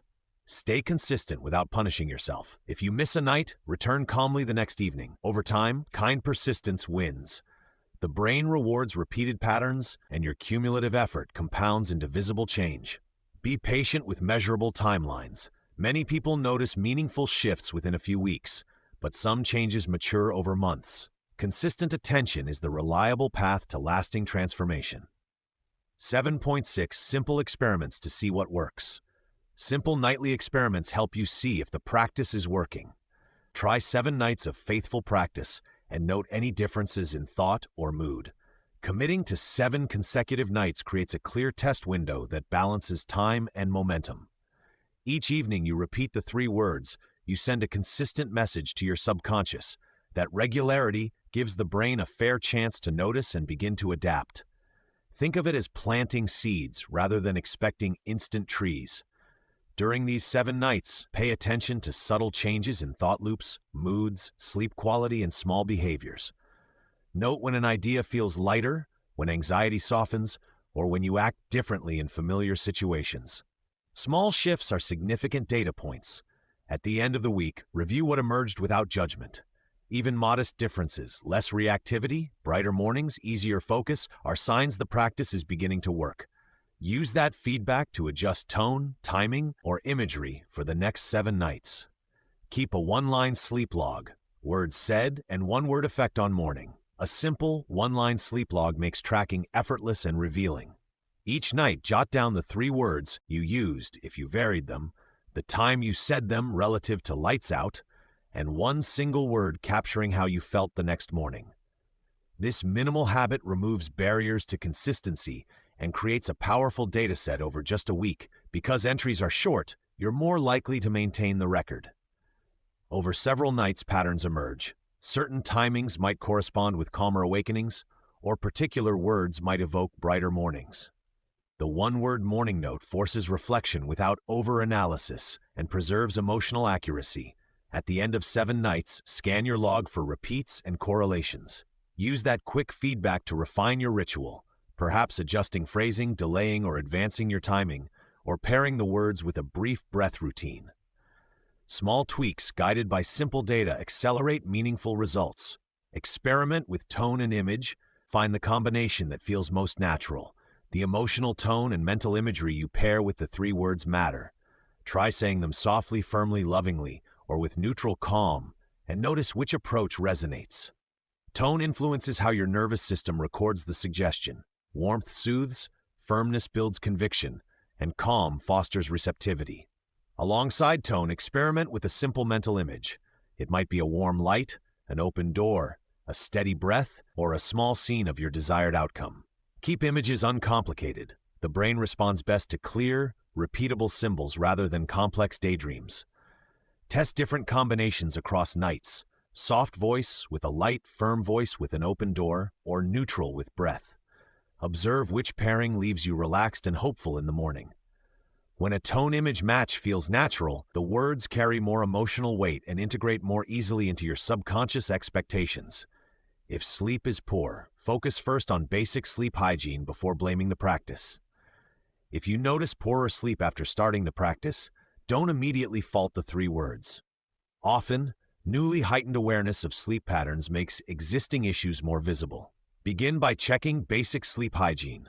Consistent bedtimes, reduced screens before sleep, limiting caffeine late in the day, and creating a dark, cool, comfortable bedroom. Also consider stressors. A busy mind, late exercise, or evening alcohol can disrupt sleep independent of the ritual. Try separating the practice from other variables. Practice for a night or 2 earlier in the evening, or use the words without imagery to see if sleep improves. If problems persist, prioritize restoring healthy sleep first. Good foundations amplify any suggestion work. Consult a professional when sleep problems are chronic or severe. Once rest returns, the three-word ritual can be reintroduced gradually, often producing better receptivity and clearer benefits. Celebrate small shifts. They compound into larger changes when repeated night after night. Cherish small changes. They are the evidence your subconscious is rewiring. A softer reaction, an easier morning, or a brief moment of calm are not trivial. They are the first tiles in a larger mosaic. When you acknowledge these small wins, you strengthen the belief loop. Noticing change reinforces expectation, which shapes behavior, which produces more change. Create tiny rituals to celebrate. A quiet nod in the morning, a journal sentence, or a private breath of gratitude. These acts are simple signals to your brain that progress matters. Avoid waiting for dramatic transformations. The practice grows through accumulation, not sudden leaps. As nights accumulate, these small shifts compound into measurable differences. Keep perspective and patience. The three words are the nudge. Your consistent attention is the force that turns nudges into lasting transformation over time. Chapter 8. Clearing blocks and facing doubt. No practice is a straight line. Doubt and resistance will come, sometimes loudly. This chapter gives tools to handle those moments without stopping the work. You'll learn how to spot patterns that block progress, what to do when doubt shows up, and how to keep the practice gentle and steady even when results aren't immediate. First, we identify common blocks: perfectionism, all-or-nothing thinking, and old narratives about not being worthy or capable. These blocks often come from long-standing habits of thought. They can be persistent, but they are not permanent. This chapter gives short exercises to interrupt those patterns. A quick breathing exercise, a questioning technique that softens absolute beliefs, and a small action that proves the old story wrong. Next, we cover practical responses to doubt. When you hear the inner critic say this won't work, say a brief counterphrase out loud or in your mind. Keep it simple and believable. You'll also learn how to use curiosity instead of judgment to investigate what the doubt is trying to protect you from. Often, doubt is a misguided attempt to keep you safe. Understanding its motive makes it easier to move forward. We will also discuss setbacks. If a night feels wasted or a week feels unchanged, you'll get a short plan to reorient. 3 small steps you can take that day to get back on track. The idea is to keep momentum without pressure. Small, consistent steps beat dramatic swings. Finally, you'll learn ways to support yourself with community, journaling, or a practice partner if you want company. Having someone to share small wins with makes the journey feel lighter and more real. Note, I can expand this into a full-length chapter with scripts, exercises, and case examples at the length you requested. For now, this introduction offers immediate, practical ways to handle blocks and doubt. 8.1 Spotting the usual blocks. Start by naming what trips you up so it loses its power over you. Perfectionism often stops the night before it even begins. Choose imperfect action instead of waiting. Perfectionism often stops the night before it even begins. The mind insists conditions must be flawless before you speak the 3 words. That insistence turns a simple ritual into a performance and delays the very momentum the practice creates. Choose imperfect action. Say the words even if the room is cluttered, your breath is uneven, or your confidence wavers. Each imperfect night builds familiarity and loosens the grip of perfect, teaching your subconscious that results come from consistent practice, not flawless conditions. A small experiment. Commit to saying the 3 words for 7 nights regardless of circumstances, and notice how resistance softens. This choice reframes progress as brave, ongoing action rather than a binary success or failure. Over time, imperfect action accumulates into confidence and real change that perfectionism could never produce. All-or-nothing thinking makes small progress feel useless. Break goals into tiny, repeatable steps. All-or-nothing thinking makes small progress feel useless, so the nightly practice can be dismissed as inconsequential. This mindset ignores the power of repetition and underestimates how tiny, consistent shifts influence the subconscious. When you break your aim into micro-steps, say the 3 words, breathe deeply for 30 seconds, jot 1 positive line, you create a chain of doable actions. Each micro-step is a measurement of progress, not a verdict on worthiness. Celebrate the repetition. Mark nights you completed the ritual and notice how a month of small wins alters expectation. This approach softens pressure and turns practice into a habit that works underneath doubt, delivering compound results quietly. If you miss a night, treat it as data, observe why, adjust the smallest next step, and keep moving. Consistency, not perfection, reshapes belief. Old stories about not being worthy repeat automatically. The 3 words can be a gentle counterweight. Old stories about not being worthy repeat automatically because they were practiced for years. They feel like facts even when they are stories. The nightly ritual offers a gentle counterweight. The 3 words plant a new, concise truth in the mind at a time when the subconscious is most receptive. Choose wording that nudges belief without producing internal argument. Something believable like, "I am open to change," and repeat it with kindness. Pair the words with a short image of a small win, a warm exchange, a completed task, a steady breath. Images help the subconscious accept new narratives.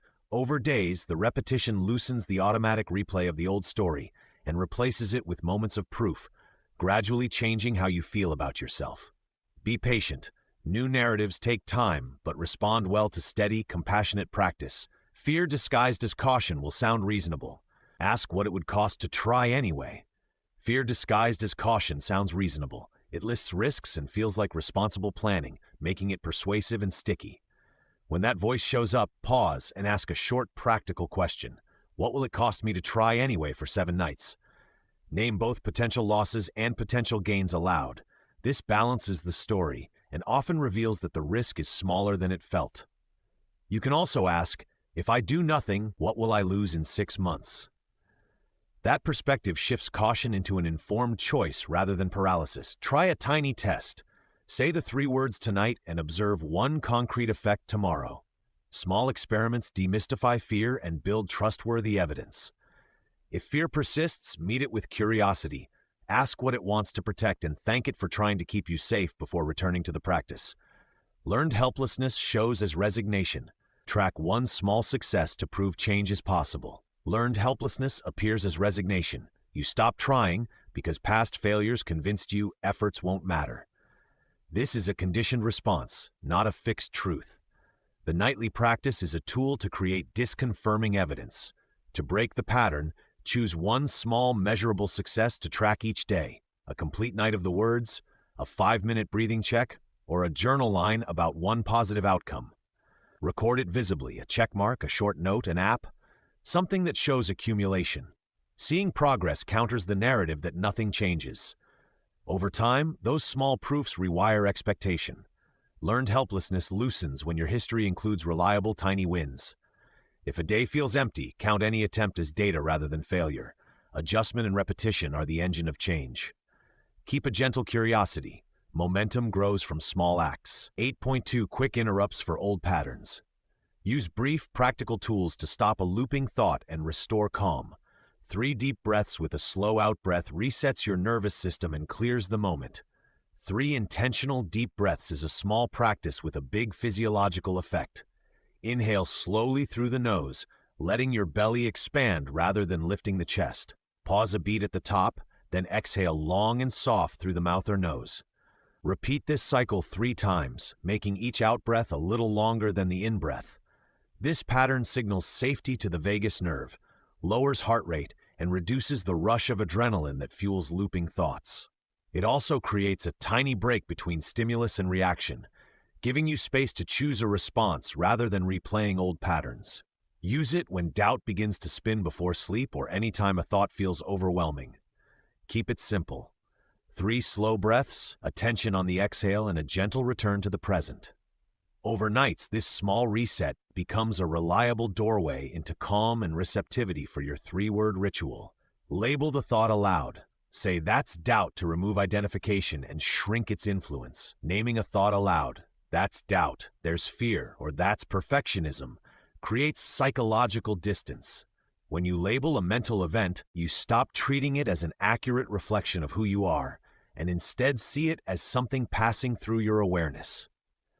This tiny act reduces the thought's emotional charge and makes it easier to let go. Try saying the label in a neutral, calm voice. You don't need to argue with the thought or push it away, simply recognize it. Over time, this practice trains your mind to notice patterns without fusing with them, which weakens habitual stories like, "I'm not good enough." Use labeling in bed when a critical loop starts. It's quick, dignified, and surprisingly effective at shrinking the voice that would interrupt your nightly intention setting. Use a short grounding move. Touch your wrist or feel your feet to bring you back to now. A tactile anchor reconnects you to the body in the present moment. Press your thumb to your wrist, run your fingers along your forearm, or place both feet flat on the floor and notice the contact. Hold that sensation for several breaths and describe it silently. Warm, steady, heavy, cool. So attention anchors to direct sensation rather than future-oriented worry. Grounding interrupts mental loops by shifting your mind's focus to concrete input. It's especially useful when thoughts feel abstract or catastrophic, because the body doesn't participate in hypothetical stories the way it does in real sensations. Keep the move tiny and accessible so you can use it automatically. The more you practice this simple reconnection, the quicker you'll stabilize and return to the calm state needed for your 3-word bedtime ritual. Repeat a single, believable counterphrase, like, "I can try." Instead of an extravagant promise, choose a short, plausible counterphrase that counters the critical voice without triggering resistance. "I can try," "This is possible," or "One small step" are effective because they feel true and manageable. Grand affirmations can backfire when the subconscious rejects them as unrealistic. Say your counterphrase softly, out loud or in your mind, 3 to 5 times. Let the words land with a calm, steady rhythm rather than force.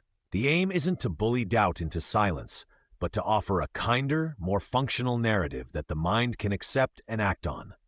Using a believable phrase builds momentum through incremental shifts. Over repeated nights, that gentle repetition rewrites habitual expectations and opens space for the deeper transformation your practice supports. Immediately do one tiny action that contradicts the old pattern, however small. A direct, tiny contradiction is powerful because it moves belief into behavior. If your old pattern says, "I always quit," a tiny action, send one short message, write one sentence, or sit for 5 quiet minutes, proves the story false in a specific, testable way. Doesn't need to solve everything. It only needs to undermine the absolute claim. Pick an action that feels almost trivial but meaningful to you. Completing it generates evidence of capability and builds neural pathways for new habits. Celebrate the small win briefly. Notice the fact that you did it and what that implies about the old narrative. Repeated tiny acts accumulate. They create momentum without pressure, quietly reshaping self-trust so your nightly words and intentions find fertile ground to grow. 8.3. Talking back to doubt. Answer the inner critic with kindness and a simple, believable rebuttal. Keep your counterphrase short and true. It should feel possible, not forced or flashy. Choose a counterphrase that is simple, credible, and kind. When a rebuttal feels overly grand or theatrical, the subconscious tends to reject it. Instead, pick language you can honestly accept in the moment. For example, "I am learning," "I did enough today," or "I can try again." These modest truths slip past resistance because they don't spark an immediate defensive reaction. Try your phrase for a day and notice how it lands. If it sounds false, shorten it until it becomes believable. Repeat it before sleep and during small pauses in your day. Over time, the repeated, plausible phrase builds new neural pathways. Think of this as gentle retraining. Small, consistent words create lasting shifts more reliably than dramatic declarations. Be patient with the process. Each honest, modest phrase weakens the critic a little more each night. Speak your rebuttal out loud when you can. Hearing it gives it weight and reality. Speaking your rebuttal aloud amplifies its effect. Hearing your own voice assert a kinder truth anchors the thought in both conscious awareness and memory, making it harder for the critic to dismiss. If privacy allows, say your phrase gently but firmly before sleep or during a pause. Even a whisper carries intention. When speaking aloud feels uncomfortable at first, start small. A quiet sentence in the car, in the shower, or before brushing your teeth. Notice how the words land differently when they leave your mouth. Record yourself once and play it back to reinforce the message. Over time, vocalizing becomes a habit that trains your inner listener to accept new patterns. Use breath to steady you. Exhale fully, then say the line. That steady rhythm helps the mind receive what the lips declare. Replace shaming language with curiosity. Ask, "What are you protecting me from?" instead of judging. When doubt arrives, soften your stance. Rather than attacking the critical voice, shift to a curious question. What are you protecting me from? Curiosity disarms shame. It reframes the inner critic as a misguided guardian instead of a tyrant, which reduces emotional escalation and opens space for dialogue. Use this question when you notice tightness, a racing mind, or paralysis. Pause, breathe, and ask it gently. Listen for the underlying fear. Often it's worry about failure, loss, or rejection. Naming the protection motive makes the next step clearer. Gratitude for the intent, coupled with a small plan to move forward. Over time, curiosity trains the mind to gather data rather than launch verdicts, and that steady investigation weakens absolute beliefs and encourages compassionate action. Treat this as an experiment. Note what the critic says, then test it with a tiny move. Collect tiny evidence, notes, photos, short journal entries, to show doubt that you've made progress. Build a visible trail of tiny wins to counter the inner critic's broad claims. Keep a simple folder or notebook where you drop short proofs, a one-line journal entry, a photo of a completed task, a saved message of encouragement, or a quick tally of micro-actions. These small artifacts become persuasive over time. Aim for brevity so the habit sticks. Jot one sentence after a win, take a quick snapshot, or save a celebratory text. Review the collection weekly, especially on down days, to remind yourself of real progress. The goal isn't perfection, but accumulation. When doubt tells a sweeping story, open your evidence folder and let the details puncture that narrative. This practice trains your mind to favor reality over dramatized fear, and each review strengthens confidence a little more. Start today. Remind yourself the practice is feedback, not final judgment. Consistency matters more than perfection. Remember that nightly repetition is information, not a verdict. Each time you say the 3 words and respond to doubt, you collect feedback about what shifts and what persists. Treat those signals as data to guide adjustments, rather than as final proof of worth or failure. When progress feels slow, note one small change instead of declaring the whole effort useless. Adjust your counterphrase, timing, or delivery based on what the feedback reveals. Celebrate consistency. Showing up nightly, even imperfectly, communicates trust to your subconscious. Over weeks, the compound effect of steady practice outweighs occasional dramatic efforts. Be gentle with yourself. The aim is steady momentum, not immediate transformation. Keep returning. The practice learns you as you learn it. 8.4. Use curiosity instead of judgment. Curiosity opens doors that criticism keeps shut. Use it whenever doubt appears. Ask gentle questions. When did I first believe this? To locate the origin of the block, start by softening the tone you use with yourself. Instead of launching into blame, pose a gentle question. When did I first believe this? That single inquiry invites memory without attack and opens a space for exploration rather than condemnation. Let the answer come slowly. You might notice an image, a feeling, or a small scene from childhood.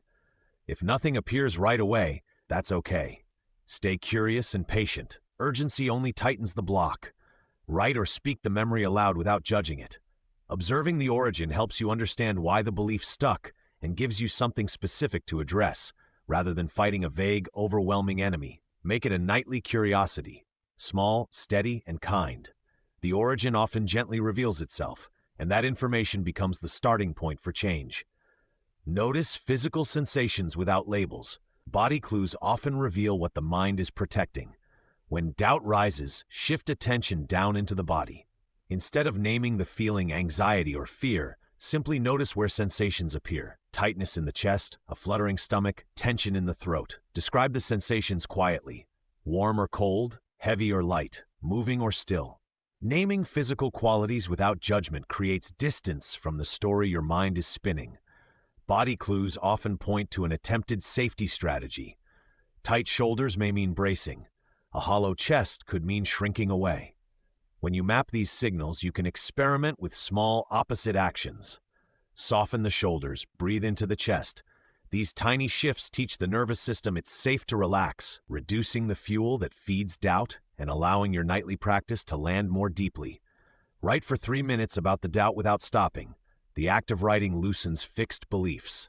Set a timer for 3 minutes and write continuously about the doubt. Don't censor, edit, or aim for clarity. Let fragments, images, accusations, and questions spill onto the page so the subconscious surfaces what's hidden. The brief time limit discourages rumination and invites honesty. Often you'll discover repetitive phrases or a core sentence that has been driving the pattern. This reveals the belief's shape. Afterward, skim for one-sentence summaries. What is the doubt actually saying? Reframe that sentence gently into a possibility, not a verdict. For example, change "I can't do this" to "I'm trying a new way and I can learn." Repeat this mini writing habit across nights. Small, consistent exposure weakens the doubt's hold and opens space for curiosity and new narratives. Shift from "I failed" to "I learned one way that didn't work" to soften harsh conclusions. Language shapes interpretation. "I failed" compresses a complex experience into a permanent identity, while "I learned one way that didn't work" frames outcomes as information, not worth or character judgment. When doubt claims you're broken or incapable, practice the reframing aloud. Say it once or whisper it before sleep. The brain hears softer, more useful narratives over time and begins to accept them as plausible alternatives. This change reduces shame and frees energy for experimentation. It invites you to ask constructive questions. What did I learn? What would I try differently next time? Over nights, repeat both the reframe and a tiny corrective action. The nervous system learns through experience and words. Together, they rewrite what failure means in your life. Experiment with tiny changes and observe results, staying open to surprising, small wins. Tiny experiments are low-risk ways to test new assumptions. Choose one small action. Send a short message, try a 5-minute task, or adjust your bedtime ritual, and observe what happens without dramatizing the outcome. Record outcomes without grand judgment. Note the immediate result, your emotional reaction, and any ripple effects the next day. Often the feedback contradicts the dire predictions of doubt. Celebrate small wins. An email sent, a conversation started, 5 minutes of focused work. These tiny confirmations build confidence in a soft, cumulative way, changing internal narratives through repeated evidence. Over the 7 nights, these micro-tests compound. As you pair experiments with the 3-word practice, small wins become evidence that your subconscious is cooperating, encouraging steadier momentum and kinder self-belief. 8.5 Handling setbacks and slow results. When nights feel wasted, use a short plan to steady yourself and keep going. Follow 3 small steps, repeat the practice, take one tiny related action, and note one win. On nights that feel flat, return to a simple 3-step reset. First, repeat the 3-word practice exactly as you usually do. The rhythm itself reconnects you to intention and signals your subconscious that the work continues. Second, take one tiny related action the next day. Send a brief message, open a book chapter, or spend 5 minutes imagining a small outcome. That tiny action disproves the story that nothing will change. Third, note one win before bed. A kinder thought, a clearer mood, or even the fact you showed up. Writing or saying that win seals it into your inner narrative and builds momentum. These small, manageable steps remove pressure and keep progress steady.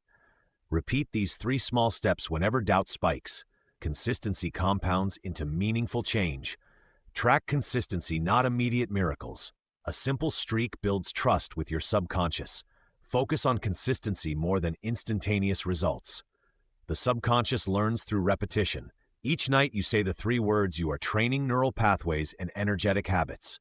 A streak, showing up 5, 7, or more nights in a row, speaks louder than one spectacular outcome because it creates expectation inside you. Keep a simple tracker. Mark an X on a calendar, add a dot in a notebook, or use a habit app. Seeing consecutive marks is motivating and gives tangible proof that you are following through. When doubt whispers that nothing has changed, look at the streak. Trust is built by actions, not by dramatic evidence. Celebrate the continuity itself. That steady signal to your subconscious is a powerful form of self-respect and quiet transformation. Reframe a rough night as data. What changed? What to try differently tomorrow? When a night feels off, treat it like an experiment. not failure. Reframing rough nights as data shifts your posture from blame to curiosity. Ask specific, gentle questions. What felt different? More noise, a racing mind, or fatigue? Did you skip a soothing cue earlier in the evening? Did you eat or scroll more than usual? Write 1 or 2 quick notes about what you observed. That short record gives you patterns to test. Then decide one small adjustment to try tomorrow. Approach changes as experiments, no verdicts, only hypotheses. Over time, you'll learn which tweaks reliably improve nights and which don't. Turning uncertainty into useful information. Lower pressure by shortening the ritual on hard nights rather than skipping it entirely. When evenings are heavy, give yourself permission to shorten the ritual instead of abandoning it. A condensed version, 3 words whispered once or twice, 1 steady breath, and a 5-second intention, still communicates purpose to your subconscious. The signal matters more than duration. Shortening reduces resistance and preserves the habit loop. Showing up briefly keeps the neural pathway warm, so it's easier to expand the practice on better nights. It's also kinder. Demanding the full routine when you have little energy creates more inner friction. Have a go-to mini ritual ready for hard nights. Write it down somewhere visible or program a reminder. This removes decision fatigue. Even abbreviated nights prevent the all-or-nothing fall into skipping and compound into trust and continuity. Celebrate tiny shifts, a clearer mood, a kinder thought, as real movement forward. Small shifts are real markers of progress and deserve celebration. When you notice a clearer mood, a kinder thought toward yourself, or a small choice that aligns with your intention, pause and acknowledge it. Naming the shift aloud or writing it down magnifies its impact. These micro wins rewire perception. They make change feel accessible and believable. Celebration doesn't require fanfare, just a mindful recognition like a quiet thank you or a star on your tracker. Those tiny moments accumulate and signal to your subconscious that your direction matters. If you struggle to see wins, set a low bar for what counts. A moment of less reactivity, an extra minute of calm, or a gentle decision.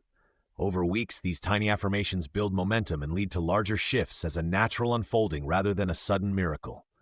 8-6 Support, community, and small celebrations. You don't have to do this alone. Small supports make steady practice easier. Share brief updates with a friend or partner to make wins feel more real and accountable. Sharing brief updates with a trusted friend or partner turns private wins into shared reality. When you tell someone you practice the 3 words, the achievement shifts from fleeting to anchored. Keep updates small. 1 sentence about the night's ritual and 1 observation, how you felt, a tiny change, or a moment of clarity. Short reports are easy to send and keep the habit light. Accountability isn't pressure, it's gentle reinforcement. Knowing someone will hear a small progress note nudges you to continue without making the practice a performance. Choose someone who listens without fixing. Their role is to witness and celebrate. Over time, these brief exchanges build momentum, normalize growth, and make subtle shifts feel real. If you prefer privacy, consider a voice note or short message you send to yourself as a form of witnessing. Rereading or listening later can remind you of progress and reinforce the new narrative. Keep a 1-line journal of nightly practice and 1 positive change to track progress. A 1-line journal is a powerful, low-friction way to record your nightly practice. Each evening, write the 3 words, then add 1 concise note about a positive change. Anything from a calmer breath to a small decision you made differently. This tiny log takes seconds, but creates a running record your subconscious can see. Over days, patterns emerge. Increased ease, clearer dreams, or subtle shifts in mood. The discipline of 1 line removes overwhelm and keeps focus on progress rather than perfection. Use a dedicated notebook or a notes app. Date each line so you can look back and witness growth. If a night feels blank, write the fact, said words felt tired, because honesty builds trust with yourself. Review weekly and celebrate recurring gains. The 1-line practice becomes both data and encouragement, showing that small, consistent acts add up to real transformation. Find or create a small group for encouragement, not comparison. Share struggles and tiny successes. A small, intentional group can be a soft container for practice. Seek people who value curiosity over competition, those who will listen to your doubts as honestly as your wins. Limit the group size so everyone gets space to speak, At each meet, offer a minute for a struggle and a minute for a tiny success. These brief sharings normalize the ebb and flow of progress, set simple norms, no unsolicited advice, no scoreboard comparisons, and confidentiality. A supportive group offers reflection and accountability without turning growth into a contest. If you can't find a group locally, create one online or with friends via messaging. Stick to short check-ins and occasional video calls. Over time, the group becomes a mirror that shows you how far you've come, and a cushion when doubt creeps in. Use ritual markers, a candle, a phrase, a consistent time, to cue your subconscious for the practice. Ritual markers are simple signals your brain learns to associate with the practice. A candle, a phrase spoken before bed, or a consistent time each night creates a reliable cue that the inner work is starting. Choose markers that feel meaningful to you. No grandness needed, just something consistent. Lighting a candle, touching a small object, or saying a short phrase primes attention and helps the subconscious recognize the pattern. Rituals reduce friction. They transform a mental instruction into a sensory experience, which is easier for habit formation. Overnights, the marker alone can produce calm and readiness before you even begin the 3 words. Keep markers positive and straightforward. If a marker loses meaning, refresh it, change the phrase, or try a new small object. The goal is a gentle, dependable signal that nudges you towards steadiness rather than perfection. Reward consistency with tiny celebrations, so momentum becomes something you enjoy, not endure. Tiny celebrations anchor progress and make consistency pleasurable. After a stretch of nights or even a few consecutive evenings, mark the moment with something small. A favorite tea, a joyful stretch, or a 2-minute gratitude breath. Design celebrations that feel like treats, not bribes. The idea is to associate practice with positive emotion so the brain starts to anticipate the reward naturally, which strengthens habit formation. Keep the celebrations modest and regular. A micro reward after 3 nights, a slightly larger one after a week, and a personal reflection at milestones keeps momentum gentle and sustainable. Share some celebrations with your support person or group when it feels right. Simple acknowledgements, "I stuck with it this week," turn private discipline into shared joy and create feedback loops that make the work lighter and more enjoyable. Chapter 9, Real-Life Shifts, Stories of Change. Stories help us see what is possible. This chapter shares real, relatable examples of people who used a short nightly phrase to shift habits, reduce anxiety, and open new possibilities. The purpose is not to promise identical results, but to show the range of ways small nightly changes can show up in life. These stories come from many walks of life. A parent who used the practice to find more patience, an artist who found steady focus after months of creative blocks, and a professional who shifted career anxiety into clear next steps.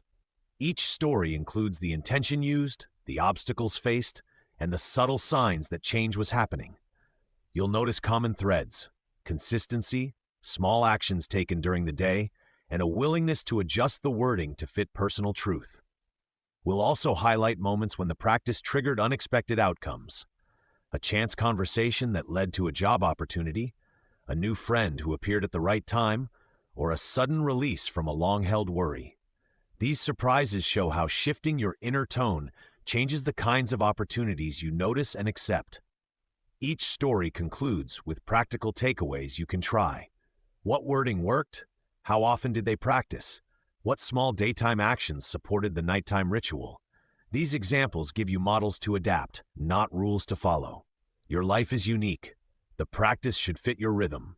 Note, if you'd like more in-depth case studies or longer stories that illustrate step-by-step progress, I can provide those in a full chapter at the length you specified. 9.1 A Parent Finds Patience.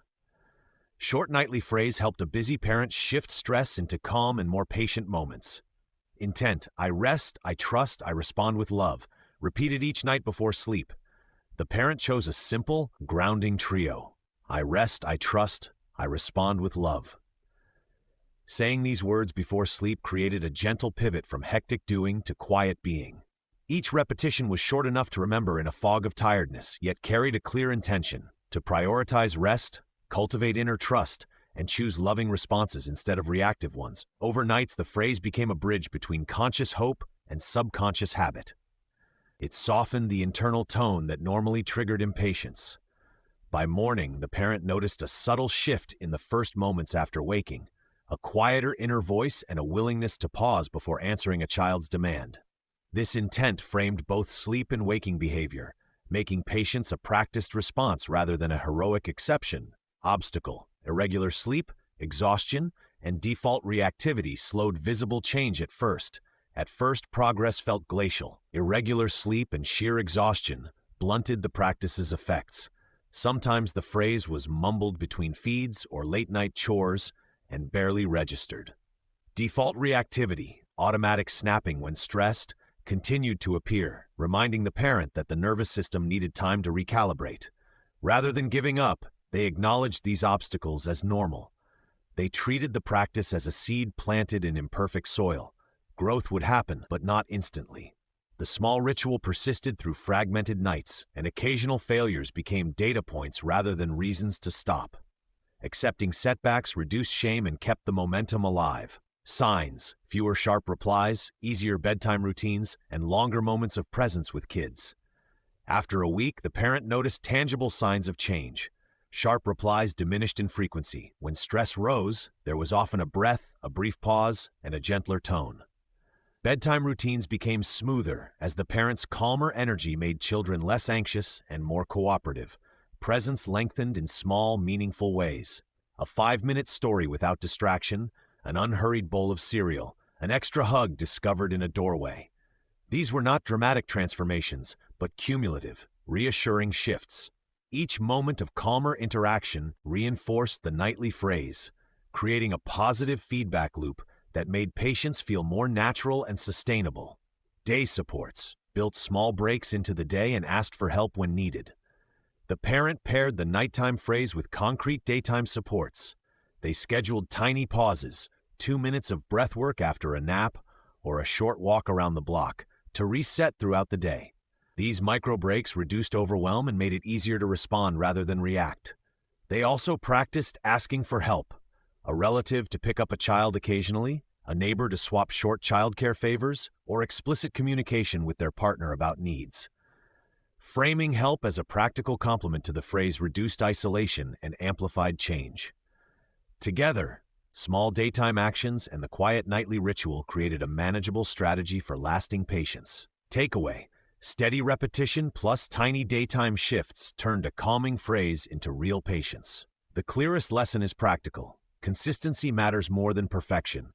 Repeating a short, meaningful phrase before sleep sets the intention, but daytime behaviors translate that intention into lived change. Tiny, repeatable supports, breaks, asking for help, pausing before speaking, scaffolding the inner shift the phrase initiates.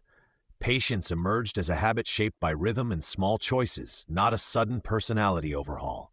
Readers can adapt the wording, keep the ritual short, and pair it with 1 or 2 daytime practices. Over time, those modest efforts compound into real, noticeable calm in family life. 9.2. An artist regains flow. An artist stuck in a creative block used the phrase to reopen focus and curiosity. Intent: I open, I play, I create, matched their desire to release perfection and experiment. The artist chose a 3-part phrase that felt joyful and non-judgmental. Saying I open, I play, I create before sleep began to reprogram the inner tone from critique to curiosity. Each clause served a purpose. I open invited surrender to possibility. I play lowered the stakes, and I create reinforced identity rather than outcome. Overnights, the phrase seeped into waking moments. When faced with a blank canvas the next morning, the memory of those words reduced the pressure to be perfect. The simple, rhythmic wording was easy to repeat and adapt, so it became a soothing bridge between intention and action. Readers can use this as a template. Choose words that feel authentic, keep them simple, and let repetition change the emotional context around making art. Obstacle: fear of failure and harsh self-criticism kept them avoiding the studio. For months, avoidance ruled the artist's schedule. Fear of failure manifested as procrastination, rigid planning, and an inner critic that amplified every imagined flaw. The studio became associated with judgment rather than play, so even free time turned into avoidance tactics. Nightly repetition of a new phrase didn't erase the fear overnight, but it softened the critic's edge. When the artist woke, the The phrase subtly shifted the first thought, from "what if it's bad" to "what if I try?" That small reframing made it easier to show up. The practice, paired with tiny daytime experiments, gradually weakened the habit of self-sabotage by creating a different emotional cue for starting work. Signs: shorter warm-up times, more small pieces finished, and less dread about starting. The changes were practical and observable. Warm-ups that once took an hour of internal debate shrank to 10 or 20 minutes of focused play. That compression of warm-up time allowed for more actual creative minutes each day, producing a steady trickle of small finished pieces. Importantly, dread about beginning diminished.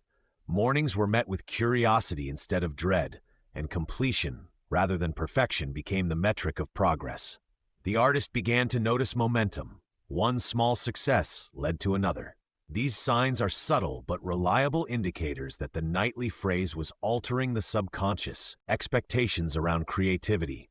Day actions: set a 20-minute play session and remove judgment while practicing. To reinforce the nightly intention, the artist scheduled a daily 20-minute play session. This short, time-boxed approach reduced the intimidation of big work and made starting effortless. A visible timer or a simple alarm marked the session, keeping it contained and achievable. During those sessions, judgment was explicitly banned. The rule was simple: no editing, no deleting, no "that's bad." Materials were left out and easy to access, so there was minimal friction to beginning. Sometimes the 20 minutes produced nothing usable, and that was treated as progress. Over weeks, these tiny, unpressured experiments built confidence and allowed creative muscles to reconnect with curiosity rather than critique. Takeaway: a playful, honest phrase and tiny daily experiments unlocked steady creative momentum. The core lesson is that language and action together shift energy. A phrase that felt authentic invited play. Small daily sessions translated that invitation into habit. The combination reduced fear and produced consistent output without the weight of perfectionism. Readers can replicate this by choosing wording that resonates, committing to tiny, judgment-free practice windows, and observing the subtle signs of change. Expect gradual momentum. It's the accumulation of small, honest steps that transforms a block into flow. Experiment with timing and wording until it feels like a natural pre-sleep promise to yourself. 9.3. A professional turns anxiety into action. A mid-career professional moved from freeze and worry to clear next steps after the ritual. Intent: I am clear, I choose, I move forward. Used to shift from fear to decisions. The nightly phrase anchored a new internal narrative for this professional. Saying "I am clear, I choose, I move forward" before sleep acted like a gentle rehearsal. Clarity replaced fog, choice replaced paralysis, and movement replaced rumination. Over nights, the words softened the emotional volume of anxiety, so decisions felt less like cliffs and more like manageable steps. Wasn't magic. It changed the tone of inner dialogue. When waking, the person noticed a lowered urge to overcheck options and an increased ability to trust initial judgments. The phrase also served as a compass when faced with multiple possibilities at work, helping prioritize what mattered versus what simply consumed energy. Used consistently, the intention became a quiet permission slip. It sanctioned imperfect action and welcomed forward momentum. That permission made everyday decisions feel lighter and more aligned with long-term goals. Obstacle: constant what-if thinking and waiting for perfect timing delayed progress. The biggest barrier was a persistent what-if loop. This professional habitually sought the perfect timing, ideal data, or complete control before committing. Nights were full of hypothetical scenarios, and mornings continued with the same stalled patterns. The routine of waiting had created comfort in indecision. Layered on was a fear of misstepping, a worry that a wrong move might set back progress. That fear reinforced procrastination, convincing them that inaction was safer than risk. Social pressures and comparison amplified the doubt, making small choices seem disproportionately consequential. Recognizing this obstacle was the turning point. Naming the pattern allowed the nightly phrase to target the real issue: comfort with uncertainty. Once they identified that perfectionism and overthinking were the main blocks, they could pair the ritual with practical, bite-sized actions to reduce the hold of what-if thinking. Signs: unexpected clarity in meetings, clearer emails, and a growing list of practical steps. Within days, subtle shifts surfaced. In meetings, the professional began contributing concise ideas instead of deferring or over-explaining. That unexpected clarity felt like the mind had been decluttered overnight. Colleagues noticed more direct communication and fewer hedges in proposals. Email drafts became shorter and more purposeful. Instead of long, cautious messages that sought approval at every turn, their correspondence reflected decisive next steps and clear asks. This clarity shortened response times and reduced back and forth, creating momentum. Practically, a growing list of small actions emerged. Follow-up calls scheduled, a framework for a stalled project sketched, and a prioritized to-do list visible on the desk. These tangible signs reinforced the inner change. Each completed task, no matter how small, validated that moving imperfectly was productive and sustainable. Day supports, 5-minute planning sessions, and accountability with a trusted colleague. To translate nighttime clarity into daytime action, the professional adopted 2 simple supports. Each morning they spent 5 minutes planning, listing 3 achievable priorities and 1 next action for each. This brief habit prevented overwhelm and converted broad intentions into manageable steps. Accountability was the second pillar. Partnering with a trusted colleague for weekly check-ins created external momentum. They shared progress, obstacles, and one commitment for the coming week. This exchange was not about pressure, but about encouragement and mutual problem-solving. Together, the daily mini-plan and the accountability ritual built a safety net for imperfect action. The person no longer needed to wait for perfect timing. The supports made iterative progress visible and celebrated. Small, consistent daytime choices amplified the effects of the nightly phrase and kept momentum moving forward. Takeaway: the phrase created a calmer inner voice, which made taking imperfect action easier. The core lesson was simple.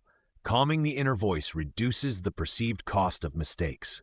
The nightly phrase didn't remove risk, but it lowered anxiety enough to allow action. As the inner critic softened, the professional discovered that imperfect moves produced learning and openings rather than catastrophe. Practically, this meant trying options, iterating quickly, and treating setbacks as data. The ritual created psychological permission to proceed without full certainty. Over time, this mindset produced compounding results. Small actions added up to tangible progress and increased confidence. For readers, the takeaway is accessible. Choose a concise, truthful phrase that steadies you, pair it with tiny daily supports, and allow imperfection. When the inner tone changes, courage becomes an everyday habit rather than a rare event. 9.4 A chance conversation that led to a job. A simple nightly ritual primed someone to notice and seize an unexpected opportunity. Intent: I am ready, I am open, I welcome what fits. Focused attention on new openings. The chosen phrase acted as a quiet, nightly rehearsal of readiness. Saying I am ready, I am open, I welcome what fits before sleep planted an intention that softened resistance and tuned the person to possibilities rather than problems. Over several nights, the mantra subtly shifted their internal narrative from waiting for the perfect moment to being available for serendipity. It didn't create frantic searching. Instead, it reduced inner doubt and made them more receptive during everyday encounters. That gentle readiness translated into calmer body language and clearer language about goals. When opportunities edged into view, they were more likely to notice them, recognize alignment, and take small steps toward following up, because their nights were spent priming their mornings. Obstacle: skepticism about coincidence and reluctance to bring the topic up in conversation. Skepticism was a natural hurdle. They worried that noticing a chance lead would be chalked up to luck, or that mentioning career aims would sound boastful or desperate. This inner critique initially kept them silent in many social moments. So the ritual had to work alongside deliberate mindset shifts. Acknowledging that sharing goals can create connection and that coincidences are often seeds for action, they practiced brief, authentic ways to mention interests in conversation, phrases that felt true rather than salesy, and reminded themselves that a single referral often starts with a simple, casual mention, not a grand pitch. Signs: increased openness in small talk and a natural shift to mention goals to others. Within days, they noticed subtle behavioral changes. Small talk turned into slightly deeper exchanges as they allowed themselves to answer questions about work and hopes with honesty. That openness wasn't forced. It felt like a natural pivot. Instead of deflecting career questions, they shared one-sentence intentions that invited follow-up. People responded with interest or helpful suggestions more often than before. Those tiny shifts, making goals visible and staying curious in conversation, created a ripple effect. The person became easier to connect with and more likely to be remembered when an opportunity surfaced. Outcome: a casual chat led to a referral and an interview within 2 weeks. A seemingly ordinary interaction at a neighborhood gathering became pivotal. After a few minutes of genuine exchange, they mentioned a specific skill and a kind of role they were exploring. The listener happened to know someone hiring in that field and offered to pass their name along. Within days, a referral email arrived, followed by a scheduled interview 2 weeks later. The result was an instant transformation, but a practical step forward. A real conversation led to a tangible career opportunity. It underscored how small, steady practices can create openings that feel both surprising and earned. Takeaway: the ritual changed what they noticed and how they spoke about their intentions. The core lesson was simple: practicing readiness before sleep tuned their attention and shifted everyday behavior. The phrase didn't guarantee outcomes, but it altered perception, making them more likely to recognize and act on fitting opportunities. Complementing the ritual with small daytime choices, preparing a concise way to describe goals, leaning into curiosity during conversations, and following up on leads, amplified results. Consistency mattered more than intensity. Adapt the exact wording to what feels truthful for you. Practice nightly and pair it with tiny daytime actions. That combination increases the chances that a chance conversation will become a meaningful step forward. 9.5 New friendships and emotional release. One reader used the practice to let go of old grief and make room for new connections. Intent: I heal, I feel, I open, aimed at gentle release rather than instant fix. When the reader chose I heal, I feel, I open, they intentionally framed their nightly phrase as a compassionate process rather than a demand for immediate change. This softness allowed the subconscious to respond without resistance. The words welcomed emotion instead of shaming it and signaled permission to release grief in smaller, steady measures. Practicing the phrase before sleep became a nightly reminder that healing often moves in gentle waves rather than dramatic leaps. Over the 7 nights, that tone shifted how they interpreted inner experiences.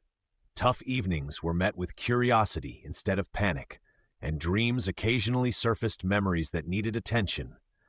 A helpful variation they used was to say the phrase slowly, placing a soft hand on the chest to reinforce safety and presence. This tactile cue anchored the intention each night.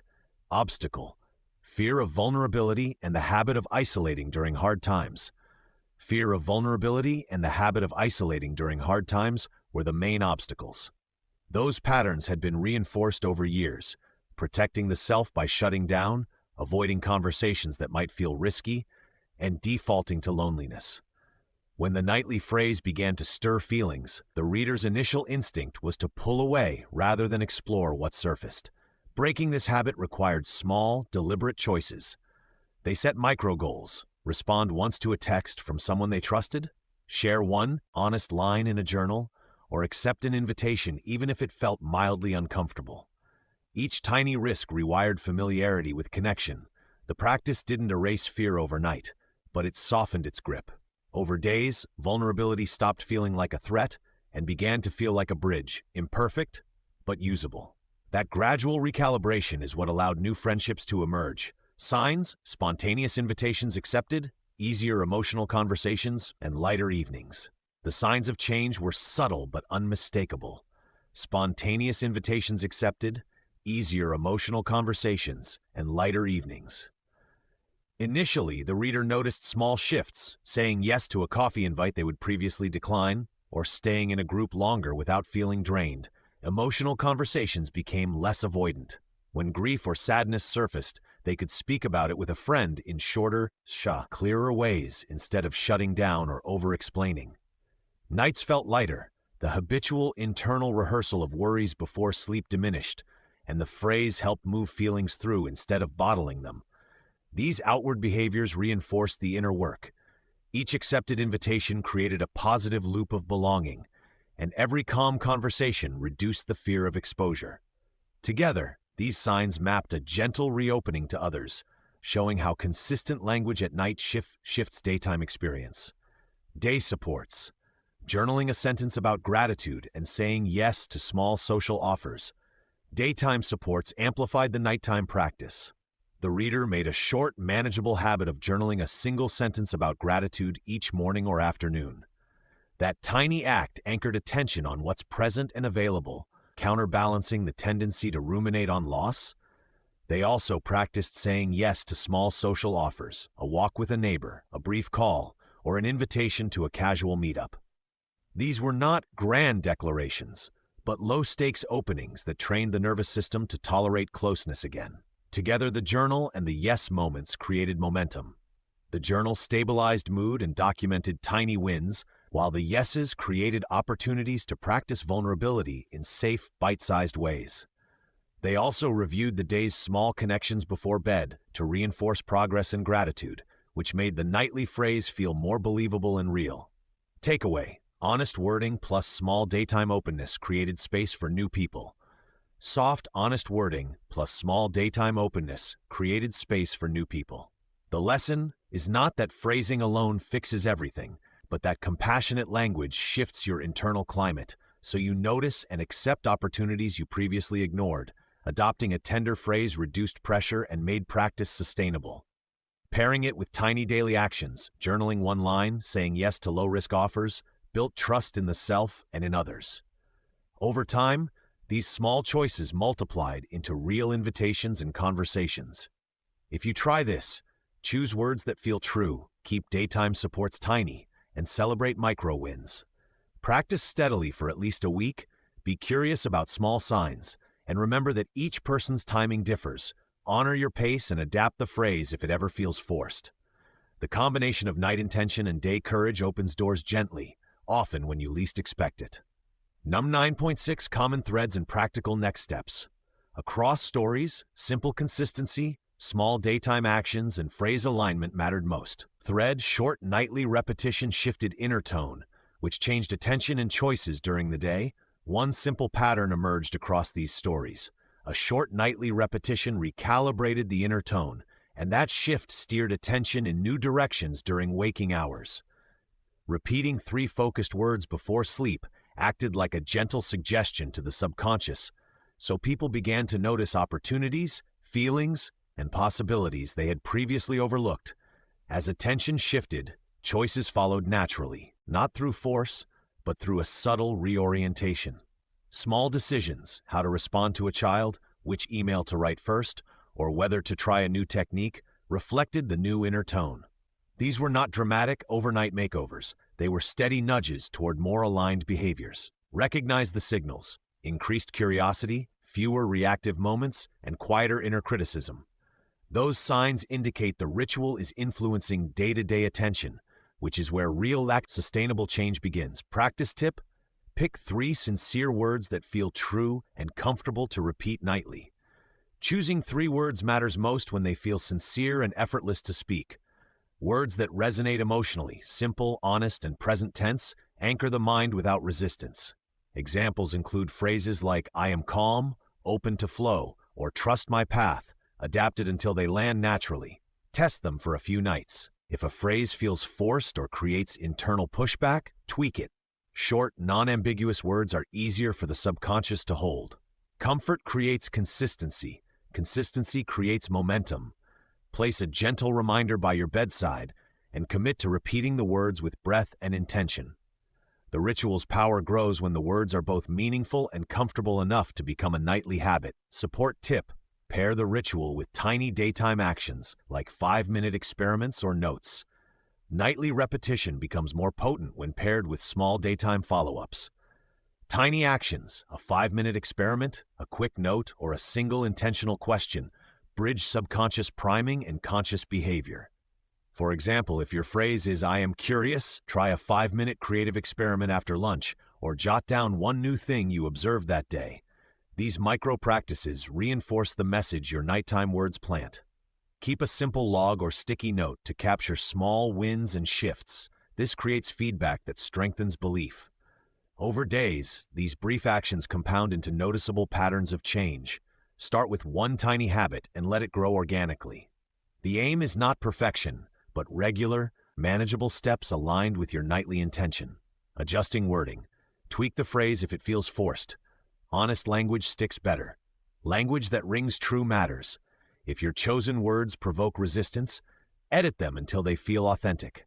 Honest phrasing can be aspirational, but should avoid unrealistic claims that your mind will reject. Swap "I am abundant" for "I open to more" if the former triggers disbelief. Consider sensory or action-oriented words when abstract language feels hollow. Breathe, receive, begin can be more tangible than lofty statements. Keep the grammar simple and the tense present. Test different words for several nights and notice which evoke calm, clarity, or confidence rather than tension. Remember, the goal is resonance, not rhetoric. When the phrase fits your inner truth, repetition becomes effortless, and the subconscious readily accepts the new tone. Final takeaway. These stories show possibility, not guarantee, and your version can fit your life.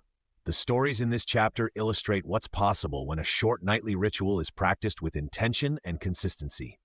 They are not promises of identical outcomes. Each life, context, and timing is unique. Use these examples as invitations to experiment rather than templates to perfectly replicate. Create a version that fits your rhythm. Choose words that feel right, pair them with tiny daytime supports, and tweak as you learn. Expect subtle shifts first. Lighter moods, clearer choices, small opportunities, and allow those to inform next steps. Approach the 7-night practice with curiosity and patience. Your results will reflect your sincerity, consistency, and willingness to notice the gentle ways inner tone reshapes outer life. Chapter 10. Keeping the Change Alive, Rituals for Everyday Life. The 7 nights set a foundation. This final chapter helps you make the change last by turning the practice into a sustainable part of your life. You'll learn easy rituals for morning, midday, and night that keep your intention fresh without taking up much time. The goal is to make the 3 words a living part of your daily rhythm. Start with a morning check-in. A brief pause after waking, repeating a shorter version of your 3 words, sets the tone for the day. You'll learn how to pair that check-in with one practical action: sending an email, making a healthy choice, or taking 5 focused minutes on a priority. That small action tests the intention and builds confidence. Next, add a midday reset. A single breath, a reminder phrase, or a 2-minute walk can recalibrate your energy and reconnect you to your goals. These resets prevent drift and help you notice small adjustments that lead to bigger change. Finally, a nightly review complements the original ritual. Spend 30 seconds noting one small win and one thing to let go of. This review primes gratitude and clears residual tension, so the 3 words land more cleanly at bedtime. You'll also get guidance on customizing the ritual for travel, busy nights, or when motivation dips. The practice is flexible. The key is simplicity and kindness. Small rituals that feel doable are the ones you keep. This chapter ends with a short plan you can follow for the next 30 days to turn the 7 nights into a lasting shift. Note, I can expand this into a full, detailed chapter at the longer length you requested, including templates, checklists, and a 30-day plan. If you want that full chapter, ask and I'll produce it next. 10.1 Morning Anchors. Start the day with intention. A short morning pause sets your tone. Keep it simple and kind. Say a brief version of your 3 words while still in bed to set daily focus. Before you swing your feet off the mattress, whisper the shortened 3 words that carry your intention.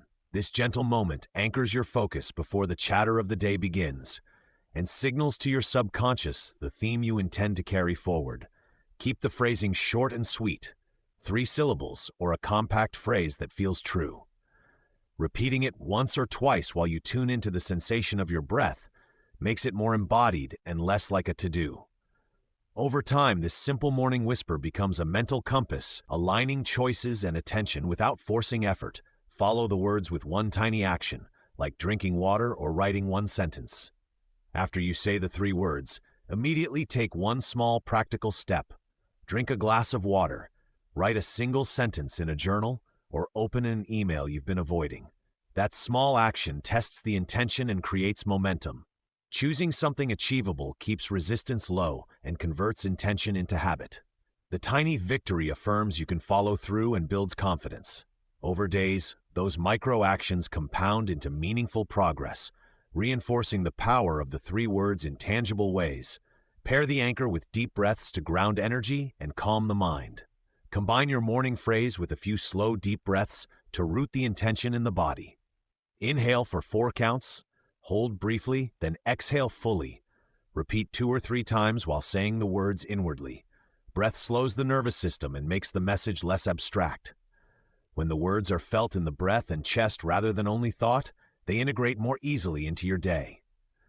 This paired practice is a compassionate, physiological way to carry calm focus into whatever follows.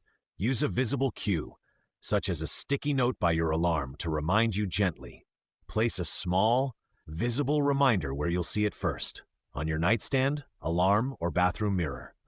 A sticky note with the 3 words, a simple symbol, or a short phrase nudges you without guilt and creates a gentle prompt to pause. Visual cues reduce reliance on willpower and make the ritual automatic. When the cue is kind and unobtrusive, it invites practice rather than pressures it. Over time, the sight of that cue will automatically trigger the morning anchor, even on rushed days. Celebrate small consistency over perfection. 5 mornings is more than none. Honor regularity rather than flawless streaks. If you practiced 5 mornings this week, that's progress. Small consistency builds neural pathways and confidence far quicker than occasional grand efforts. When you notice you skipped a morning, respond with curiosity instead of judgment. Recognize what helped you stay consistent and what got in the way. Celebrating tiny wins keeps the practice sustainable and compassionate, which is exactly how lasting change is made. 10.2 May resets. Reconnect without starting over. A midday reset keeps your momentum steady and brings you back to center. Take 2 minutes to breathe and repeat your 3 words with quiet focus. Give yourself permission to pause for 2 minutes. Sit or stand comfortably. Close your eyes if that feels safe, and take slow, intentional breaths. With each inhale, breathe in calm. With each exhale, softly repeat your 3 words, allowing them to settle into your mind rather than forcing them. Keep the focus gentle and steady. If thoughts drift, return your attention to the rhythm of breath and phrase without judgment. 2 minutes is short enough to fit into any schedule, but long enough to reset your nervous system and re-anchor your intention. Finish by taking a final deep breath and opening your eyes with a sense of purpose. This small ritual strengthens the subconscious association between breath, presence, and your chosen words, making them more available throughout your afternoon. Try a quick 1-minute walk while mentally holding your intention to shift energy. Use motion to move stagnant energy. A 1-minute walk around your desk, down a hallway, or outside the building creates fresh circulation in your body and mind. As you walk, keep your 3 words lightly in your awareness, not chanted loudly but held like a gentle lighthouse guiding your steps. This short, focused movement breaks inertia and signals to your subconscious that you are choosing a different state. Notice where your shoulders, jaw, or chest relax as you consciously intend change. The combination of physical movement and mental focus makes the reset more embodied. Return to your tasks with the subtle charge of renewed intention. Even a minute of moving with purpose can shift momentum and remind you that small actions add up to meaningful transformation. Use a single reminder phrase if you're rushed, then follow with a small step. When time is scarce, simplify. Pick a compact reminder phrase, 1 short sentence, or even just your 3 words compressed into a single breath. Say it inwardly or whisper it once to center yourself quickly. This micro-ritual keeps your intention alive without derailing your schedule. Immediately pair that phrase with a tiny practical step. Send a short message, take a glass of water, or clear 1 email. The small action anchors the phrase in reality and reinforces your competence. It's the linkage of intention plus behavior that builds momentum. Over time, these micro-resets accumulate into visible progress. They prove to your inner mind that intentions lead to outcomes. Even when the day feels chaotic, notice tension and let 1 exhale release what doesn't serve your day. Develop the habit of scanning your body for tension, tight shoulders, held breath, clenched jaw, and use a single, deliberate exhale to let it go. Breathe in, noticing where the stress sits. Breathe out, imagining the tension dissolving. This one exhale becomes a ritual of release you can access anytime. Frame the exhale as a symbolic act. You are ejecting what no longer serves your goals for the day. Combine it with your 3 words on the out-breath to deepen the mental clearing. The practice helps prevent the buildup of stress that sabotages intention and productivity. Repeat this a few times when needed. The regular release keeps your energy responsive rather than reactive, creating mental space for creativity and calm decision-making. Check one practical task off your list to reinforce confidence and progress. Complement the inner reset with an outward win. After a midday reset, identify one small achievable task and complete it. Crossing a single item off your list provides immediate feedback that your intention produces results and boosts self-trust. This could be replying to an email, organizing a workspace corner, or making a healthy snack. The action need not be dramatic. Its power lies in follow-through. Each completed task feeds a positive loop between intention, action, and reward. Celebrate the checkmark briefly, acknowledge the progress, and let it energize the rest of your day. Over weeks, these tiny victories compound into meaningful change and make the 3-word ritual feel practical and transformative. 10.3 Nightly Review. Close the day with gratitude. A short evening review clears the day and helps the 3 words land deeper. Spend 30 seconds naming one small win and one thing you'll release tonight. Take 30 seconds each night to name one small win and one thing you'll release. This tiny pause trains your brain to notice progress, however modest, and to create space for letting go. Start by inhaling deeply, then say the win aloud or in your mind. Maybe a kind exchange, a task completed, or a steady choice you made. Keep the win specific. Detail anchors it in memory. Next, identify something to release, a worry, a regret, or a self-criticism. Name it briefly and mentally place it into a soft, imagined container. Picture closing the lid. This ritual takes little time but shapes your inner narrative. Over weeks, your attention shifts from what's missing to what's growing, and the nightly release prepares your subconscious to work with your 3 words as you sleep.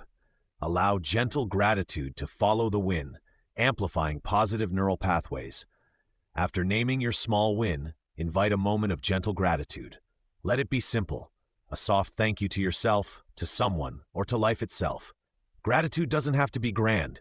It simply acknowledges what worked. By pairing a win with appreciation, you strengthen positive neural pathways that favor noticing success over failure. Physically, soften your face, relax your shoulders, and breathe slowly.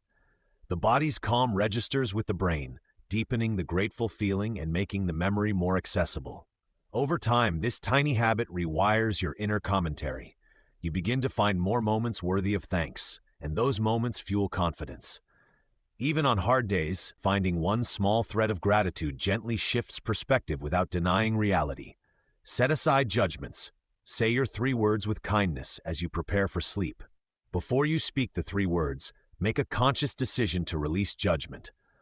Self-criticism interferes with receptivity. Kindness opens neural pathways that welcome change. Imagine wrapping your intention in warmth. Speak the words slowly with a soft tone and an accepting attitude. If doubts arise, notice them without added commentary. Treat them like passing clouds. This is not about forcing results or being perfect. It's about tenderly aligning with what you want to invite. When the words are uttered from compassion, they resonate deeper and avoid triggering resistance. Repeat them as many times as feels natural, each repetition rooted in patience. If you stumble or forget the words, respond with humor and gentleness rather than criticism. This keeps the ritual accessible and sustainable. If a worry remains, write it down to relieve your mind before bed. When a worry lingers despite the release exercise, reach for paper. Writing a short note about the concern moves it from rumination into the physical world, where you can address it later. Set a simple rule, 1 or 2 sentences only. State what's bothering you and one possible next step, or note that you'll revisit it tomorrow. This limits mental looping and conveys to your mind that the problem is contained. You can use a designated worry notebook or a single sheet you discard. The act of writing signals to your subconscious that the issue has been acknowledged, easing tension. After writing, fold the paper or close the notebook and take a breath. This small closure ritual helps the three words resonate more fully and allows sleep to arrive with less resistance. Use soft lighting and a calming posture to signal safety and readiness for rest. Your environment and posture send signals to the nervous system. Soft lighting and a relaxed seat or lying position tell your body that it's safe to unwind. Choose warm, low-intensity light in the hour before bed. Lamps, candles, or dimmers are ideal. Avoid bright screens and harsh overhead lights that stimulate alertness. Sit with feet grounded and shoulders relaxed, or lie on your side with a supportive pillow. Allow muscles to soften. A hand placed over the heart can communicate safety and compassion to yourself. Combine these cues with the three words. When the body recognizes safety, the words are less likely to be met with resistance and more likely to be integrated into the subconscious.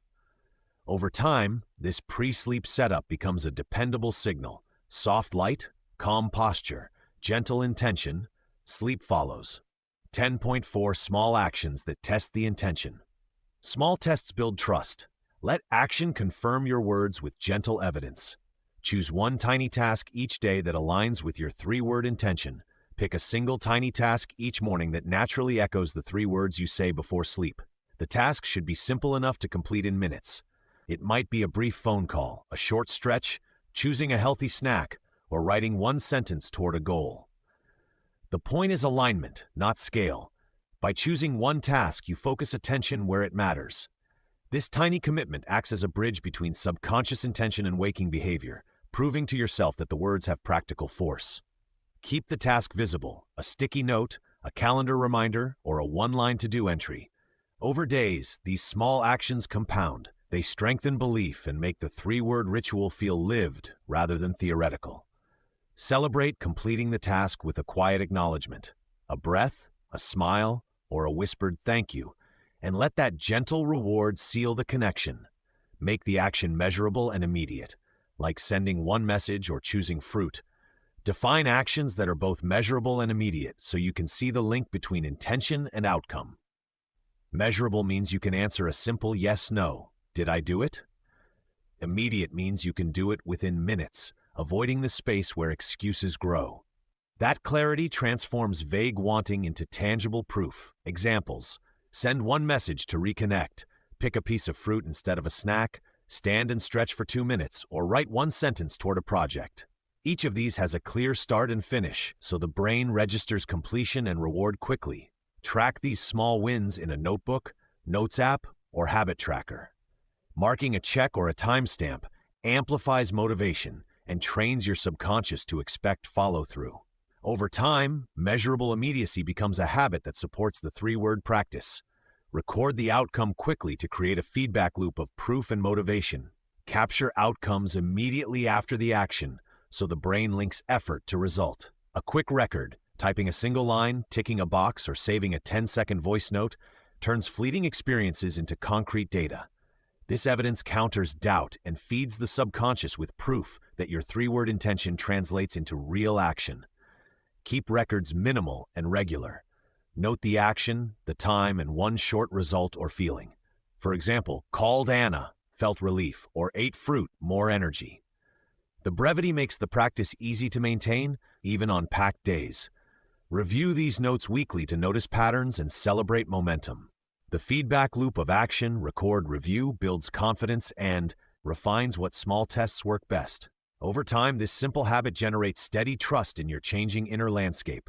When results are slow, repeat tiny steps instead of abandoning the ritual. When progress feels slow, resist the urge to quit and instead lean into repeating tiny, consistent steps. Momentum is rarely dramatic. It accumulates through repetition. Doing a small aligned action again and again sends a steady message to your subconscious. This is important and safe to pursue. Choose micro-repeats you can do without friction.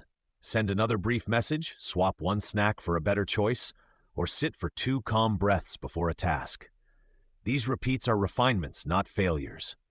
Each repetition clarifies what works, deepens neural pathways, and erodes resistance. Allow time and compassion to be part of this practice. Track successive attempts as progress, not proof of insufficiency. Over weeks, repeated tiny steps will reshape habits and beliefs, turning the three-word ritual from a hope into a living pattern, Allow curiosity to replace harsh judgment when things don't go as hoped. When outcomes diverge from expectation, choose curiosity instead of harsh self-judgment. Curiosity is an opener. It invites discovery and keeps the nervous system regulated. A question like, "What did I notice?" or "What small adjustment could help next time?" shifts you from blame to exploration. Practice short, neutral inquiries after a test. What time did I act? How did I feel? What got in the way? Jot the answers without editing. This simple investigation uncovers patterns and offers concrete levers for the next tiny step. It reframes setbacks as data, not moral failure. Over time, curiosity builds resilience. You learn to adapt with gentleness and to celebrate incremental wisdom. The three-word ritual stays alive when your inner voice is patient and investigative, turning every small misstep into material for growth rather than proof that you should stop.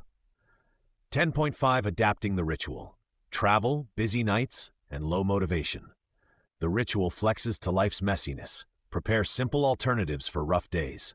On travel days, say your 3 words mentally while brushing teeth or boarding a plane. Travel rearranges routines, but it doesn't have to undo your progress. On planes, trains, or in cabs, simply repeat your 3 words silently while you brush your teeth, fasten your seatbelt, or step onto the boarding gate. These familiar moments act as anchors, small rituals that fold your intention into the motion of travel. Saying the words mentally preserves the practice when surroundings are noisy or private, time is limited. Imagine each repetition as a soft signal sent to your subconscious, maintaining the neural pathway the 7 nights created. Carry compassion for delays or disruptions. Your ritual's power comes from consistency, not perfection. A few focused repetitions during travel reaffirm your direction and keep your energy aligned with your goals. If you have a window seat, use those quiet minutes to visualize the day ahead while repeating the words. Let the rhythm calm travel anxiety and make space for possibilities rather than stress. Small gestures like this accumulate, and by the time you arrive, you'll have reinforced both calm and purpose. If time is tight, shorten the practice to 1 breath plus the words once. Shorten doesn't mean skip. When minutes are scarce, a single intentional breath followed by your 3 words once preserves the essence of the ritual. That single breath centers the body and signals to your nervous system that you're coming back to presence. The potency lies in quality, not quantity. Even one clear, focused repetition delivered from calm attention reaches the subconscious more effectively than distracted repetition. Use it while standing at a sink, waiting for a kettle, or before answering a call. Tie that moment to a tiny action. Take 1 sip of water, straighten a stack of papers, or send a brief message aligning with your intention. These micro-commitments validate your words and build momentum. Over time, the habit of returning, however brief, creates a steady thread of intention that weaves through busy days. When motivation dips, lean on structure. Set a reminder and commit to 5 seconds. Motivation naturally fluctuates. Structure bridges the gap between good intention and action. When your energy is low, making the ritual automatic removes the need to feel like it before you practice. A simple habit scaffold keeps you moving even on quiet days. Set a visible reminder on your phone or a sticky note where you'll see it. When the alert goes off, commit to just 5 seconds. Breathe in, speak your 3 words mentally, and let them settle. That tiny window is intentionally small so resistance falls away. Pair the 5-second pledge with a prompt you already trust, such as stepping out of a meeting, finishing lunch, or turning off your desk lamp. Over time, these micro-choices accumulate into reliable momentum. Reward yourself for returning, not for perfection. Each brief practice reinforces identity. You are someone who honors your intentions. Create portable cues like a wallet card or phone lock screen reminder to stay consistent. Portable cues are tiny bridges between intention and action. When your 3 words are printed, photographed, or worn, they interrupt autopilot and invite a moment of presence. These cues reduce friction by reminding you before you forget. A wallet card with the words, a phone lock screen photo, a bracelet, or a ring with an engraved symbol are practical options. Place the card where you regularly reach, set the lock screen as your morning alarm image, or wear a tactile cue that you can touch discreetly in public. Even a simple background image that's pleasing to you increases the chances you'll pause. Design cues that feel personal and gentle. Choose font sizes you can read, colors that calm you, and phrasing that resonates. Rotate or refresh cues occasionally to keep them novel. The point isn't decoration. It's gentle, accessible prompts that make consistency feel natural and kind. Be patient with interruptions. Restart the ritual the next available moment without guilt. Life interrupts. Flights are delayed. Children wake. Work runs late. These disruptions are part of the human story, not a failure of your practice. Patience softens resistance. When you accept interruptions with kindness, you preserve your connection to the ritual. When a night or day gets derailed, pause and choose a restart point. If bedtime practice was missed, say the 3 words the moment you sit to rest, or say them mentally while changing into sleep clothes. If morning or midday slips away, insert a 1-breath version as soon as you can. A gentle note in a journal about what happened helps you learn patterns without judgment. Drop the all-or-nothing story. Each thoughtful restart signals commitment more strongly than an angry resolve. Over time, practicing with compassion trains resilience, not perfection, and keeps your transformation steady and sustainable. 10.6 30-day plan. Turn 7 nights into a lasting shift. A simple 30-day plan builds habit. Small, steady steps create lasting change. Week 1. Repeat the 3 words nightly and add a morning anchor every day. Week 1 is about consistency and gentle commitment. Each night, repeat the 3 words exactly as you learn them, letting their sounds settle into the edges of your awareness. This nightly repetition cements the pattern and signals to your subconscious that change is a priority. Add a morning anchor every day. A brief pause after waking when you repeat a shorter version of the phrase and choose one small, practical action. Make one healthy choice, send a short message, or spend 5 focused minutes on a priority. These small wins connect intention with behavior and build momentum. If you miss a night, be kind and return the next evening. Habit forms through repeated choices, not perfection. Keep a simple checkbox journal to note completion. Seeing consecutive boxes filled is motivating and reinforces identity. I am someone who honors my practice. Week 2. Introduce a midday reset and one tiny action that tests your intention. Week 2 invites expansion. Keep the nightly 3-word ritual and anchor mornings, then add a midday reset to recalibrate energy. This can be a single deep breath, a 2-minute mindful walk, or silently repeating a reminder phrase once. The goal is brief reconnection, not long ceremonies. Pair the reset with one tiny action that tests your intention. Reply to an important message, take 3 purposeful sips of water, or complete 1 focused minute on a task. These micro-actions prove to yourself that your intention has practical traction. Notice how these pauses change perceived difficulty. A midday reset interrupts stress spirals and reminds you of your 3 words tone. Keep it flexible. Choose resets that fit your job, family rhythm, or commute so the practice becomes reliably doable. By week's end, these tiny maps of attention create pockets of presence that carry your intention through the busiest hours. Week 3. Track wins and releases each night to strengthen positive wiring. Week 3 turns awareness into evidence. Each night, spend 30 to 60 seconds recording one small win and one thing you choose to release. The win might be a completed task, a kind word, or a moment you acted in alignment. The release could be a worry, a harsh self-judgment, or a habit you won't carry forward. Write briefly. No long explanations. The act of noting transforms fleeting moments into concrete proof of progress and trains your brain to scan for positives. Releasing is equally active. Name the thing and imagine placing it on an exhale. This ritual clears space for the 3 words to settle more deeply. Track trends across nights. You may notice recurring themes. These are invitations for small changes. Celebrate consistency with a weekly tally or a simple star system. Over time, this nightly bookkeeping builds resilience, rewires focus toward abundance, and deepens trust in the practice. Week 4. Adapt the ritual to real life, travel, work stress, and busier schedules. Week 4 focuses on adaptability.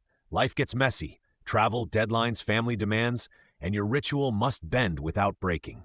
Keep the core, the 3 words, and the intention. Then create compact versions for tight situations.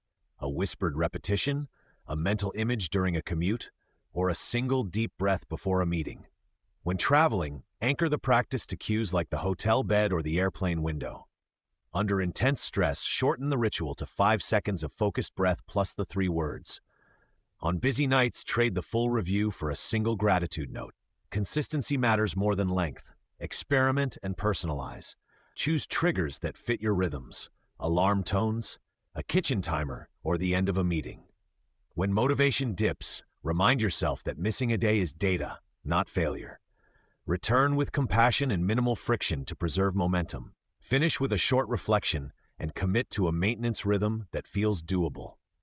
As the 30 days close, spend a short reflection session. Review what shifted, what felt alive, and what you want to refine. Celebrate tangible changes and soft internal shifts alike.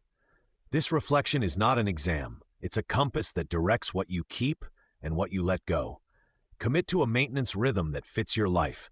This might be nightly 3-word repetition 3 to 5 times a week, a weekly longer review, and daily micro resets. Make the rhythm small enough that it feels effortless when life is busy, yet meaningful enough that it sustains change. Finally, write a 1-sentence pledge you can read in moments of wavering. Simple, present tense, and kind. Keep the pledge where you'll see it.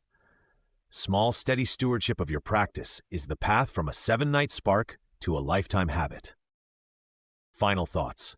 Carrying the 3 words forward. You already have the simplest, most powerful tool you'll ever need. 3 words said softly before sleep. I am ready. Over these 7 nights, you learned how to plant a tiny seed in your subconscious, how to shape the feeling that lives beneath thought, and how to nudge your life in the direction you want with steady small steps.